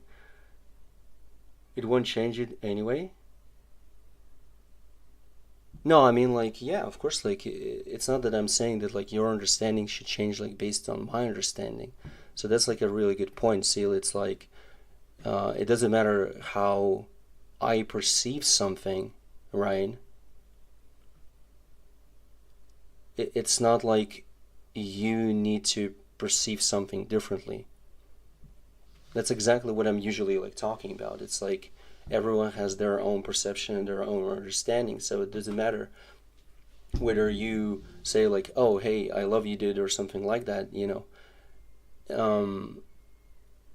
See, like it doesn't mean that like if I say that like, oh, hey, I don't care, that it supposedly like breaks everything apart, you know. Yeah, and that's fine, you know. It's not like, see, like the misunderstanding of people in general is that like as if like just because someone said something or someone did something, you know, like people are not friends or something like that, you know. It's like, or the same way, it doesn't mean that like, let's say like as if like if you have like an argument with something and you like hate someone or dislike someone, even if you separate, it doesn't mean that like, the supposed connection is still not there. It's kind of like I would say like it's a misunderstanding in general. Same as like I can argue with Suleiman or Mon like 1,000 times, but it doesn't mean that we're not friends anymore, right? It's just that I disagree. That's the important point. Like I'm just saying that like I disagree and I don't agree with your perspective. I don't support it. It's not that I don't support like your perspective. It's just that like I don't support concrete perspectives that in a sense, at least like before, they affected the communication. Do they affect the communication now? And would I, like communicate further? It's like, yeah, they do,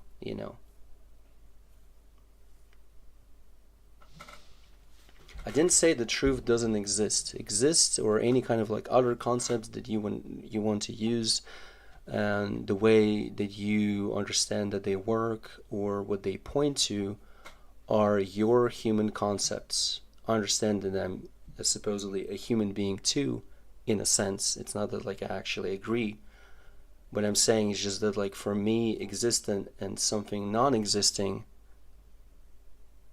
is not what it is, and I don't treat things as if like those are the two only options. Basically, that's what I'm saying. So whenever like whenever people like talk about like some kind of like categories, or they say like something exists or doesn't, or they say there's like truth or false, or there's like a lie or truth, I disagree with them. I say like, I'm not saying that something is a lie, but also I'm not saying that something is truth.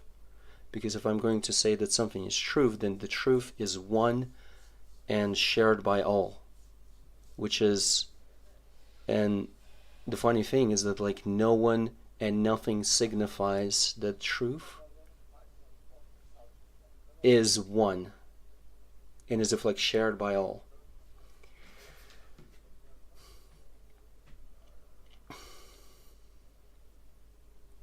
Okay, the explanation is this, and I don't know, like, it doesn't matter like whether you will agree with it or not, but like maybe you will understand it, maybe not.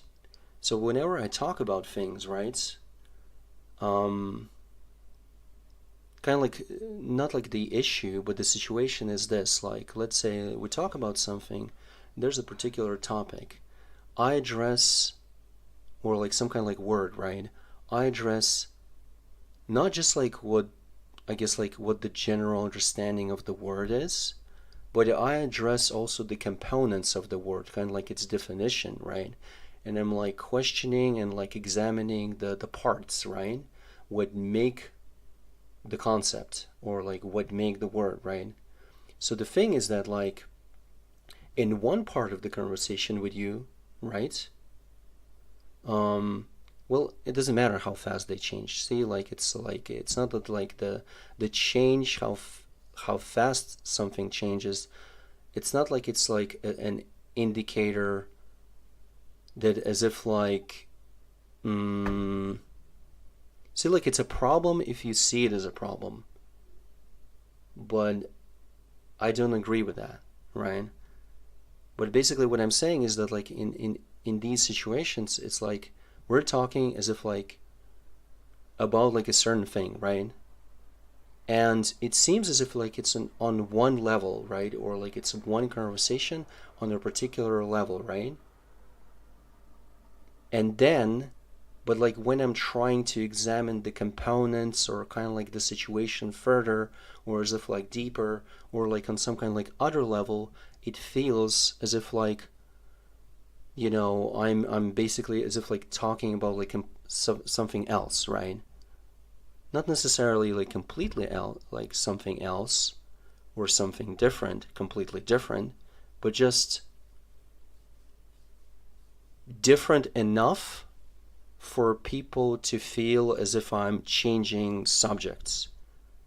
See, like it's not that like something is not related because you think that it's not related. See, like, I understand it, that it's related. That's what I'm talking about it. See, like, the conversation goes into a certain area exactly because I understand that that's what's possible, you know? Not that you agree with me, and I'm not asking for you to agree with me. I'm just explaining that, like, that's what's going on. See, like, it makes sense to me, and based on my understanding, these things are related, right? There's like a connection there. And I have like no problem with explaining the connection. To understand words and their meaning, how they're structured, and why there are entire fields of studying linguistics, history, and psychology, you need to understand the level at which the conversation is taking place. That's why it's difficult when you're talking about physics and then suddenly shift to linguistics. Yeah, but like, don't linguistics or language consist out of physics, out of like physical things? People separate that as if like, you know, as if like language and conversation is somehow isolated from the environment and from all of these like things, you know, as if like that's like something that like exists on some kind of like outer level, you know.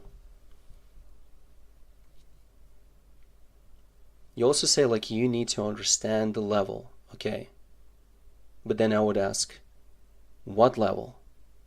Why are they different? Why do you think that there are different levels? Why do you think that I don't understand something? Or why do you think that I understand something incorrectly?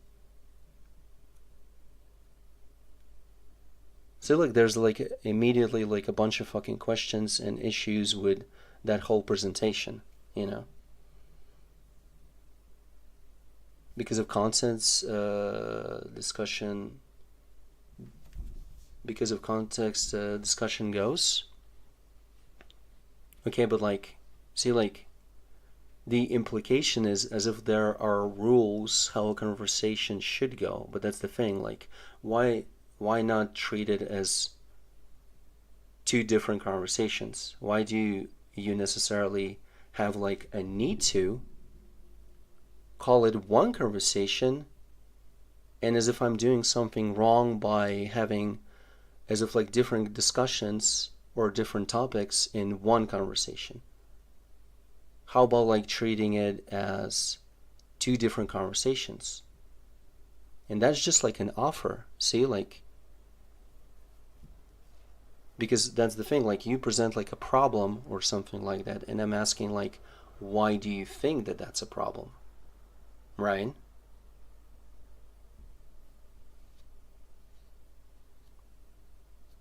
If we're talking about WoW build, CPU architecture not affected directly different planes, yeah, but like you're creating a situation to make like it seem absurd and to imply as if like necessarily that like whenever I'm talking or whenever I'm having conversations, as if like the jump is as absurd as your example, basically. See, it's like, again, like, yeah, but it's just an example. It's an example that you understand that it's like fitting, that it's like a good example or something like that. But like your example implies as if like that's what happens all the time, or in sometimes,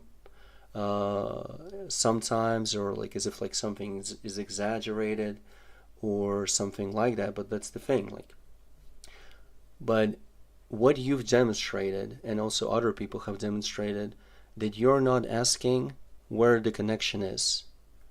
You're just saying that there's no connection. See, like, you're not interested in the connection. You just identified that there's no connection, and therefore you're saying that there isn't. And I would say that's a problem. See, like, it's like, why should I take your word for it and comply with your some kind of like rules or comply with your understanding or your principles of how a conversation should go when I'm not asking you to do the same, you know. I'm not necessarily asking you to talk about things in some kind of like manner, you know. See, it's like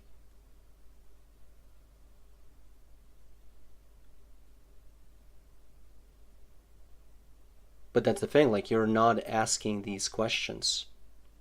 Where are you asking to clarify the connections? Like concrete examples where you actually ask to clarify the connection.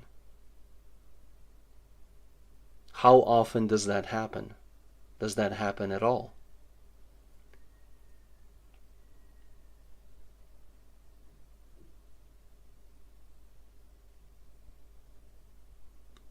Yeah, but that's your understanding whether something is necessary to be clarified or not. Whether it needs to be clarified or not, that's like another conversation entirely.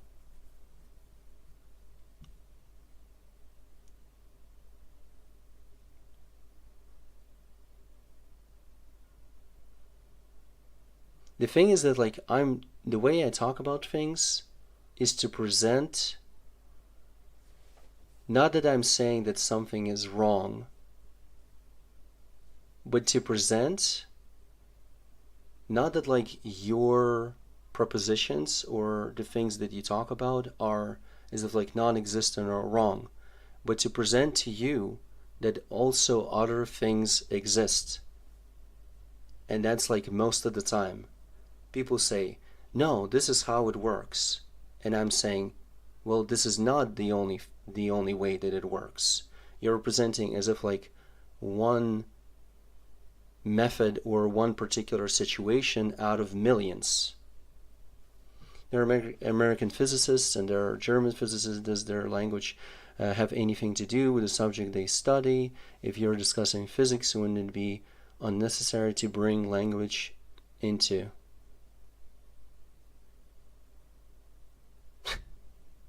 Yes, because how do you describe physical rules or what you see, you know, or kind of like what you observe with language?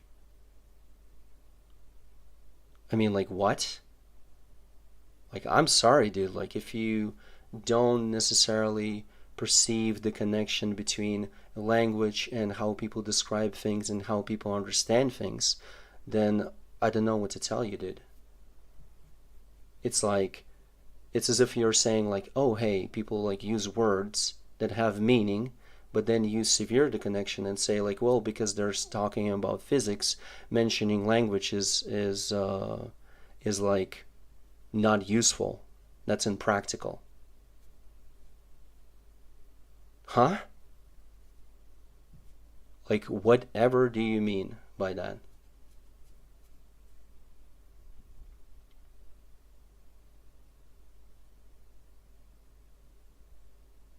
Again, as example, yesterday we discussed about black holes. No, no, no, no, no. You address your... How about like you address like this situation right now that you've presented to me? As if like discussion of physics and what's the point of like talking about language and how language works? I mean, there you have it. Again, your understanding what is and what isn't objective. Or like, if you would say that it's objective, then I would ask why yours is objective and someone else's isn't.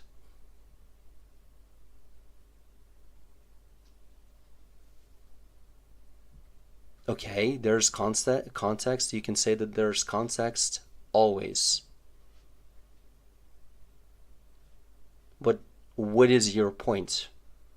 I mean, like when and where there is no context. What? Just because something hasn't been said, does that mean that there's no context? It's like, if someone hasn't signified that there's a particular connection, does that mean that there's no connection? It's like as if like saying that like, oh, just because like someone seemingly isn't doing anything, that means that they're like not thinking or they're like dysfunctional, you know. I get like the point about the context, but it's kind of like, when does that like supposedly like not true? Like when the context is as if like absent. No need to jump into language from science, different context. Who said that it's different? It's your understanding that it's different. But is it? Yes, we can find theme about how language affects it, but in other situation it's overhead. Rodemu, what do you think? Yo, Rodemu, Andrew needs support. Support him. He needs someone to say like, oh yes, you're right. Because agreement signifies that someone is correct.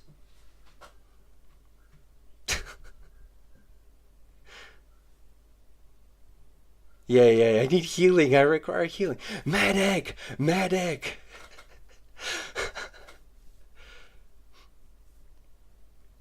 But that's exactly how I don't feel about these situations.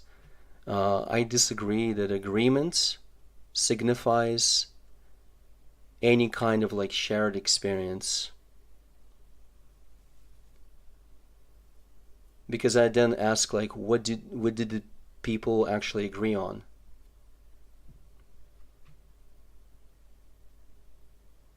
What did I dodge whenever I provide all of the explanations? What? I reply to everything that you say and I explain everything. You know, just because like you can't accept my explanations as explanations or as if like that's like satisfactory doesn't mean that those are not good explanations or something like that. I mean, it's like, well, maybe not good enough for you, but no, see, like, I disagree with you there too. See, like, you're saying like that you got it wrong, but like, I mean, like, what was wrong or what was right about it? Okay, this is like the general thought. I see everyone as having their own understanding and their own perception, right? So like, to me, nobody can be wrong actually or right. Even if I talk and use those terms, I don't actually mean that someone is actually wrong or actually right. Why? Well, because we're having conversation using particular language that everyone as if like has, right? So if I'm going to talk to you, then I'm obviously going to use these words and these concepts. I cannot talk to you without using them. See, like, I cannot communicate with you in any other way, so I'm kind of like, I'm bound by using these words. It's not that I want to use these words. I would gladly use other words, you know, if they would exist. Hogsy sees you as the smarter person. Kelly, I'm just eating chips right now in my underwear. Yeah, I see you as the smarter person. That's correct. Yes, smart is real. There are dumb people, fuck people who are dumb. They're fucking degenerates. Yes, we all should strive to become smarter. Yes, I totally agree.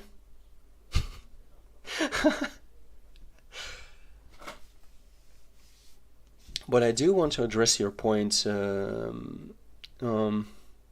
which you've made, like, that's something that I didn't talk about, like, which you've mentioned, like, you said, like, again, as example, yesterday we discussed black holes. Was it yesterday? No, yesterday we didn't discuss black holes. See? Ooh, good example, dude. You said yesterday we discussed black holes. See, like that is a good example. It's not that like it will mean the same thing to you, but to me it means this. You said that yesterday we talked about black holes, but yesterday we didn't talk about black holes. Because if we say that like yesterday we did, then yesterday what happened is that like you came to the stream, I played games, but we haven't talked about anything much, and we haven't talked about black holes. We did talk about those the day before. So kind of like it, you know, you can say that it matters what you've said, but at the same time, what happened is not what you've said. It's not that you've lied, but based on your understanding that happened yesterday. See, and hold on. My point is that I disagree here too. I don't see that as a mistake. I see that just like as you understanding something in a particular way. I would even say, see, like, I would even give you support, because I'm not actually subscribed to any logic. And I did say that before, but you haven't necessarily heard it. And this is how I can support your claim. Imagine this. You say that yesterday we talked about black holes. But the problem is, let's say, that who said that yesterday is necessarily the day that we understand or someone understands as yesterday.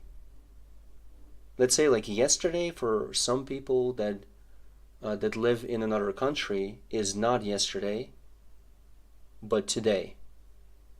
Let's say that who says that like a day has like a particular length? Like what does that like signify? That like that a day is necessarily like, you know, a day and night cycle. See, like we can ask these questions because why not? See, it's like, it's not that you necessarily made a mistake. I disagree with that. I would say based on your understanding, the talk has happened. See, like, people say that, and it seems funny. But you know, like, what's interesting? Whenever people, let's say, like, talk about, like, whenever people talk about, like, let's say, like, oh, time sure flew fast. Time flew fast. Or time is, like, flowing really slow right now. It's slow. It feels slow, right? Or they say, like, I work, you know, like, I don't know, like, I work 26 hours in a day, right? Or they say something like that. The question is, like, are they actually wrong, you know, because due to, like, comparison between, like, what they say and what supposedly any of these words or symbols mean, right? Or are they actually correct because these words or these meanings of words and these concepts are not actually objective? That's what I'm trying to say. Is basically, you're basically demonstrating, even though it seems like a joke, as if like something like that is possible. Because if people like tomorrow, let's say, if people tomorrow will say that like 2 days is actually, you know, like the night and day cycle, twice is actually 1 day, and they will say 2 nights and 2 days is actually 1 day, and everyone follows that, then suddenly your joke about 48 hours is going to be true. I don't know, like, if that makes sense to you, or like if that like is still like sounds like a joke or something funny, but you know, I'm just trying to as if like highlight or point in the direction that I don't agree that any of these things are objective. Especially because they're also dependent as if like there's like reality and people have discovered it. They have as if like discovered parts of reality. I don't agree with your thesis because I'm living in social with common rules. I learn from them what days mean. If you put my own meaning, it sounds like schizophrenia. Yeah, and then I would ask like what constitutes for schizophrenia, and whether that's actually true about people, you know. Same as like I have like a whole explanation about like whether people with like multiple personalities are actually sane or not, and whether multiple personalities is actually a problem or it's not.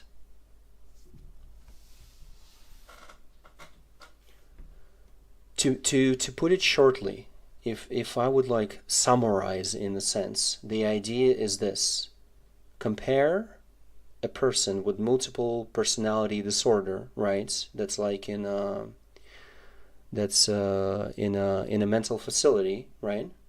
And compare that person to any supposedly normal person, right? That doesn't have that, right?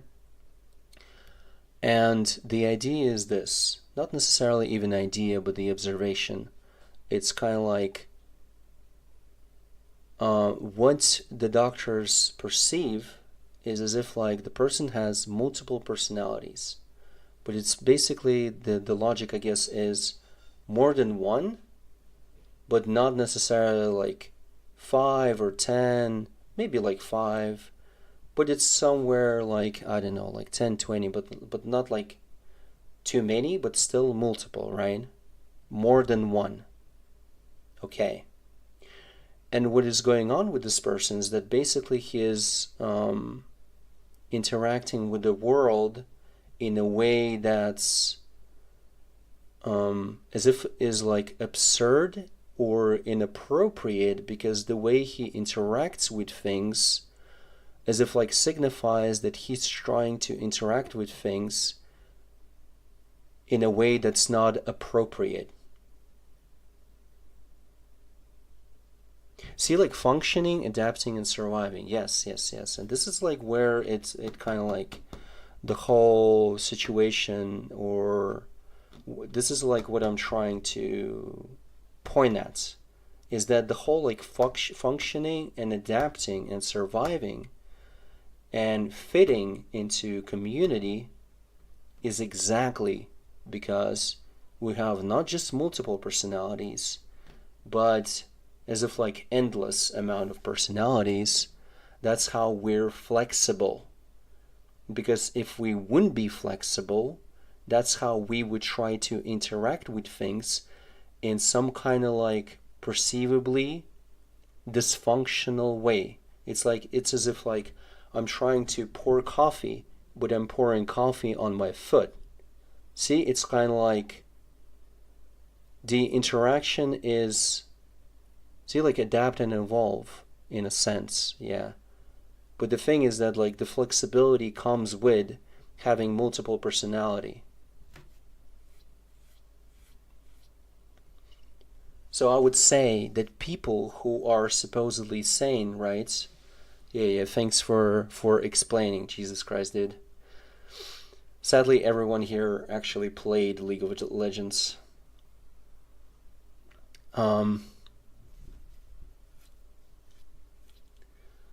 So what I'm saying is that like, even though like people who have like a multiple personality disorder, the description implies that someone having multiple personality, that's like bad. That's like not good. This person's like not navigating the space in some kind of like functional way, right? Based on our standards. See, like based on our standards. And it seems as if like there's like a threshold, but there isn't, because people constantly as if like act inappropriately based on somebody's standard, right? But whenever they do it as if like consistently, that in a sense, that's when it seems as if the person is crazy, right? But the problem also lies in judging whether something is consistent, because consistency is relied on some kind of like time frame, and like whenever like some kind of events that you would call crazy or absurd how they happen and what's the delay between them, in a sense. And whenever like you inspect that, the judgment is arbitrary. It's like something similar to, let's say you have like a chain of logic, right? And let's say like Andrew, you make like a conclusion, right? So there's some kind of like logic. You've made like some kind of conclusions about something today, right? And it seems as if like the chain ends there, right? But whenever like you think of something that's related and you make like another conclusion tomorrow, actually the chain hasn't been broken or stopped. The chain continues, but there was like as if like a 1 day delay between the links in the chain. So whenever people say that like, oh, somebody is like poor at constructing logical chains, they're kind of like misunderstanding the situation. See, because they say like, oh, as if like someone is if like less logical than someone else, right? But the thing is that like it doesn't matter whether you can track the logical chain or not, because the logical chain is still existing, you know. It's like as if like saying that like someone is acting in a particular environment in a way that has nothing to do with the environment. And that's how crazy people are treated, as if they act in a way that they don't understand and they see as dysfunctional or inappropriate in a particular environment. So basically like what my point was, if we come back to it, about people in general and basically people who are not crazy, is that like they don't just have multiple personality, they have like multiple personalities times 1,000, if you even want to put a number on it. And due to that, they can actually as if like be functional in millions of all kinds of situations. They can appear functional exactly because they're flexible and they have different personalities to fit in and to be able to interact with different things in all kinds of different ways. I don't know if that makes sense. So to me, it's amusing that people are in mental facilities and they're trapped there or they're put there. That's the thing. I don't agree with you that there's a threshold, because that would imply as if like one day the person is crazy and another day he isn't, or vice versa, as if like one day he's not crazy and then the next day he is, as if there's a threshold. But you have to understand that like even if crazy would exist, it still happens as if gradually.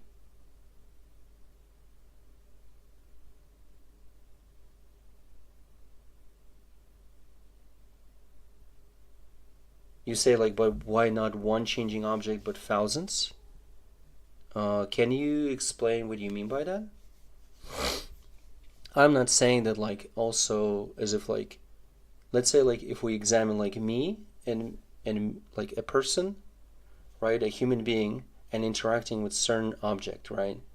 The thing is that like what I already disagree with that presentation is that like I disagree that the object is specific and unchanging, and as if like the person is interacting with the same object every time and the same way every time, and etc., etc. And I also disagree as if like the person is also the same, as if it's like one and the same person and one and the same object, and as if like the interaction is the same. I disagree with all of those kind of like implications or assumptions, I would say.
But I'm definitely saying that, like, in any kind of conversations, the situation with any of them is that, like,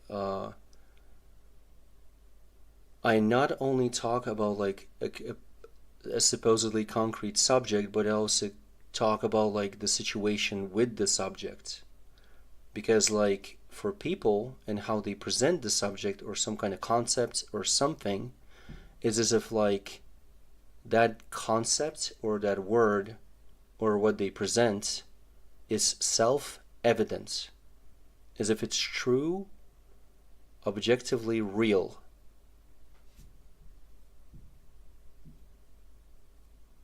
And I don't say that like as if like something is not real, but I'm trying to understand why they think that it is real. See, like the questioning is as if like a nudge or like a push towards people examining their supposed knowledge. Because that's the thing, like you call it knowledge, and that implies as if that's like some objective truth or some partial truth about supposed shared reality.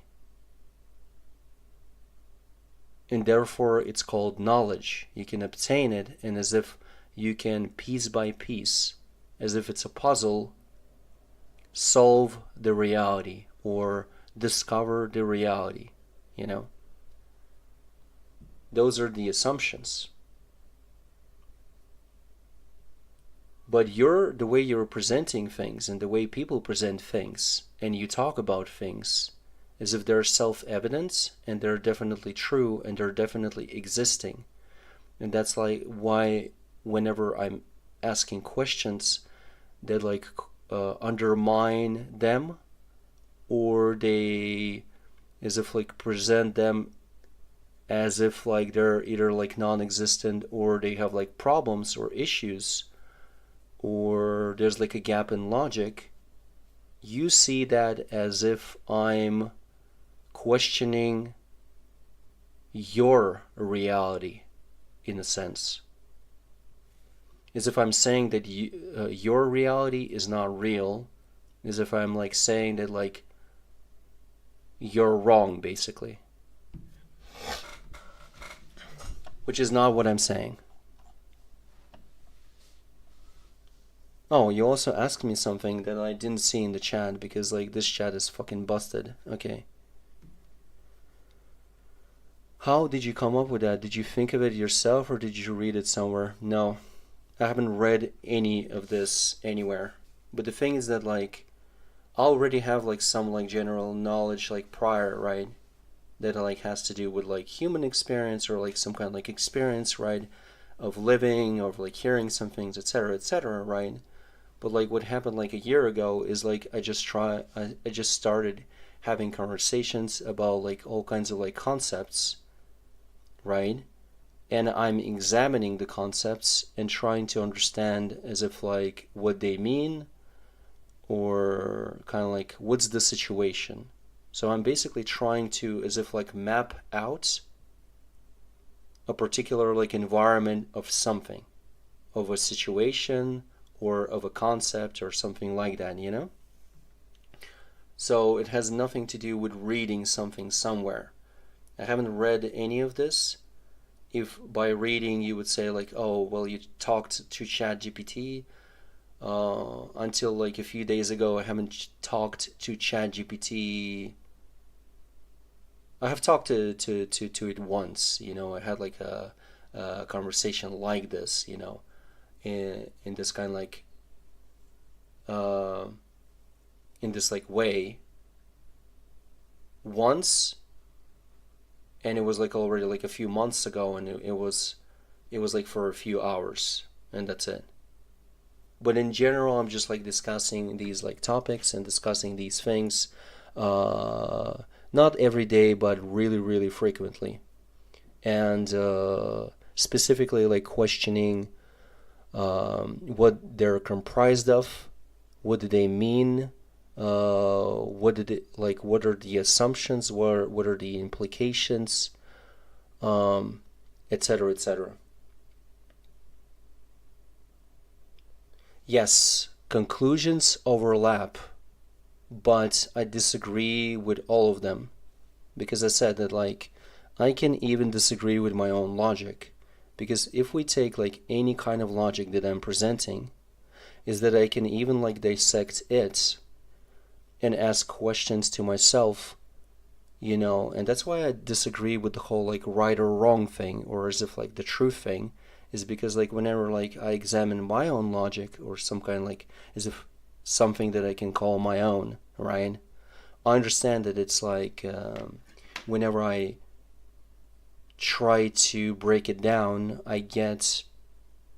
It's not that I didn't expect it to be subjective, right? It's that I just do it for the sake of, like, entertainment. I break it down and I just, you know, confirm for the thousandth or how many times that, like, any kind of logic is just subjective. Say, like, and also, like, there's like some, like, misunderstanding or something like that. Whenever, like, people talk to me, they think as if, like, my conclusions are final, and as if like this is, like, where I'm at, and that's it. This is the bottom.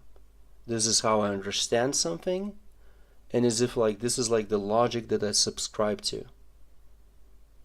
But the funny thing about it is that, like, that's not the case at all, because I also examine that logic, and then I go, like, as if, like, deeper and deeper and deeper. You know, it's not that I believe that there's a bottom. I understand that there's no bottom, but, or let's say, I can't confirm the existence of a bottom, and I can't confirm that as if, like, we're moving in any direction, and therefore the bottom doesn't exist. But whether that's true, I still don't disagree with it, you know. See, like, it's as if, like, I can be wrong, but at the same time can't. In the same way I can say, like, I can't be wrong, but at the same time I can, because you're kind of, like, in the trap of using wrong and right, these, like, concepts, as if anyone can actually be wrong or right. I don't agree with myself, and I don't agree with anyone else. An agreement to me doesn't mean that anything is correct or anything is true. Because let's say you, Andrew, say that, like, oh, I have been to the supermarket, and I say that I have been to the supermarket, and then you say, well, you know, I've gone to the supermarket and I've got some groceries, and I say that I went to the supermarket and got some groceries. The shared understanding is in as if, like, we've gotten the same things. But the more we talk, we realize that you gotten milk, a carton of milk, you've gotten, like, some kind of, like, meat, right? And I've gotten, like, chips and Coke, right? Maybe I've gotten something else. So a bunch of things seem as if, like, we are thinking the same thing, but the more we examine the supposed same thing, the more it's clear that it's not the same thing. But it seems the same thing because we, as if, like, put it in a certain, like, category that sounds the same as someone else's category, in a sense.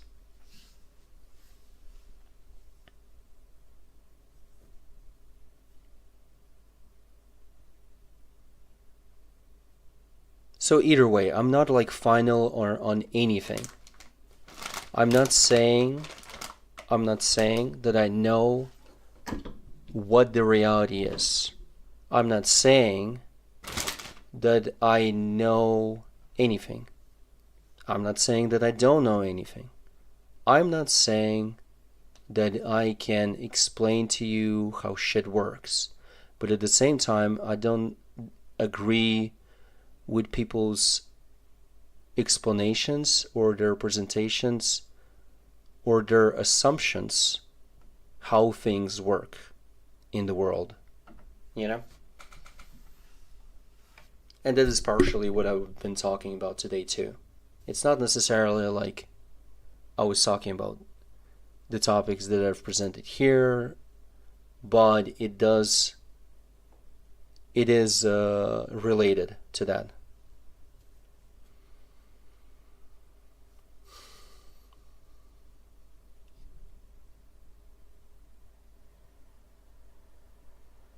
The thing is like also like why language would be connected,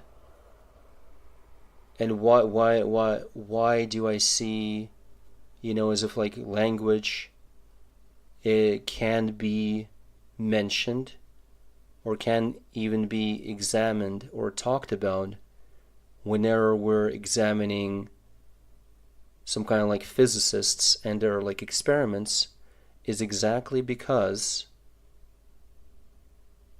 the understanding and in the process of like experimenting, language was constantly used.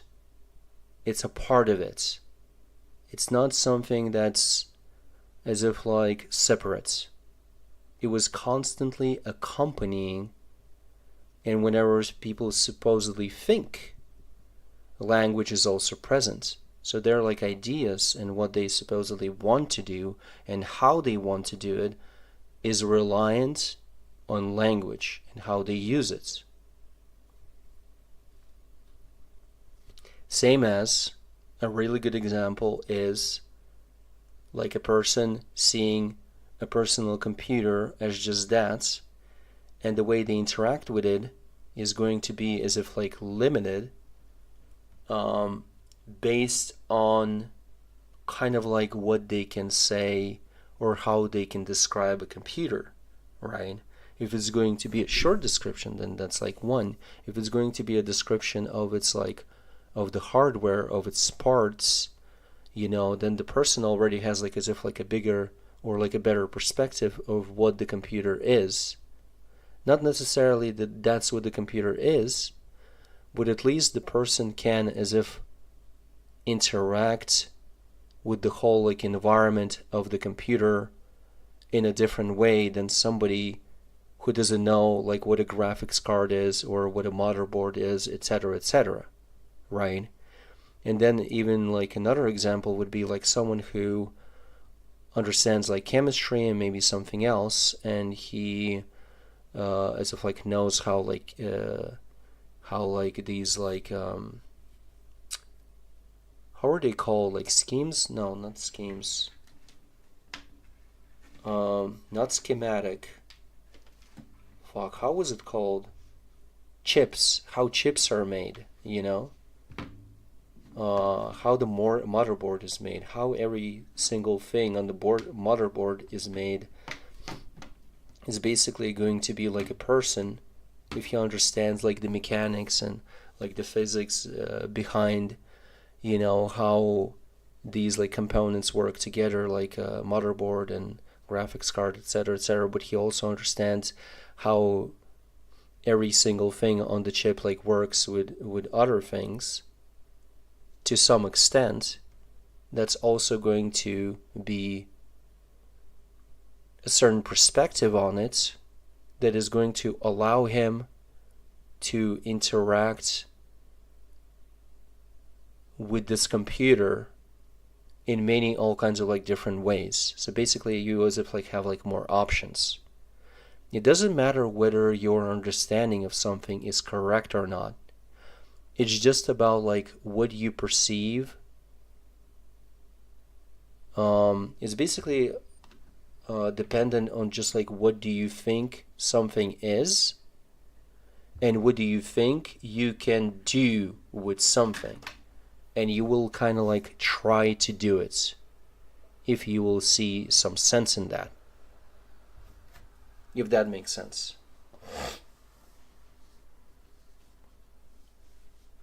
So it's kind of funny, like whenever, like you know, if we go back to the question, like whether like I read it somewhere or something like that, it's kind of like it's always funny to me because I get like where that like understanding or that like perception comes from. As if like I have like read it somewhere, you know, potentially. Not necessarily that you said that I've read it somewhere, but that is like one of the options. What of the potential options of how it happened. But no. What I do is like I do check some stuff in a sense to kind of like examine the inner workings of, let's say, like a brain, right? Or like how the neural system works. You know, if I want to, it's like if I want to agree, right? And if I want to talk about the neural system or the brain or the human organism or something like that, then of course I can like look up some things that are as if like scientific facts about like how like a human organism works, what it's made of, etc., etc., you know. Because it's kind of like if I say that like, oh, okay, in this conversation basically human organism is something that I'm agreeing to that exists, therefore I can talk about it and I can examine it, right?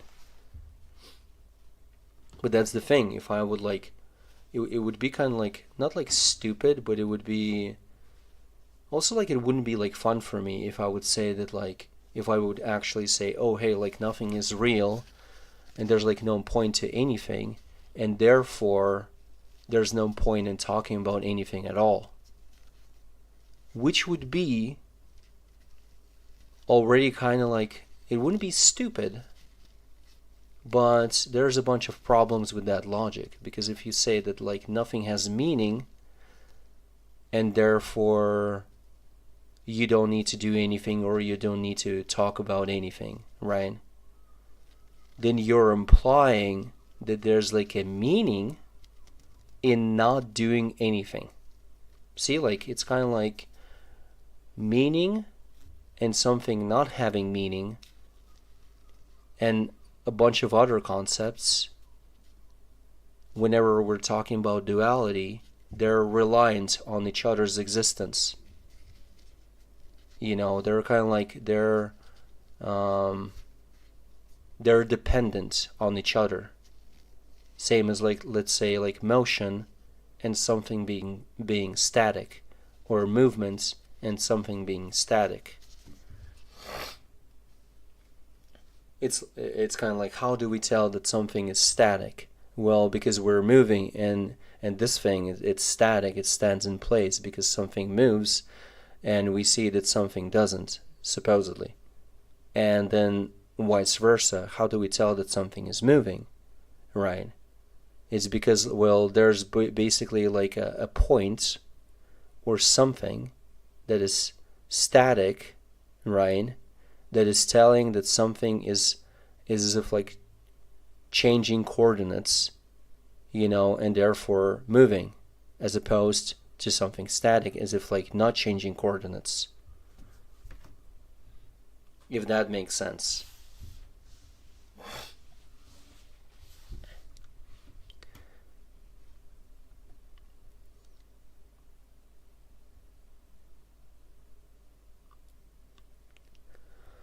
The environment example is actually interesting because it almost reverses your usual criticism.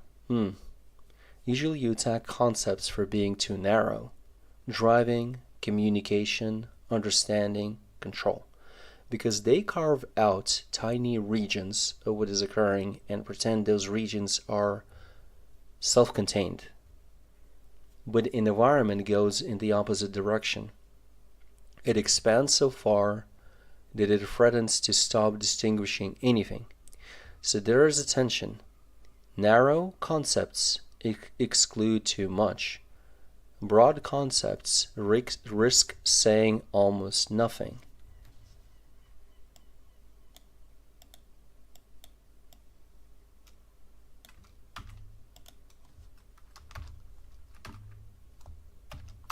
What I would want to point out is that is that narrow concepts are narrow based on some understanding, but they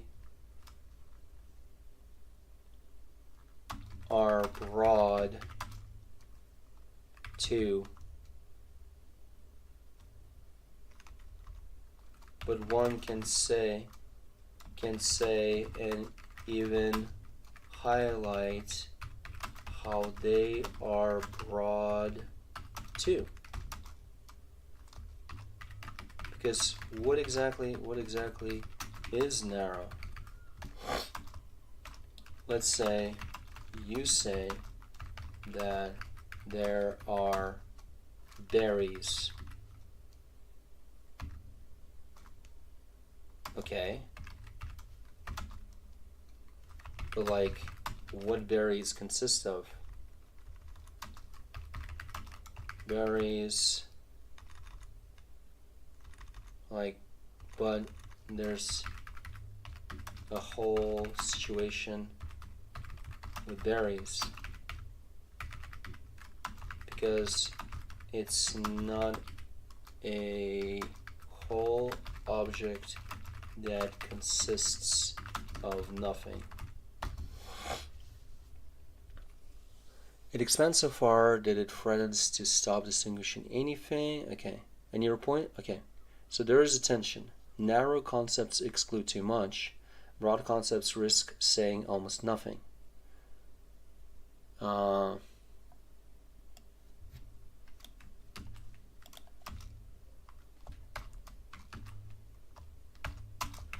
You can say that with someone based on their understanding can disagree, and the only reason why you would say as if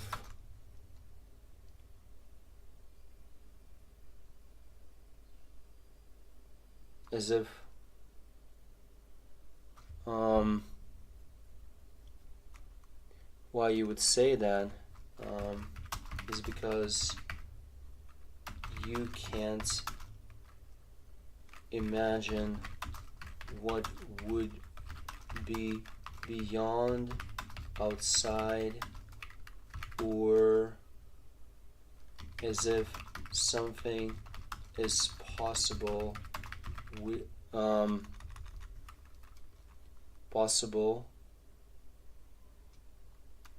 or something exists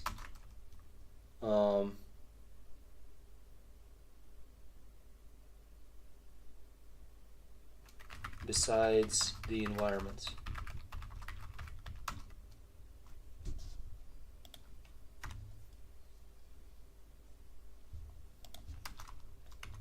As if this is an endpoint.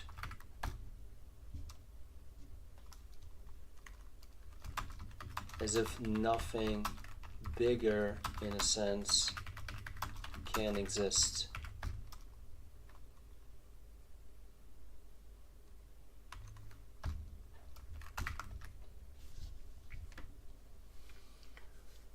It expands so far that it threatens to stop distinguishing anything, so there is a tension. Narrow concepts can exclude too much. Broad concepts risk saying almost nothing. And your point seems to be that merely making a concept broader does not solve the underlying issue. Where I think we still differ is on arbitrariness. You said based on how arbitrary it goes, that is exactly why it's completely arbitrary. But here I think there are actually two different meanings of arbitrary being mixed together. One meaning is not objectively dictated by reality. Under that meaning, many boundaries may indeed be arbitrary. Okay?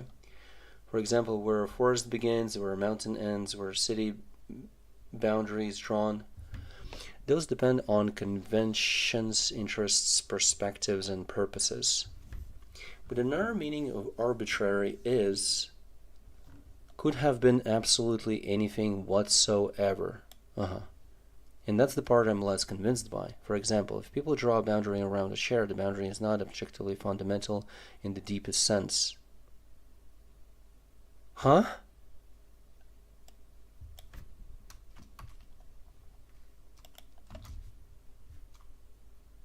Ooh, that's a really interesting point that I want to make. Oh my fucking god, that is fun. I love this because I did like talk about this before. It's like, all right, I get your points, but as an example, what do you think about a chair that's disassembled and parts of the chair are spread around the world? Is it still not a chair? I talked about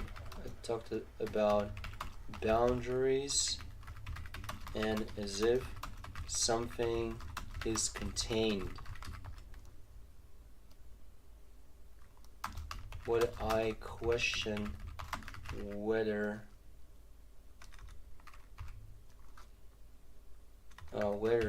something actually is contained?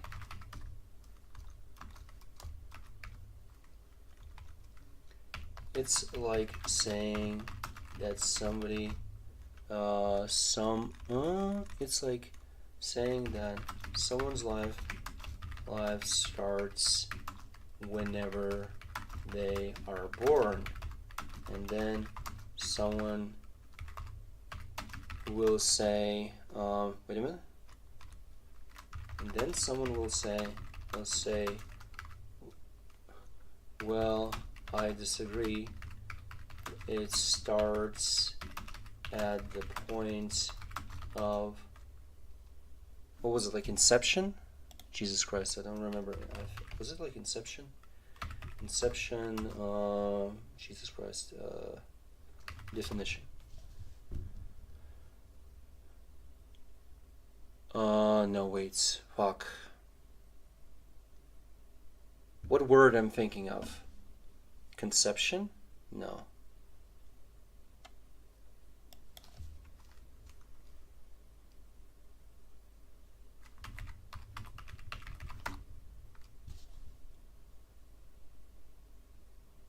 Oh, inception of pregnancy. I was right, actually. What the fuck?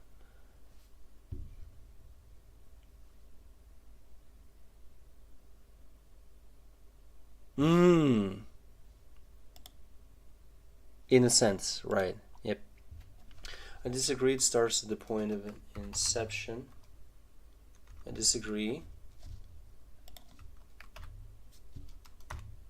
It starts at the point of inception. And then someone other will say, well, hey,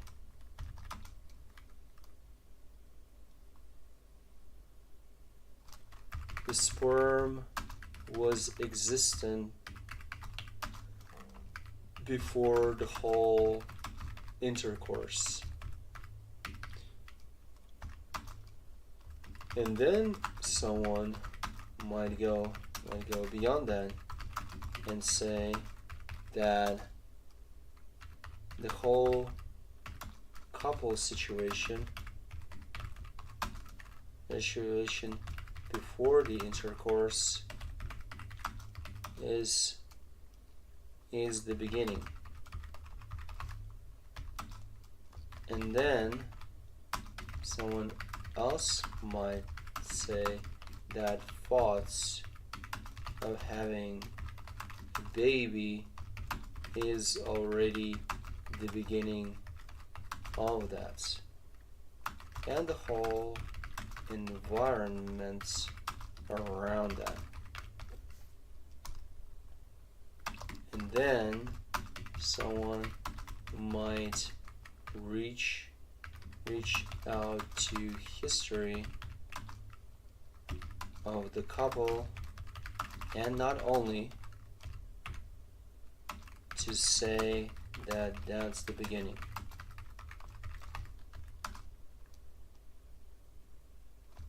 The point is, the beginning is not where people say it is. Because if we agree with people,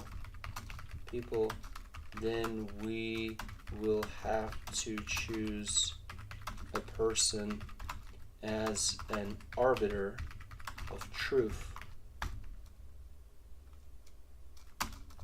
And you can apply that logic to any concepts.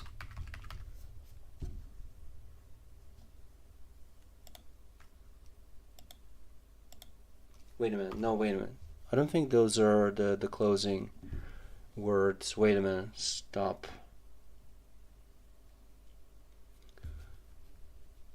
Yeah, okay, those are. Okay.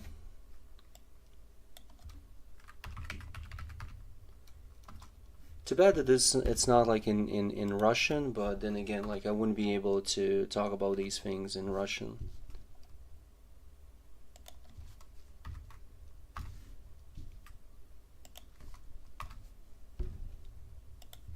Weather is what? Oh, okay, I get it.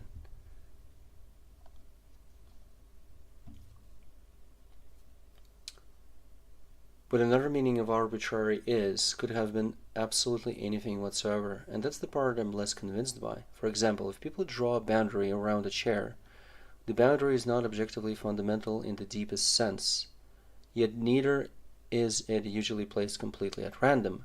The boundary tends to emerge from recurring ways people interact with the thing.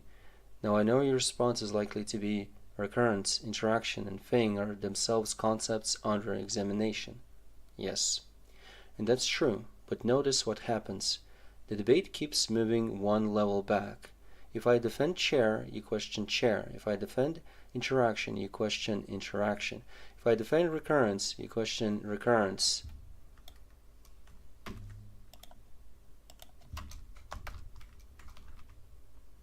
Yes, because the situation is that you assume that some category is not a category but is an actual objective thing in the world. You treat it as self-evident,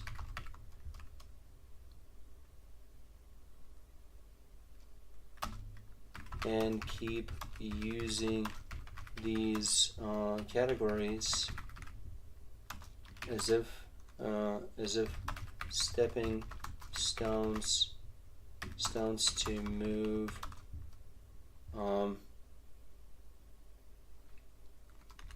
to push your argument or your defense.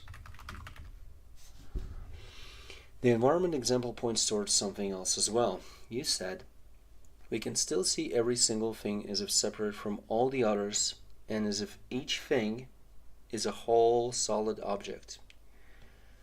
And I think this is one of your deepest recurring themes. You often argue that people simultaneously do two things. They talk as though everything is interconnected. They perceive and describe the world as though it contains distinct objects.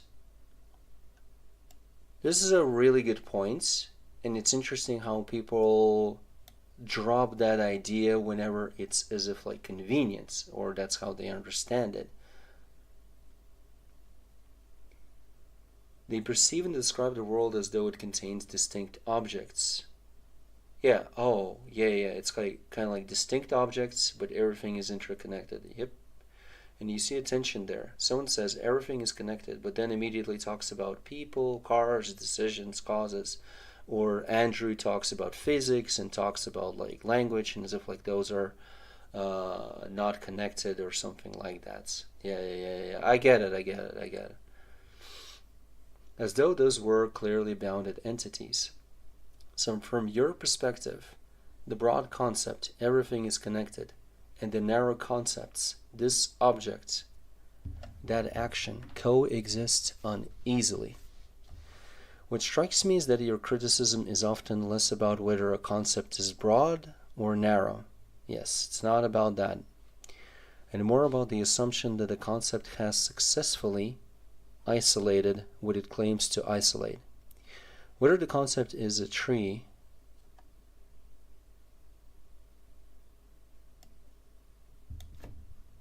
oh, wait a minute. Yes, that's exactly right. It's kind of like,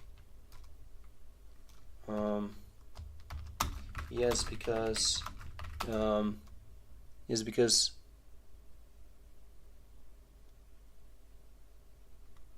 the concept consists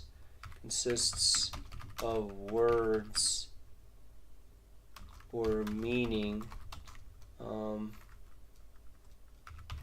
that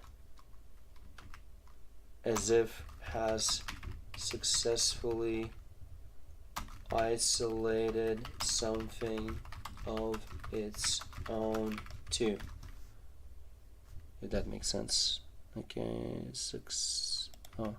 oh fuck. Like this?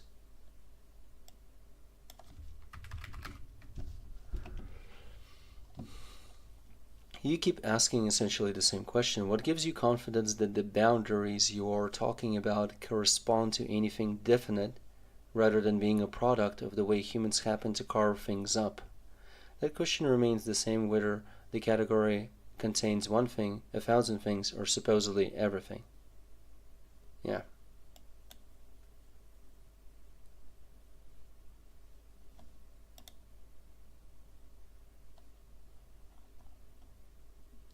I think the thread you're pulling on now is actually meaning itself, not just concepts. You ask, what does it mean for a concept to have meaning if the meaning constantly shifts and never lands on anything specific?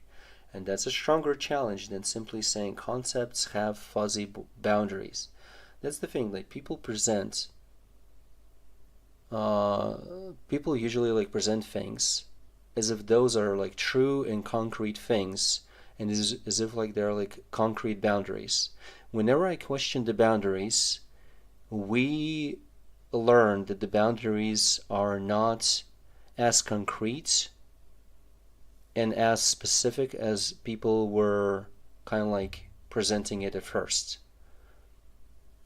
And then the thing is that like by the end of it, you know, the idea is, or the realization is, that the boundaries are imaginary in a sense, or that's how they understand that the boundaries are there, but like whenever we examine it, the boundaries are not there, you know. Because many people would happily admit meanings shift, contexts matter, definitions evolve, but they would still maintain that words possess meaning. Yes. Your objection seems deeper. If the meaning is never fixed, never fully shared, never completely stable, then what exactly is this thing called meaning that people keep talking about? In other words, you're not merely questioning which meaning a word has. You're questioning whether having a meaning is itself being described coherently. The chair example connects to the same issue. Suppose a chair is disassembled. Suppose parts are in one country. Some parts are elsewhere. Some have been recycled.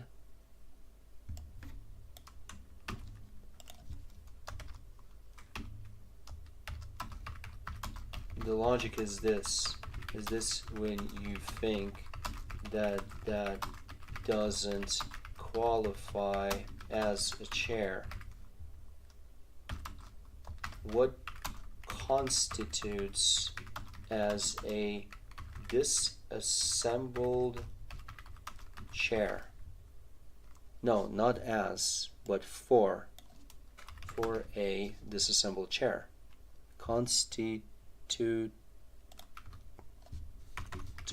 like this? Yeah. Some parts are in one country, some parts are elsewhere, some have been recycled, some have been burned. Then the question becomes, at what point did the chair stop being a chair?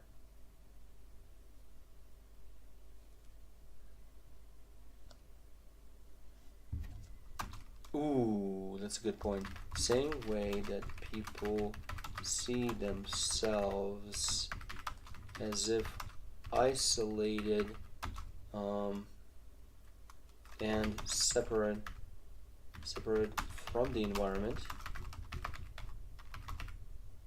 Whenever I see them as part of the environment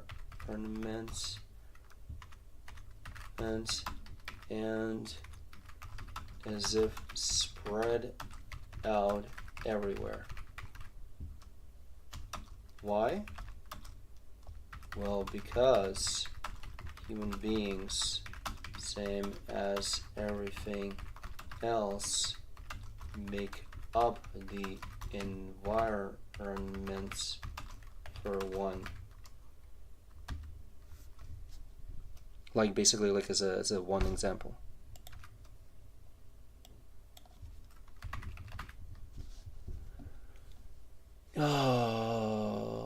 Then the question becomes, at what point did the chair stop being a chair? And as you point out, people often answer that by selecting a boundary. Yes, that's true.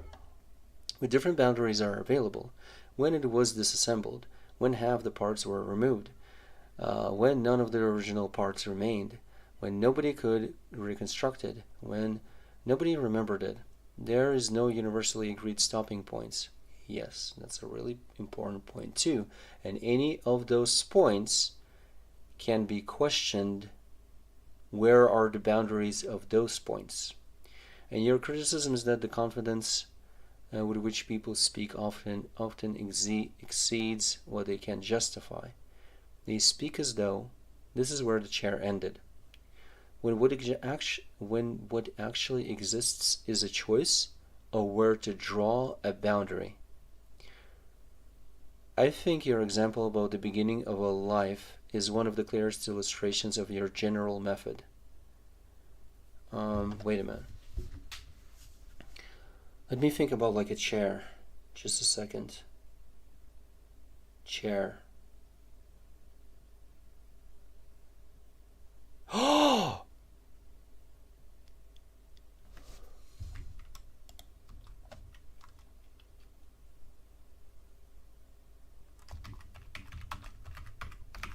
Let's get back to the chair and think about it a bit. Am I sitting on a chair whenever I'm sitting on a chair? Seems like a yes. How about when I'm thinking that I'm sitting on a chair, but underneath is not a chair? How about whenever I just think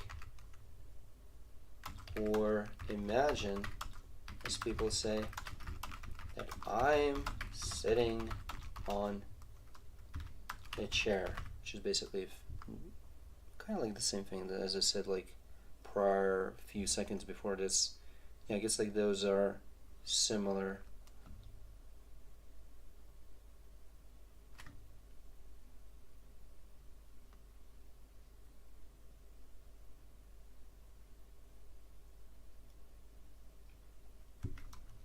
How about I think of a chair?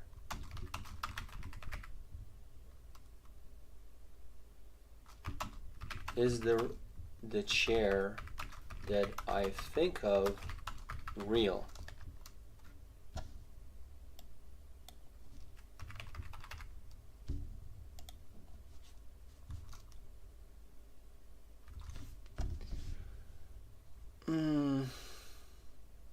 I wonder what the response to this is going to be. It's kind of like, because I have like an unfinished thought in a sense, and therefore I need kind of like some commentary to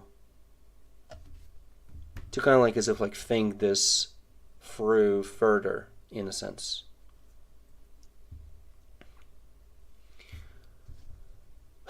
They speak as though this is where the chair ended, when what actually exists is a choice of where to draw a boundary. Yeah. I think your example about the beginning of a life is one of the clearest illustrations of your general method. Someone says, life begins here. You ask, why here? Ooh.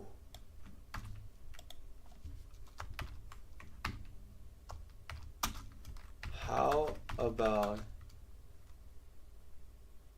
about this? Is my life... No.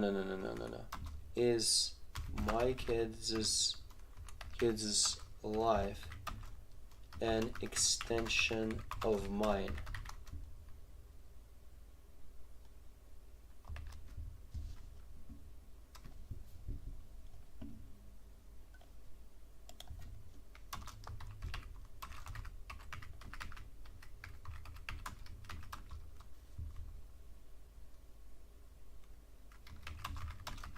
Something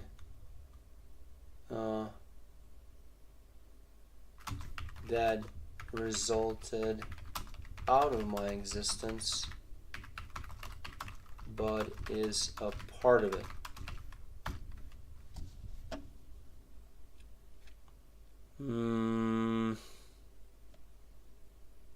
Someone says life begins here. You ask, why here? Also, just to note, the funny thing is that, like, it doesn't matter how I understand shit. I understand the general knowledge, or like the general perception, general understanding of things.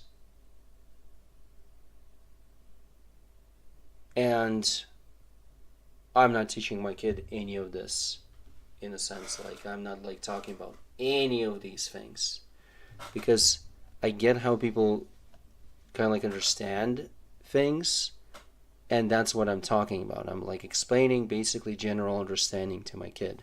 I'm not explaining like any of this to the kid, because it's like, it's kind of like, if we go by feeling, and if we go by supposedly how the community functions, and how supposedly human beings function, and how we fit in that community, etc., how we function within a community, then based on that criteria, if I'm going to teach my kids something that is like out of like as if like another realm, my kid is just going to be not necessarily dysfunctional, but is just going to have a lot of like noticeable conflicts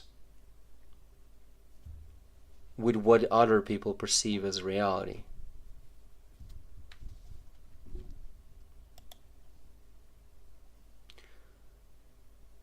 Then every proposed beginning turns out to depend on a wider context.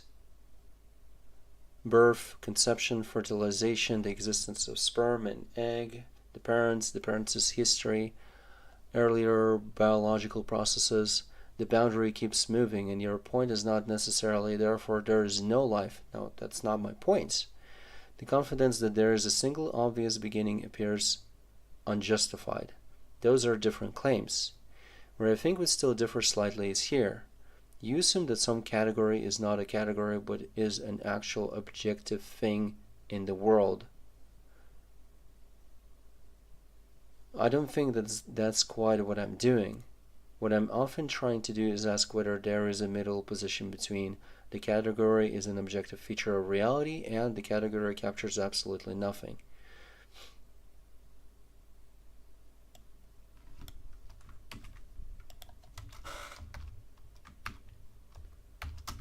Even though that's how you understand my points, still I question what do you mean by nothing or something.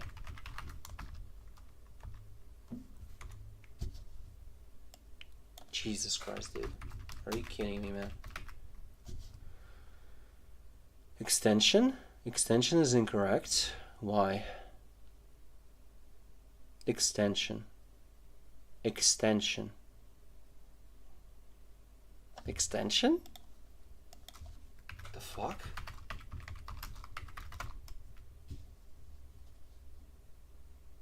Yes, and? Oh, I wrote it through T. I used T there and not... Ah. Oh yeah, extension. Not its extension, but extension. It sounded as if like there's no difference, but there is. Okay.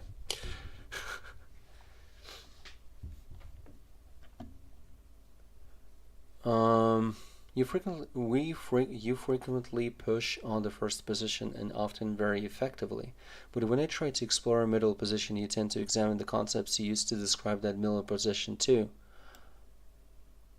Yes, why wouldn't I? For example, if I say the category emerges from recurring interactions, you ask what is recurrence, what is interaction, what is emergence.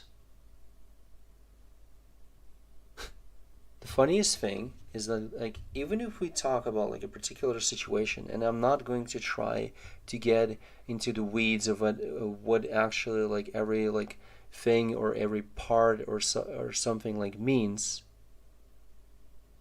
there's still going to be a bunch of fucking issues with the logic.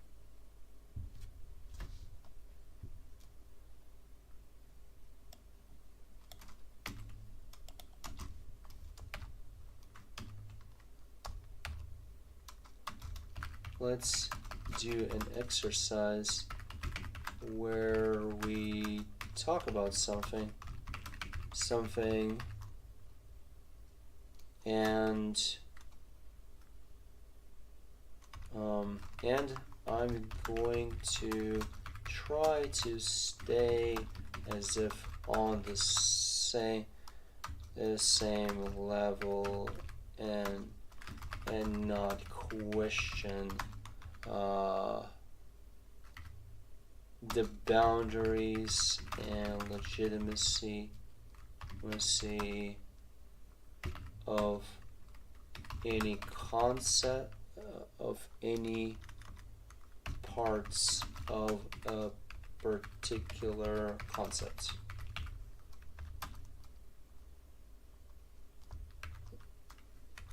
We can try that.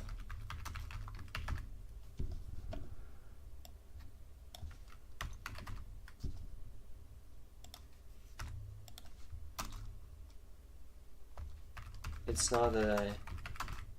Okay.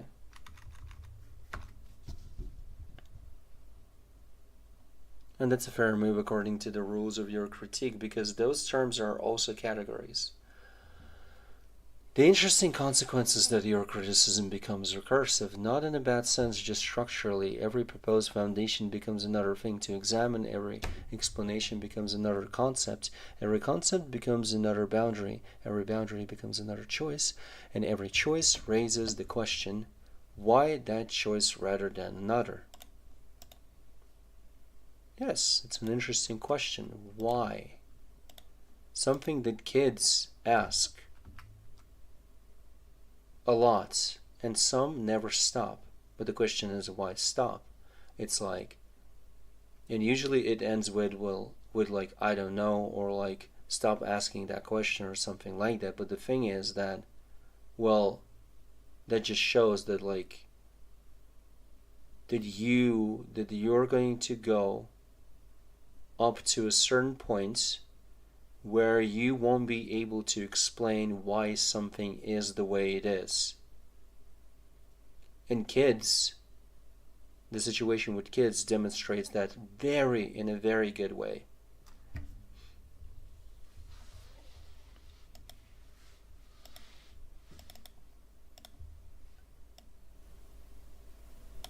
It's kind of like W kids.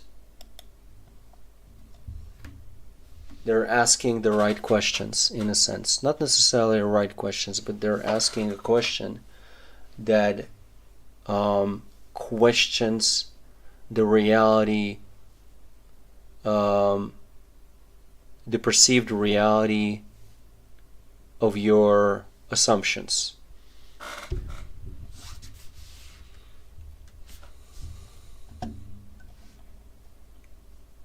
Which you don't consider assumptions.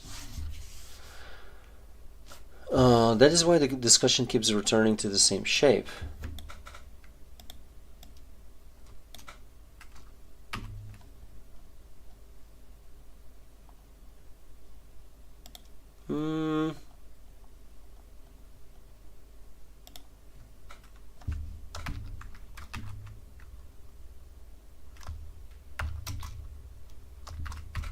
Something I can praise kids for, in a sense, exactly because they ask why to the point where you can't explain something, but I get why that is. It's not because you don't know something, but because wait a minute, it's not because you don't know something, but because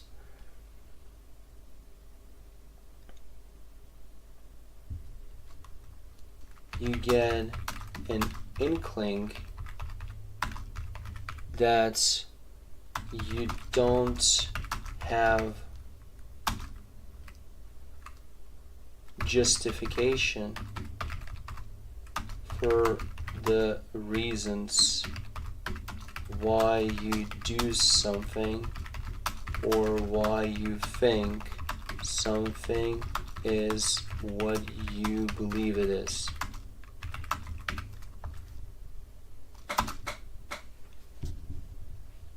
Yep.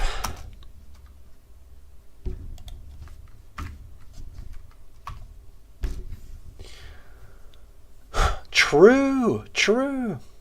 Okay, it's something slightly different. Okay, I think one of the strongest points you've made throughout all of this is not actually concepts are impossible. Yes, that's not what I'm saying.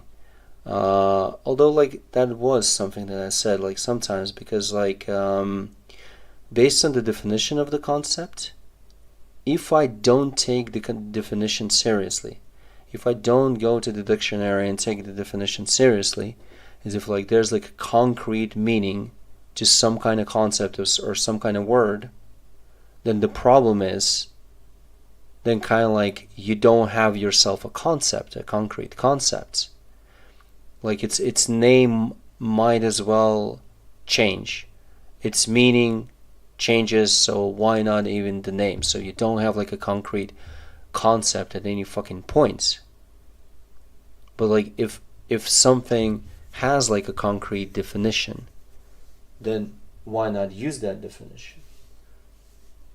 And then once you kind of like establish that I'm going to use a particular, or just like some kind of like dictionary definition, not just like some average Joe's definition of what something is, but like a dictionary definition, right? And then the problem is that like whenever I examine the definition, I find out that, and this is why I say that like concepts are impossible, is because based on the definitions, concepts don't accomplish that. What they supposedly imply that they're doing. It's as if like, if there's like a concept of understanding and there's a definition of understanding, I'm saying that this definition and its examination of what happens in terms of understanding, what I learn or like what I examine or what I see is that understanding never occurs. And therefore, if the definition of understanding is saying like, oh, understanding is this and that and this happens, but it never happens, then I'm saying that like, okay, then how this can be possible if it never occurs?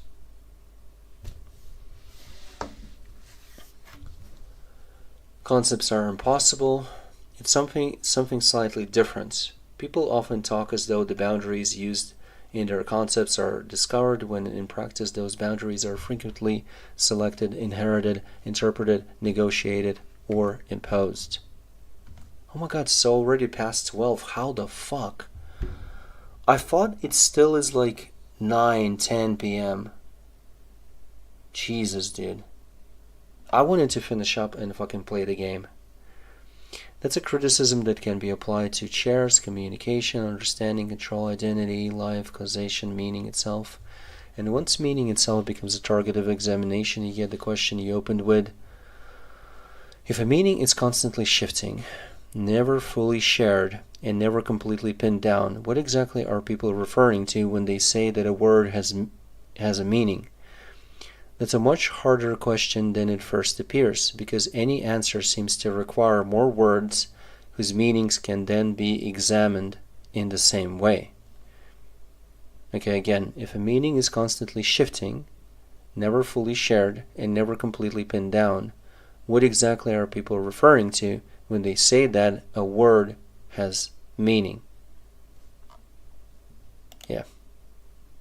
Okay, this is the last one. And then I'm gonna like play a little bit, and then I'm gonna like fucking probably watch something and chill, cause like I'm already tired of this in a sense. Not that I'm like actually tired of this. I'm just like it's just getting like late, and I will have to get some sleep.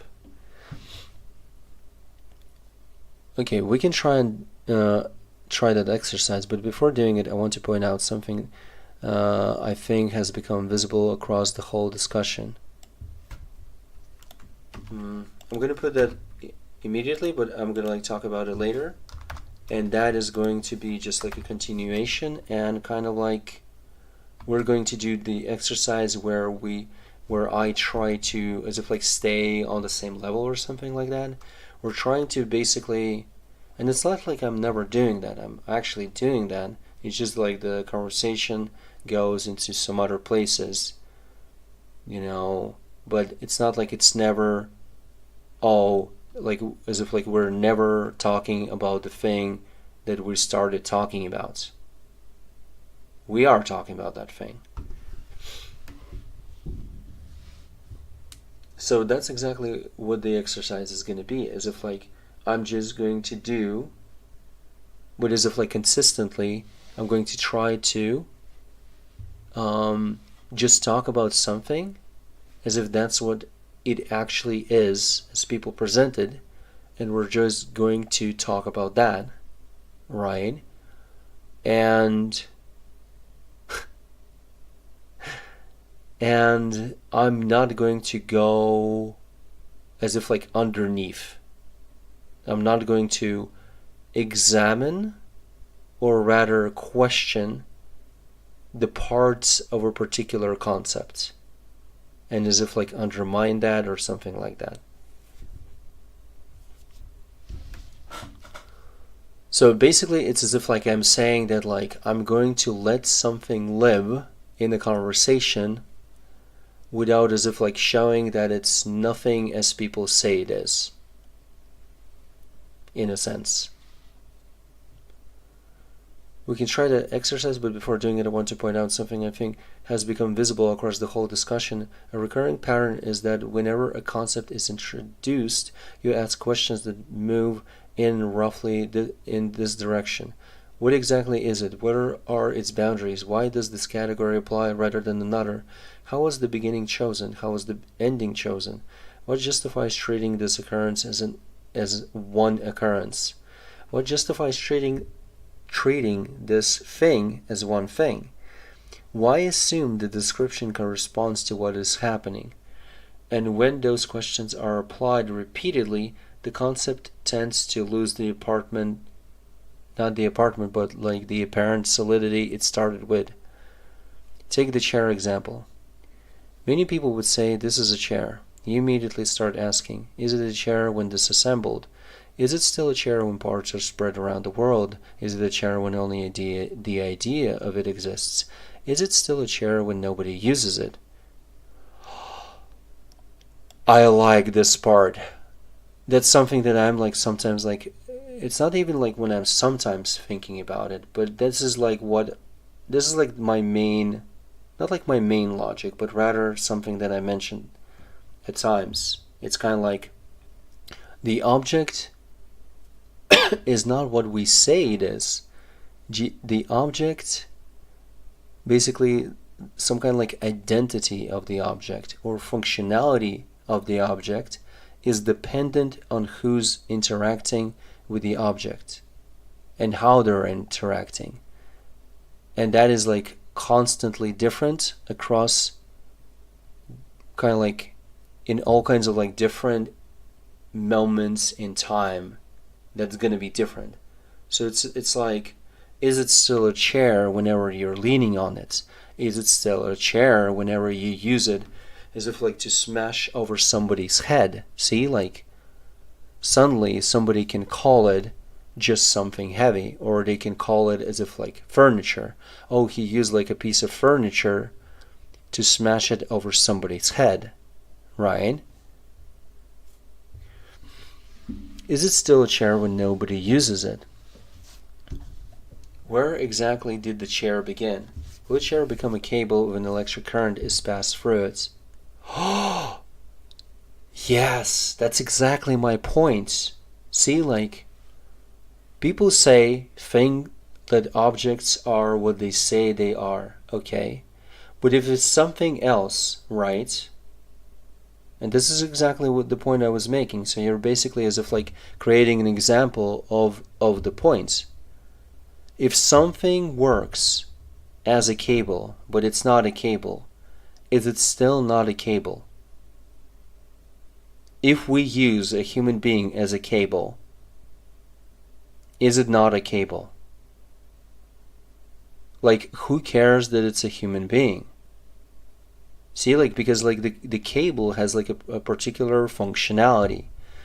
If we use something to kind of like we're trying to exploit certain functionality, right? And that's what defines it.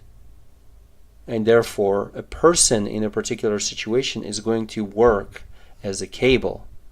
And the cable works as a cable. You know?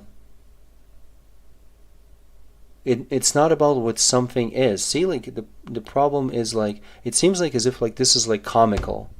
And it is in a sense, right? Because it's like there's like contrast between your understanding, let's say, and this like presentation, this as if it's like absurd. But whenever, let's say, like you're saying like the word cable, right?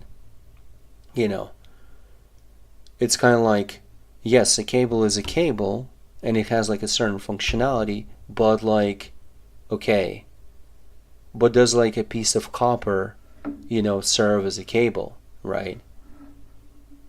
Because there are copper cables, right? If I remember correctly. Yeah. There are all kinds of cables and copper too, amongst other used materials for the purpose of creating a cable. Cables are complex assemblies designed to safely transmit power or data. They use a combination of different materials for specific functions. But the funny thing is that like a cable is even like there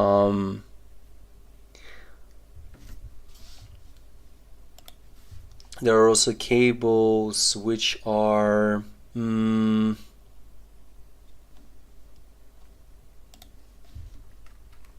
there are also cables that don't transmit anything, and it's a cable in a sense like a rope. Wait a minute. So we're talking about like mechanical cable. Oh yeah, it's called mechanical cable. But what's interesting is that like mechanical cable can still serve as the cable that we're talking about. Right? We can still like send like an electrical current through that cable.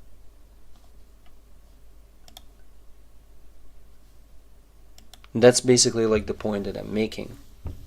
It's like it's not about like what an object is, it's about like how you use it. That kind of like as if like forms your perception of an object and kind of like what you can do with it. Because let's say like someone is going to use a screwdriver in kind of like in a logical way. Basically he's going to screw in screws.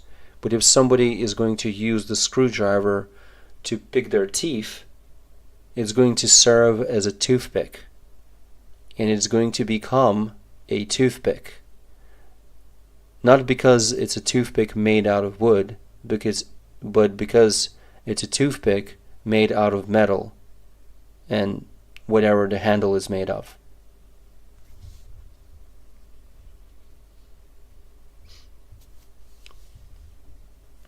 This is a chair. You immediately start asking, is this still a chair? Oh, okay. Notice that these questions are not primarily attacks on chairs. Yes, these are not. Notice that these questions are not primarily attacks on chairs. Yes, I'm not attacking chairs. I'm not like trying to make the chairs upset. They are attacks on the assumption that the category chair has a clear objective boundary. The same thing happens when you discuss understanding, control, recurrence, causation, identity, time, prediction, explanation. The target is usually not the occurrence itself. The target is the confidence with which people speak about the occurrence. That's why I think one of the central themes of the last several hours has been the gap between what happens and how people describe what happens. Not whether something occurs, but whether the description captures what people think it captures. Yeah, and that's mostly what I'm talking about. But not only. Because I am talking about like concepts also as if like they are real. You know, it's not that like, see, like whenever I talk about like this situation, it's not that I'm not using words, right?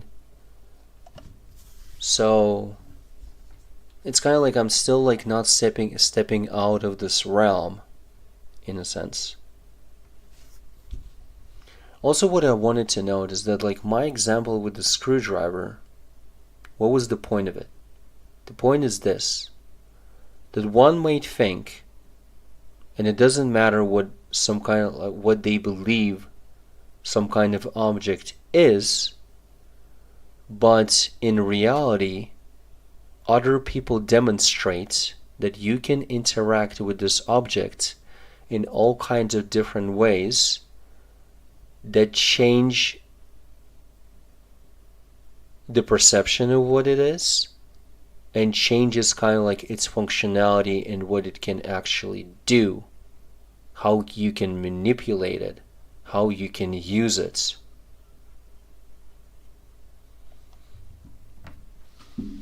And that's why, what's interesting to note also, that's why kids, and this is a really good example with kids demonstrate all kinds of things that are possible. It's not that they're demonstrating all the things that are possible. They're just demonstrating things, like they're basically demonstrating some kind of like possibilities. Or whenever you think that they're misusing language, you think that they're actually misusing language, or they're describing something incorrectly. Whenever they're, imagine as if they're describing some reality that you have like no access to, because you think that the reality is what you think it is, and therefore you say that their description of something is incorrect. But kids like constantly they demonstrate that through also like whenever like they play or whenever they talk about something, they demonstrate, or whenever like how they use things, they demonstrate kind of like that what you thought is possible is not the only thing that's possible, not those like only interactions that you're proposing or that you kind of like as if like know or remember.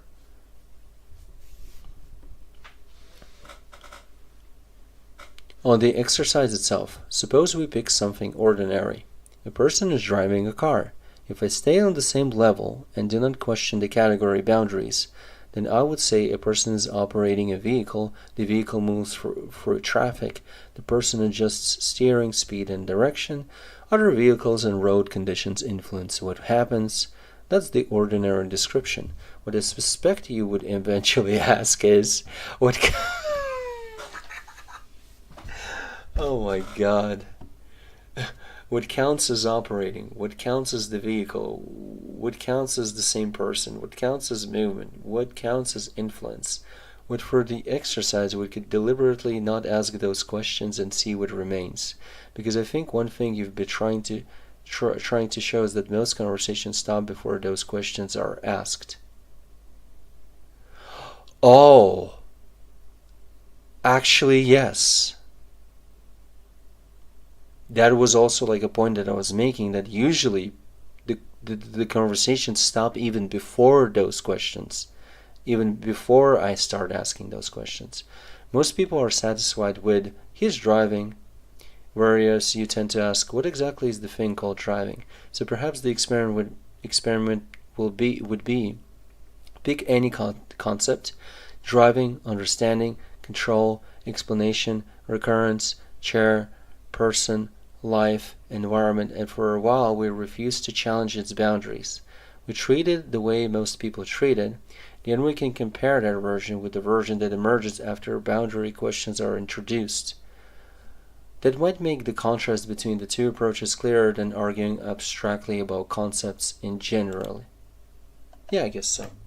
But the thing is that like I already have like particular conversation which demonstrates really well what is usually happening in the conversation and where I want to move the conversation and why I want to move it, and kind of like how people treat the concept that they're talking about, and basically where the issues lie or where the problems lie, kind of like with them, if we can even call those problems.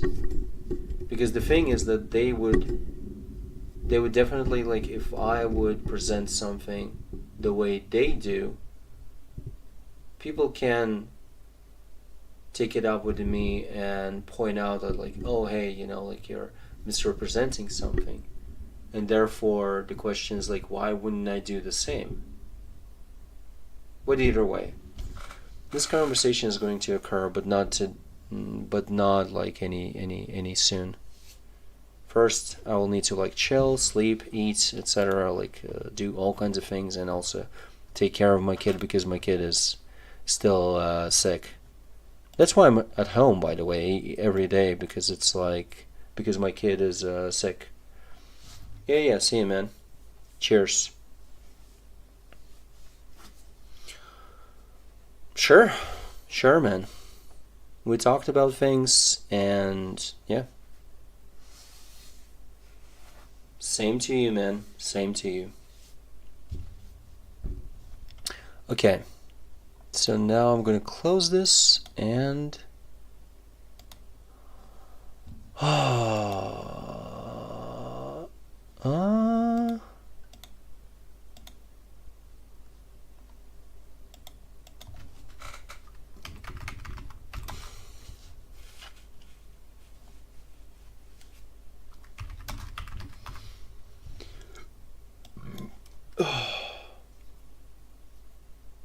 See you, champs. Take care. Chimps. Ahahaha. Yes.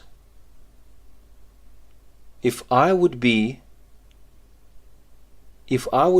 that I'm right, if I would believe that I'm smarter, if I would believe that I'm clever, if I would believe that I understand things actually better than other people, then I would be able to say and convince people that they're chimps, or as if like even lesser, or something like that. Only I'm not under that kind of like impression.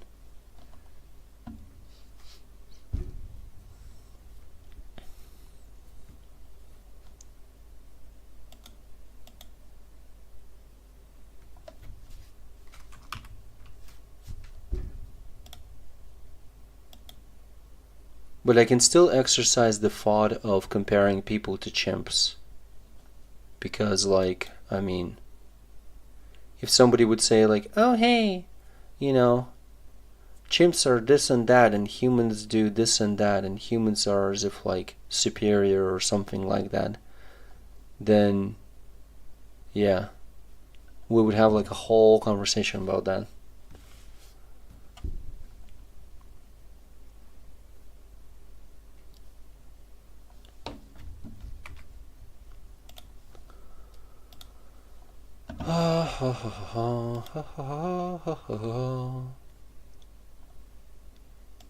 Wait a minute, is that my... Oh, it is. Okay.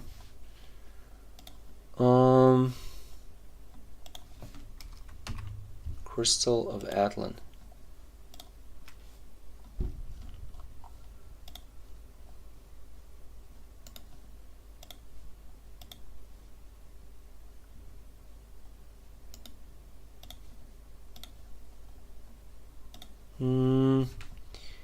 Crystal of Atlan was somewhere over here. Crystal. I don't see it. Oh, it should be by the end because it's like... There it is.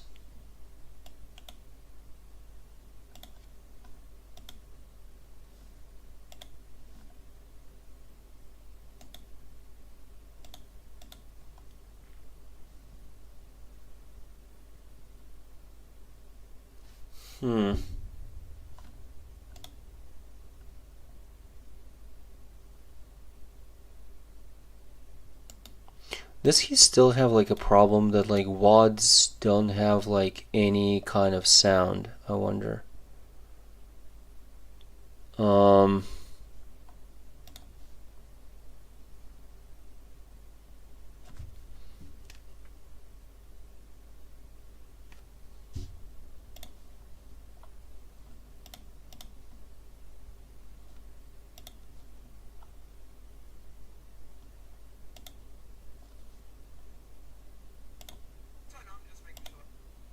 Okay, there is sound. Yikes, that was too fucking loud. What the hell? Okay, that's good. That's good.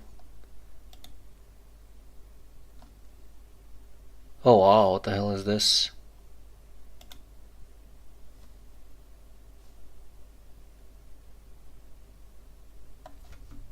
Hey, conditional. How about I buy viewers and you use the money to buy a rope. Okay. All right. Do-do-do-do-do.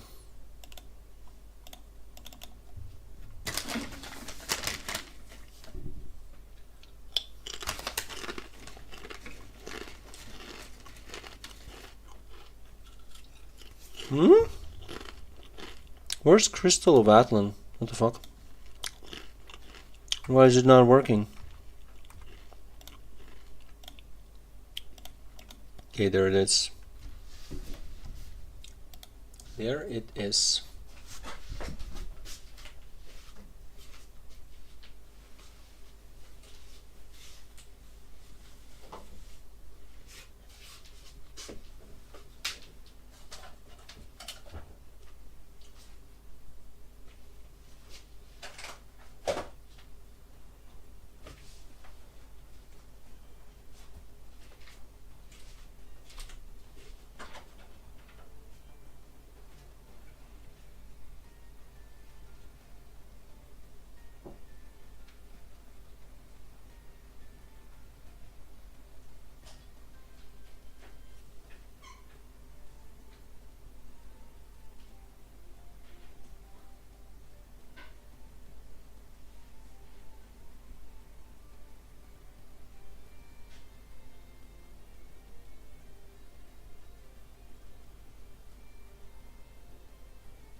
Do you have like any comments, man? Do you have like any thoughts about what I was talking about, what Kellen was talking about, or like what I was talking before Kellen came, or what I was talking about now, or let's say like what I was saying about kids, or what I was saying about like concepts, etc., etc. Any kind of like ideas or some thoughts. I don't know. Something. Anything. Anything that comes to mind.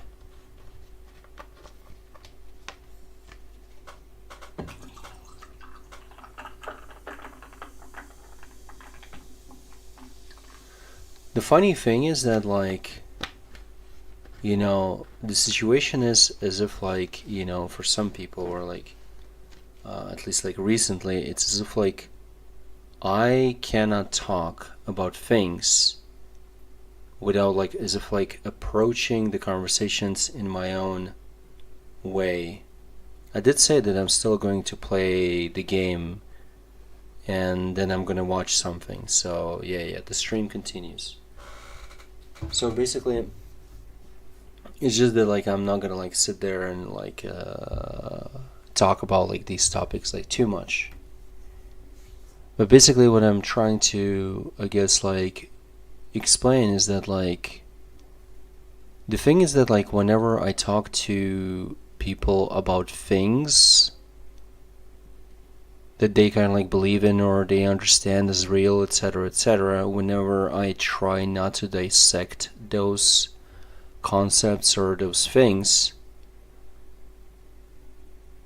it was already too much when it was above 10 minutes. I get it, man. Yeah, it's kind of like, yeah, of course, like we're not like on the same page, and why would you follow my trail of thought whenever the thought is going like, you know, I would say like fast or something. But either way, I can talk to people about like the things that they perceive existing, but the thing is that like whenever we talk about those things, usually the talks like go in a way where I just like get what they're saying and I get their points and I get what they're like as if like implying or what they're trying to point out or something like that. I get their logic and we talk about it, and I mean conversations end like rather like fast, I would say, or you know, it's kind of like I get like nothing out of those conversations because as if like the logic was already understood by me. I guess like that's the situation, right? But like whenever like they, let's say we're talking about something and they express how they present their like their position as if like objective, right? And the thing is that like whenever like they say some things about like other people, let's say, as an example, when some people talk about other people, you know, they say some things, and it seems as if like it doesn't matter whether like we're talking about like specific like topic or something like that, but of course like there's always some kind of topic, there's always some kind of like concept or some kind of thing that is being like discussed, right? And whenever they mention like other people, they present a position as if they know what other people are doing and they have names and labels for how other people are behaving, and therefore they present a really good example of what I disagree with, because they're presenting something where as if like I should take their word for it and I should take their position and their evaluation as objective. And then whenever we take the other person's perspective, let's say like one person is talking about another, and we take that person's perspective and we talk to them and they explain something, it doesn't matter whether like the talk is about like an object or about a person. Whenever we, you know, examine some other person's perspective, you know, let's say how they like interact with an object, or whenever we just like ask another person what they think about some kind of situation, they're going to present their own view, right? And it's kind of like, it's always like one person's perspective clashing with another person's perspective. But the problem is that, like, in general for me, is that like that can be said about anything, not just like whenever people talk about other people.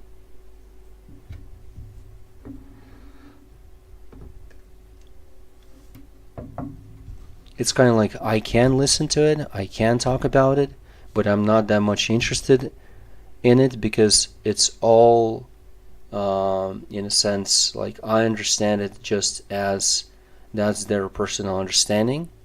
They're biased. They are not going to perceive it as someone else. They might misrepresent somebody else's position, etc., etc. It's kind of like, yeah, we can have a conversation, but it's like most of the time it's kind of like boring conversation, although it can be funny in a sense whenever I just like, it can also be funny, it can be amusing because I'm like, they're saying one thing and I'm like, yeah, and another person is saying another thing about the same situation. I'm like, yeah, okay, yeah, I get it. You guys are you guys are great.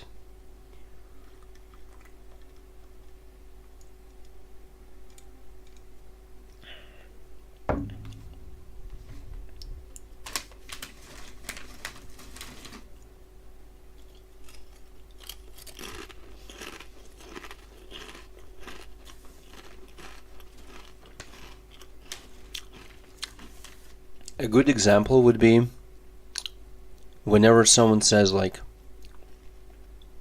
they're not judgmental, and let's say let's say they start talking about someone and saying like, well, they do this and they did this in some kind of way, maybe incorrectly, or maybe in a way that they didn't like, etc., etc.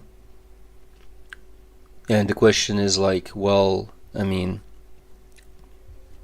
what counts for judgmental? It's not that like I necessarily like speak of it, and it's not necessarily that that's what I'm going to tell them, but that's what I'm thinking, and I'm just being amused. If to be honest, I'm amused in general with what people say and what people supposedly do and how they perceive what they're doing. And like every day I hear the things that they say and supposedly what they do, and it amuses me.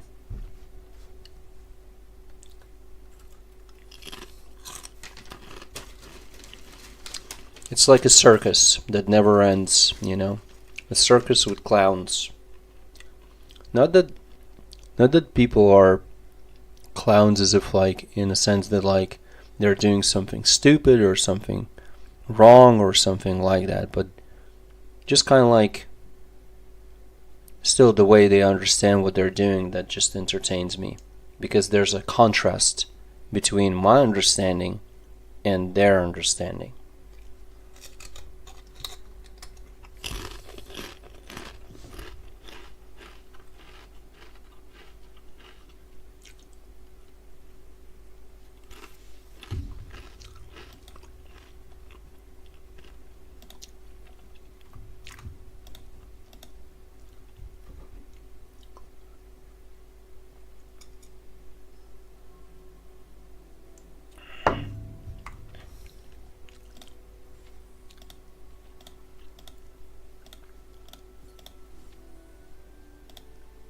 What? Oh.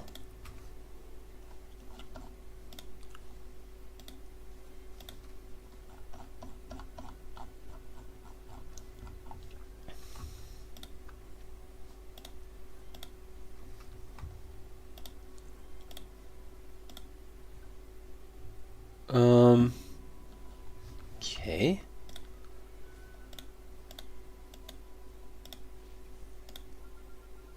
Please give me this.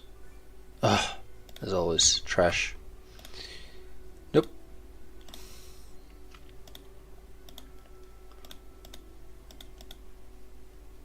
Unlucky. What?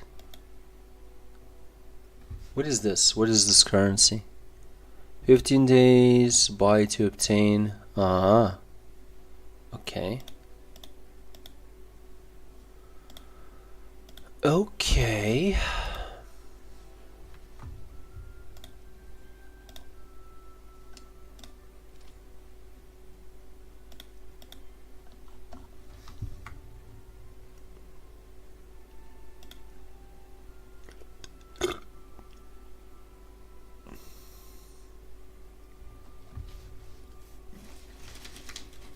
Oh.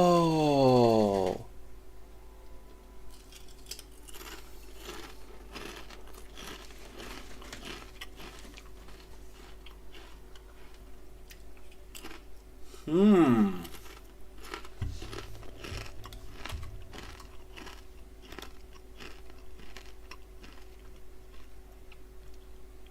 Interesting. So I can go and just a second. I can do this. No, no, no, no, no, no, no. I can do this. No, no, no, no, no. B. Like this. Then I can go to... Is this the one? Yeah. Oh, I don't have like that kind of armor. Jesus. Do I have like this kind of? No. This? Yep. Okay. So, I can enhance.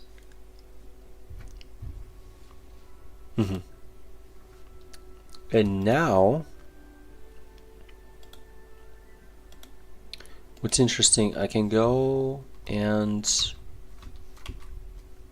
go on the boots, my current boots.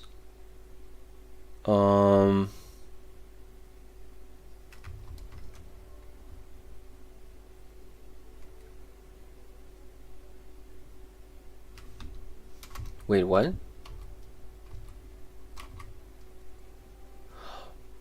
Oh, those are already my current boots. Wait a minute. Oh, never mind.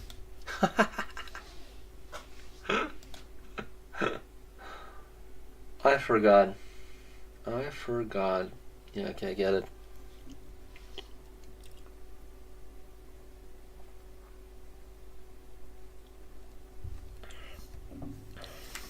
Man, all the stats are better. What the fuck?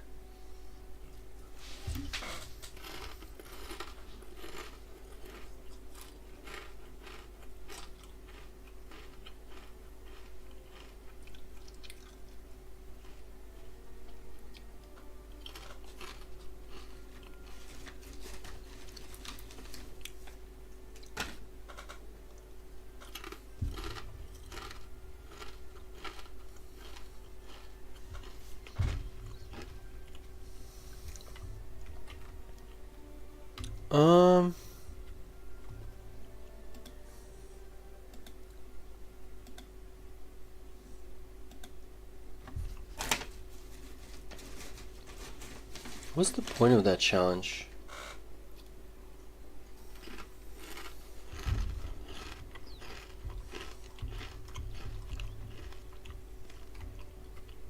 Don't really remember.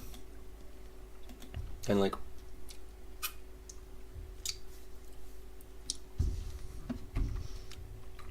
what rewards I'm playing for.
That last pick looked really good.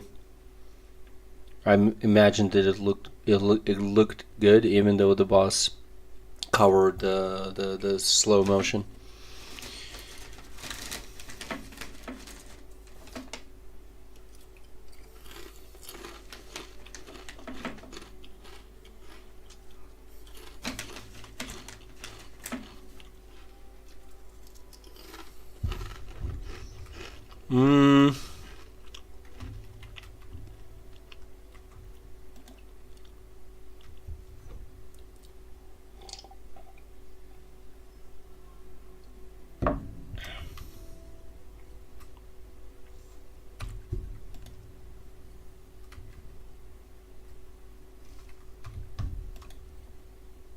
Mm-hmm.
Man, I want to watch some kind of good anime. Jesus.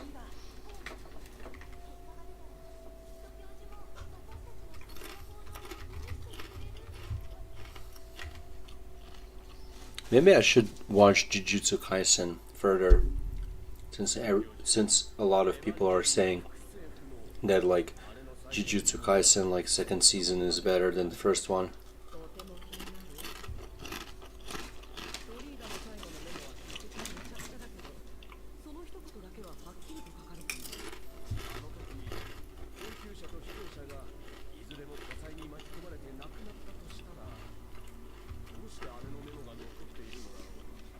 I still can say that like some things were like rather interesting in the first season, but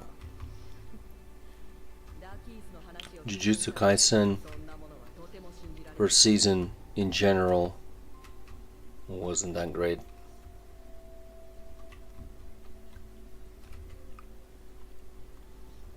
But I wonder what kind of like other animes I can watch, because the idea of Jujutsu Kaisen doesn't really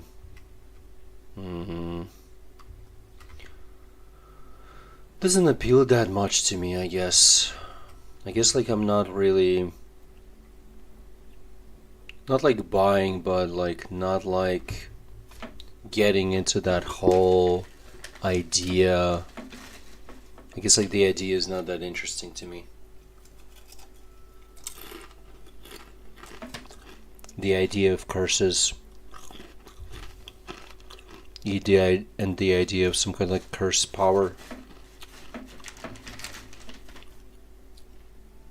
or at least how they're like realizing it.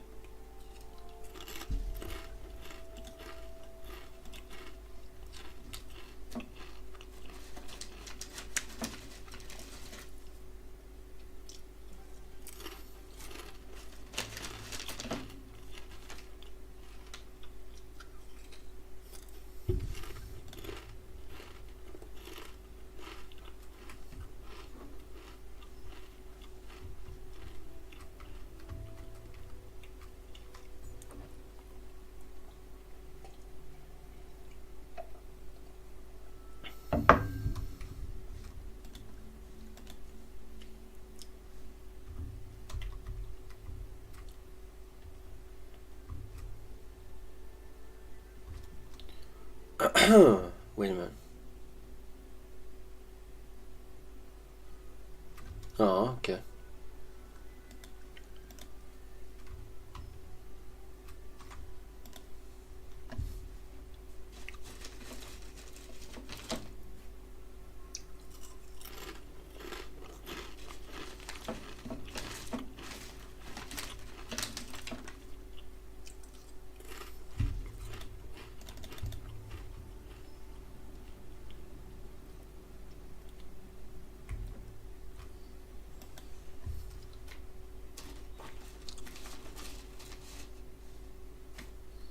I'm just a bit worried. I feel by second guessing everything in life and trying to dismantle everything to its core. Eventually, you might reach some truth, and then you might start changing. And up as an LGBT Chinese women.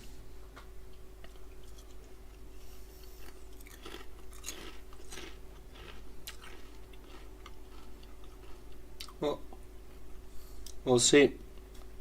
Like, yeah, dude. Then again, I can like, as if like turn off my brain and say like, yeah, dude, I agree.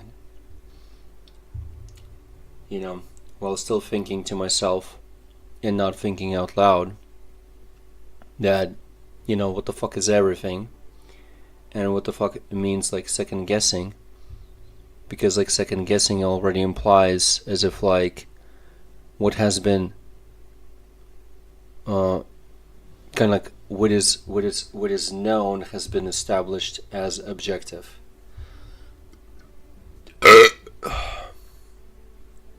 But yeah, I can agree with you, dude. Yeah, let's not second guess anything, and or otherwise I'm gonna become a transvestite, lesbian,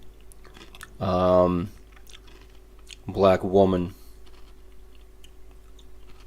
with 3 legs and what tit on my forehead.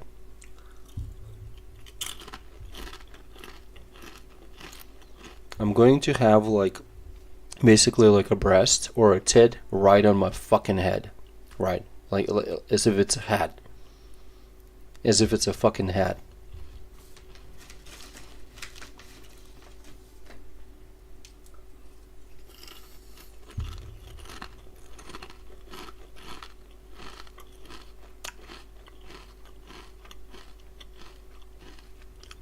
What? Conclusions that are understood as conclusions are entertaining themselves, and conclusions happen constantly. So it's not like it's a whole long process and then there's a conclusion. Conclusions, they're like cause and effects, you know, in a sense. It's like there's a thought, but the thought is already like the results, in a sense.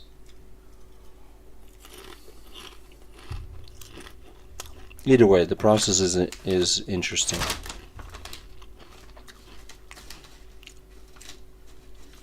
It's interesting to me, it's entertaining to me, and I don't really care about like whether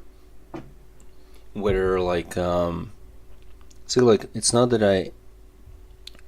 I agree as if like I'm like understanding something better, or as if I'm figuring actually something out, or as if I'm going to reach a bottom. I don't care about any of those fucking things.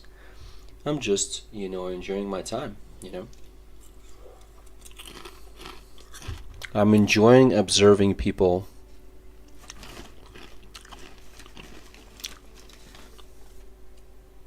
Who says cause and effect is real? What is a cause and effect? My name is Hogsy and I will ask you many questions.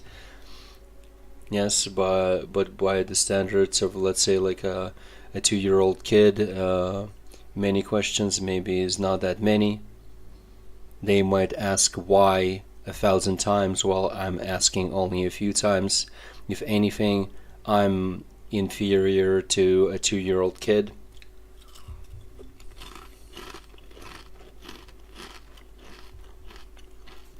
True.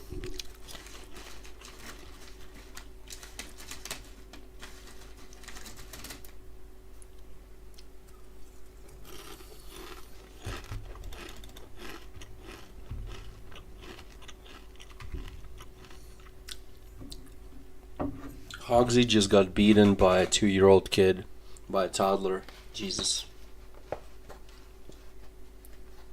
再びお会いできて嬉しいです。レッツ。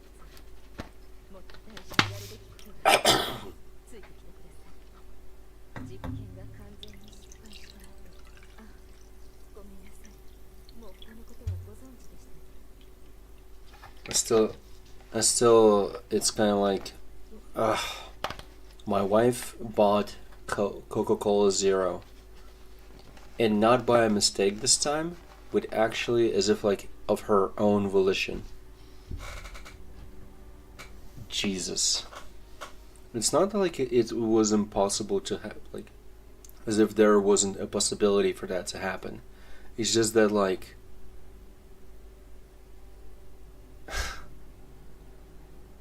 man.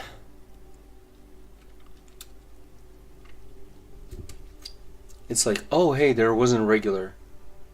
Alright, so don't buy anything. Or like, I don't know, like buy Fanta, buy Sprites.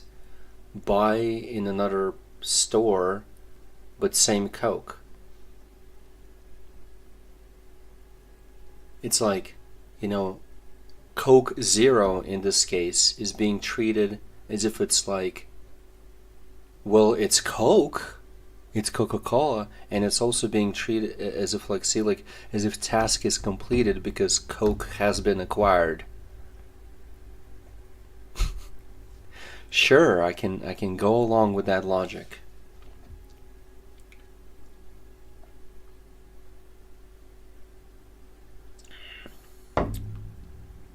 Yeah, Coke is Coke. Because we name something the same name, that means it's the same fucking thing. Doesn't matter, it's a Coca-Cola with no sugar or Coca-Cola with sugar. No difference. One and the same thing.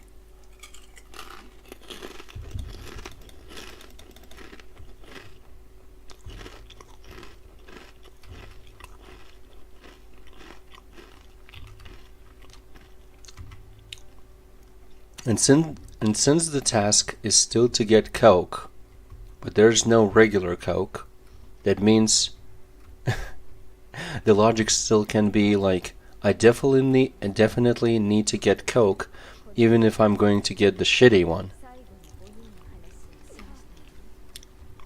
残念ながら、彼らは彼女が最も成功に近い作品となっています。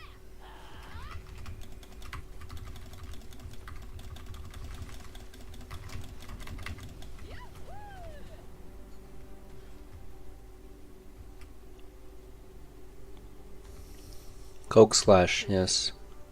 ファンのアズリアル、 Yes, Coke nigger slash. ミカイ、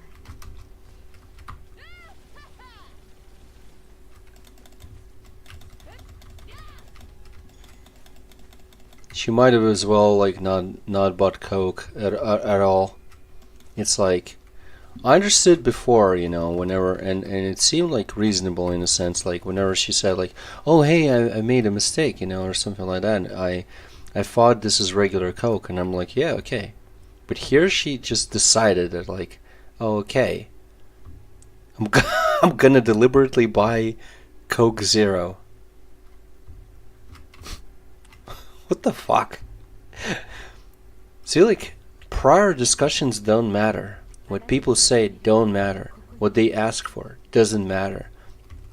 What they think is like, you know, is supposedly a concrete thing doesn't matter, because somebody else just goes and buys you Coke Zero.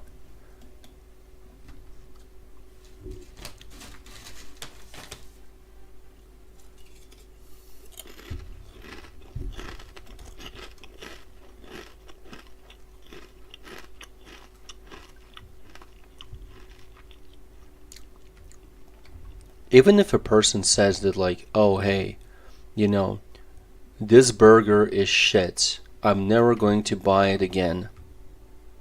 Is that true? That is never going to happen again?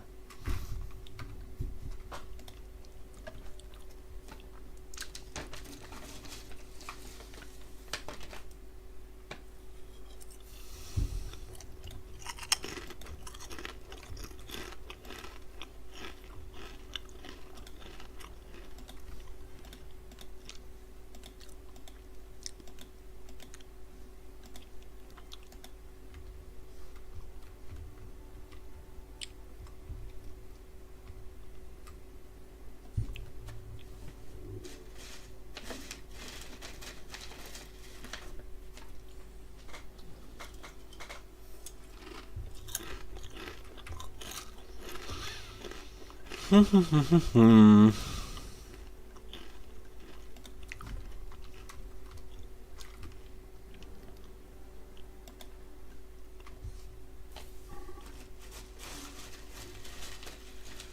think your wife should stop buying Coke in general and buy you green tea. I think you should go and fuck it yourself.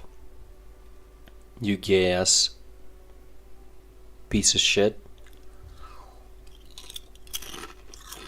You faggot!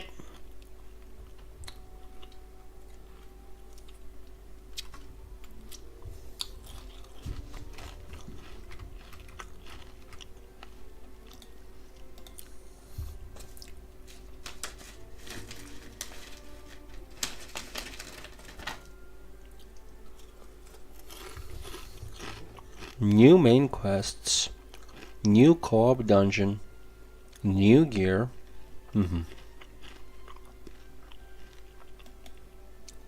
Yeah.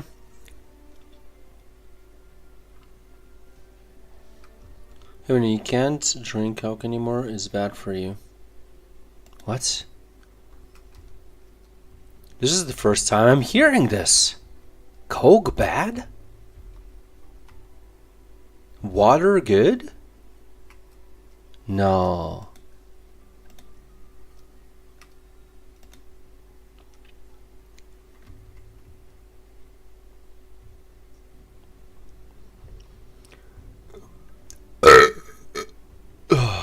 That's what I think about it, dude. It's a burp. How do you like my evaluation? That's my judgment. I passed my judgment. By releasing gas. I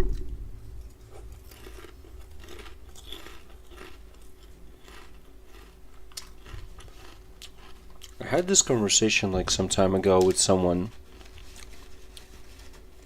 and someone said like, oh yeah, you know, like you're releasing gas, you know.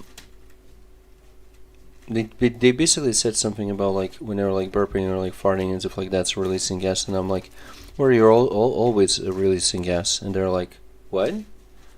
I'm saying like, and I said like, well, you're breathing and you're releasing. Are you saying like what you release? That is not gas. That is not like gas of some kind of thing, you know. Like particular gas. That's the thing, we're constantly release gas.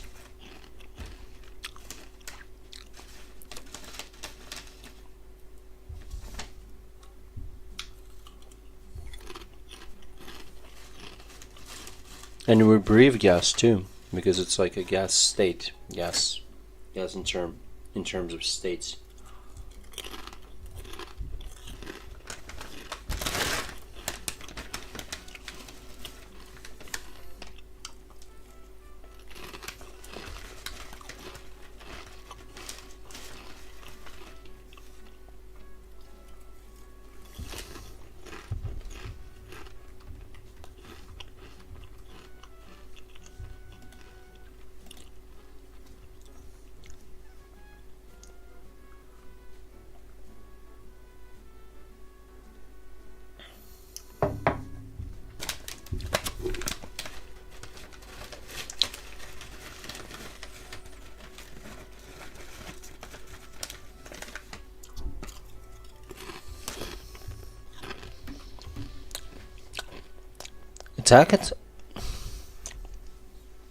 I sometimes like think about like Attack on Titan, and it's hard for me to say that Attack on Titan is a good anime. Like it's interesting when they were like in training, like I do like that stuff, like training, like fighting monsters, all of that. It's like kind of like fun, right? But like I still would say like, you know, the plot, the idea, then later on is quickly becoming like less interesting. And also there's the whole situation with like, I feel like it's a little bit too dramatic for me.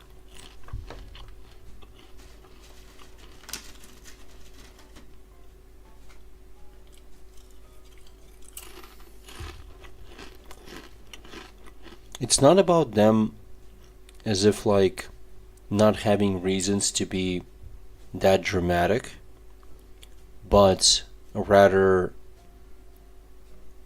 I just don't buy into this idea. Like I just don't feel this drama or something, you know.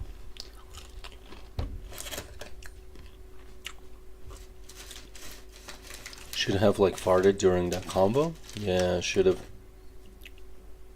Ah, man. Maybe next time.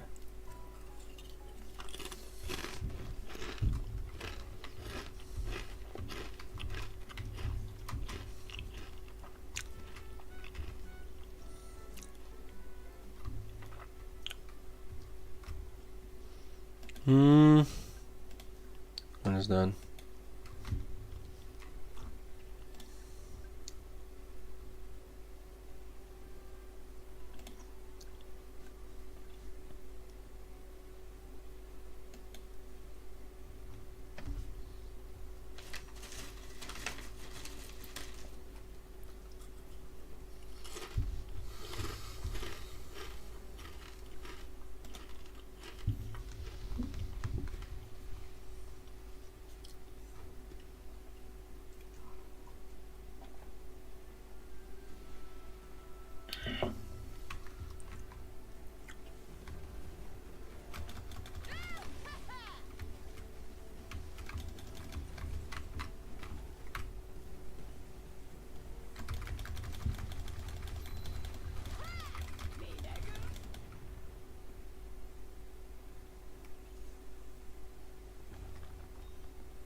What has dropped? What is this?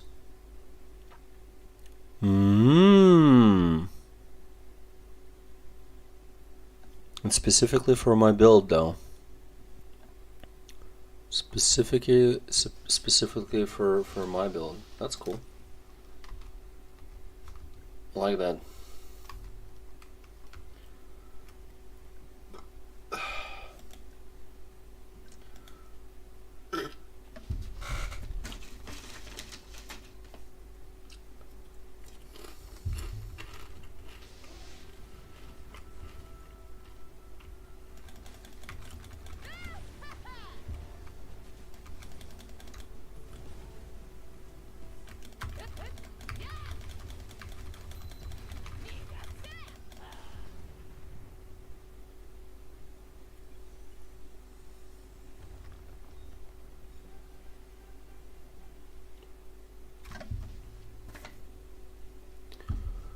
Wait, somewhere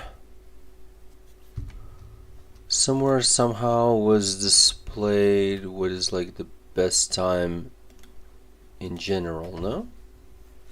Strange.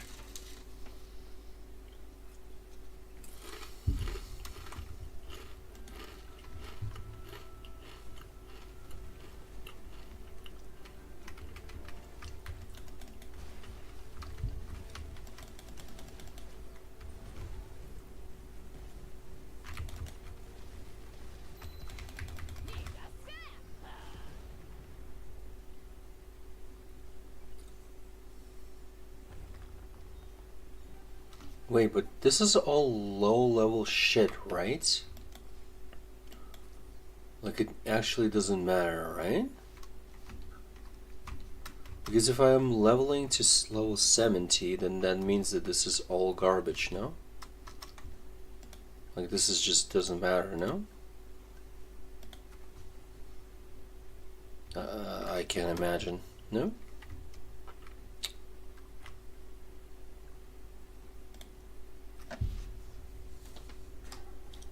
Probably.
Gonna continue.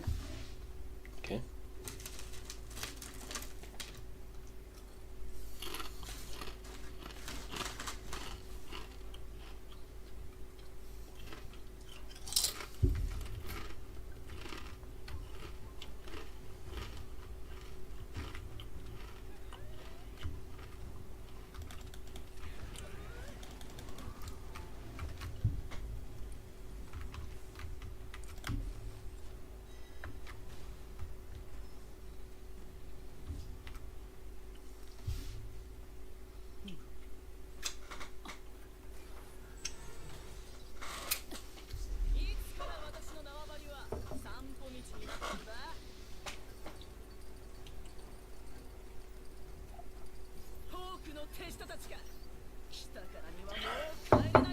It is such a like retarded design.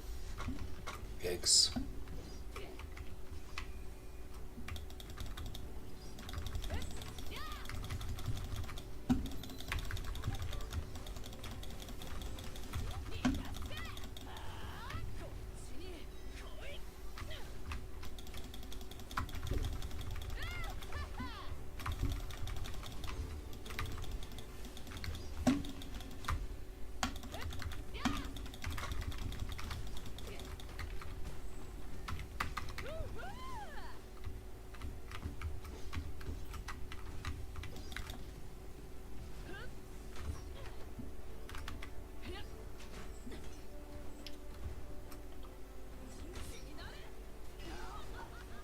What?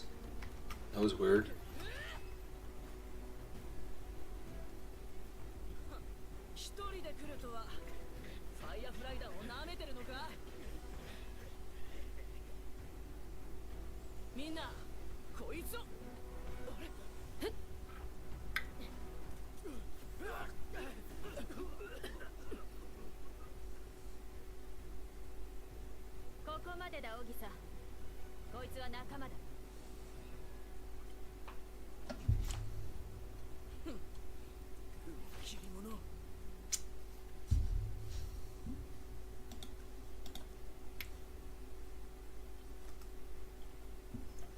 Hello?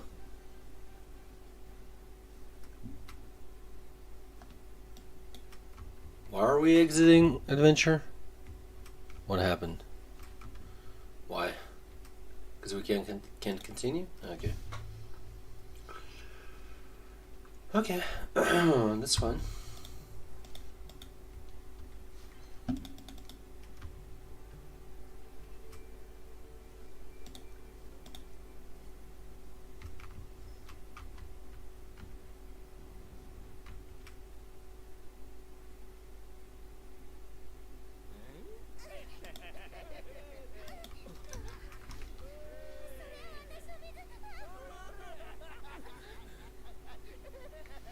And then they chop her up and made fucking dumplings.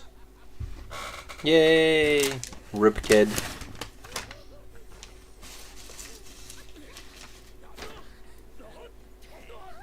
Use the kid's skull as a... It's basically like... basically use it for a cup.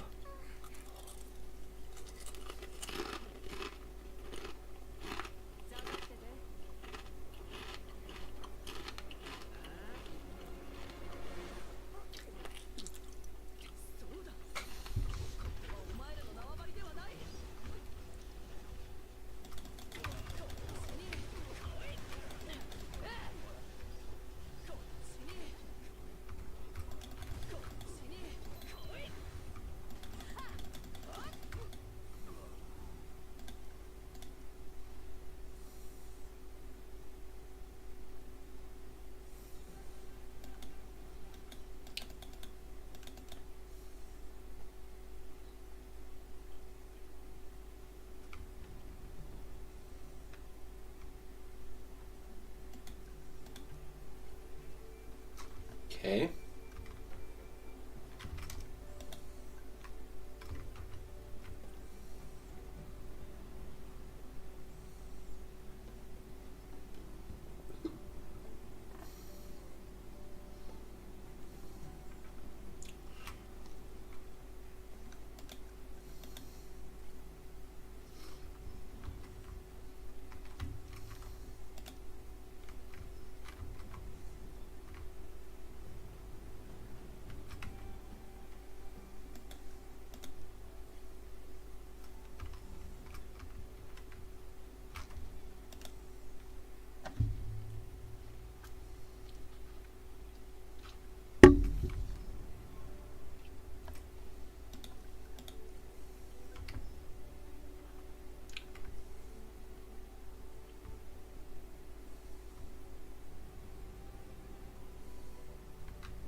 みんな、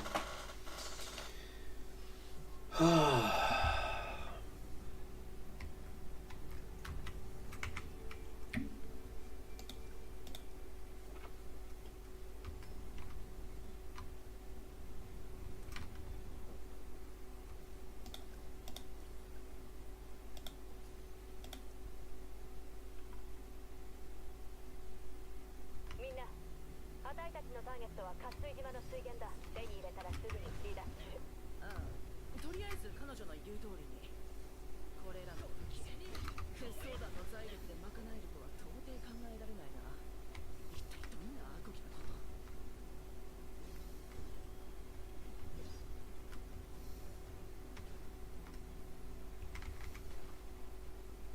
あいつらがしばらく渇水島を占拠している。おかげで渇水島はめちゃくちゃだ。くそ、あんな奴らに負けるなんて。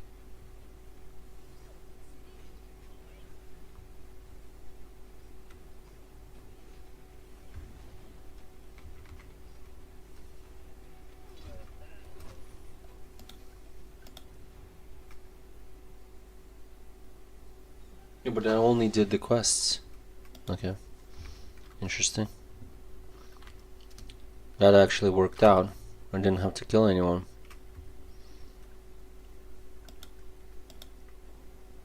今こそ僕に痛い目を見せるチャンス。者ども、畳みかけろ。遠慮はいらない。落ち着いて、自分の位置を把握して、一人で深入りするな。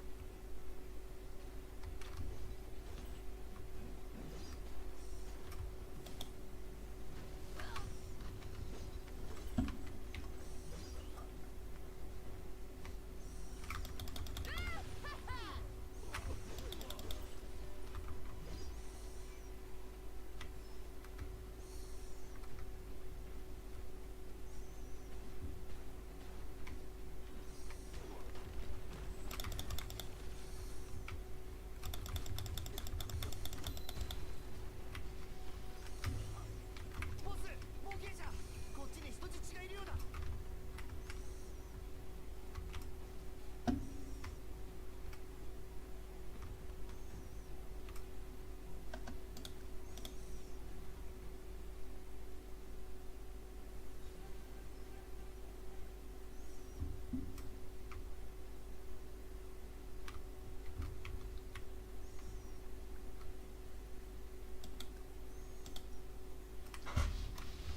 Okay. 私は仲間たちとこの人質をどうにかする。お前は先に行け。すぐに追いつく。気をつけて。 I'm already getting sleepy.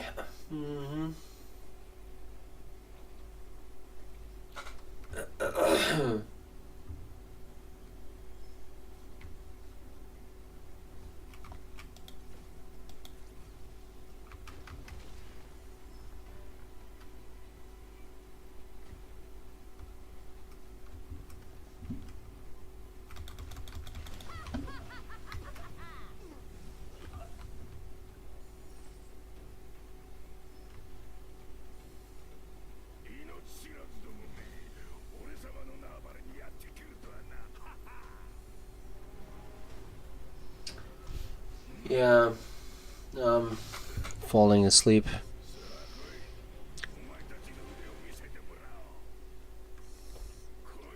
Just need to kill this clown. オギさん、何をぼーっとしてる。手を貸せ。エレベーターが爆発で止まってるんだ。もう少しの辛抱だ、冒険者。横から援護に向かう。もうすぐ着く。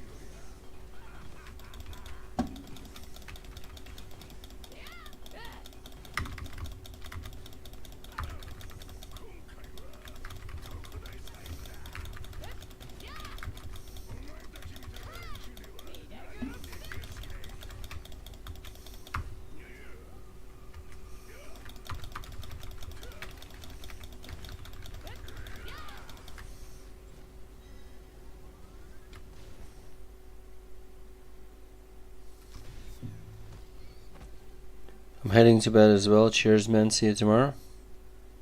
Yeah, cheers, man. Tomorrow? No, okay. If you say tomorrow, then that's fine, I guess. Kind of weird though, but sure thing, man. Okay, tomorrow.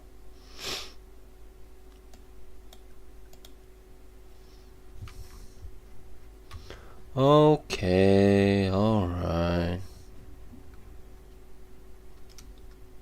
オギサ、そっちは片付いたのか？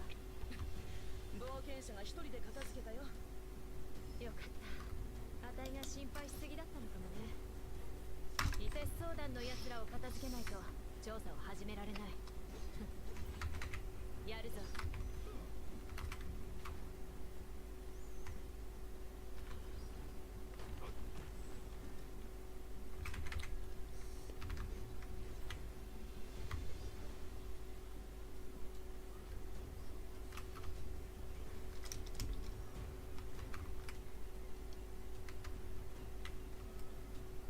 Huh?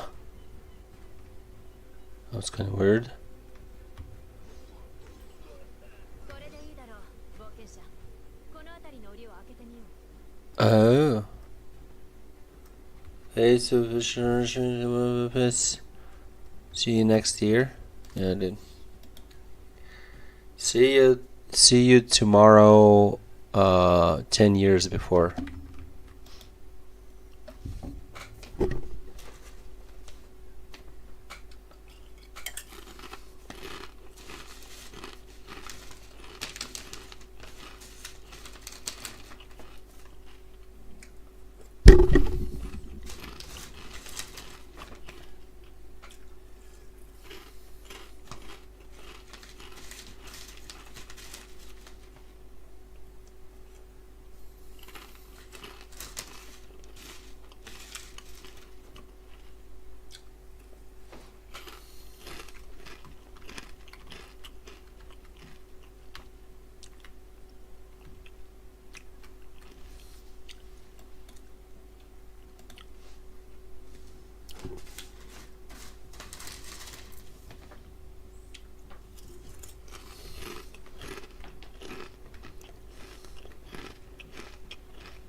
This stupid looking kid.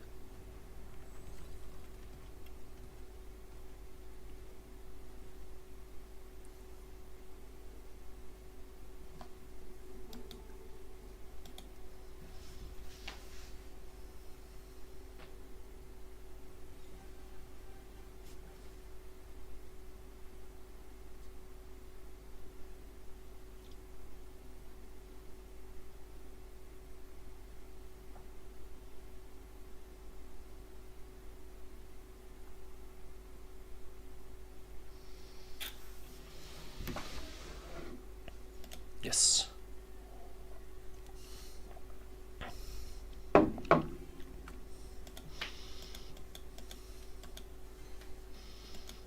Oh wow, level 63. Okay.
Okay, and now I'm going off. Cheers, guys.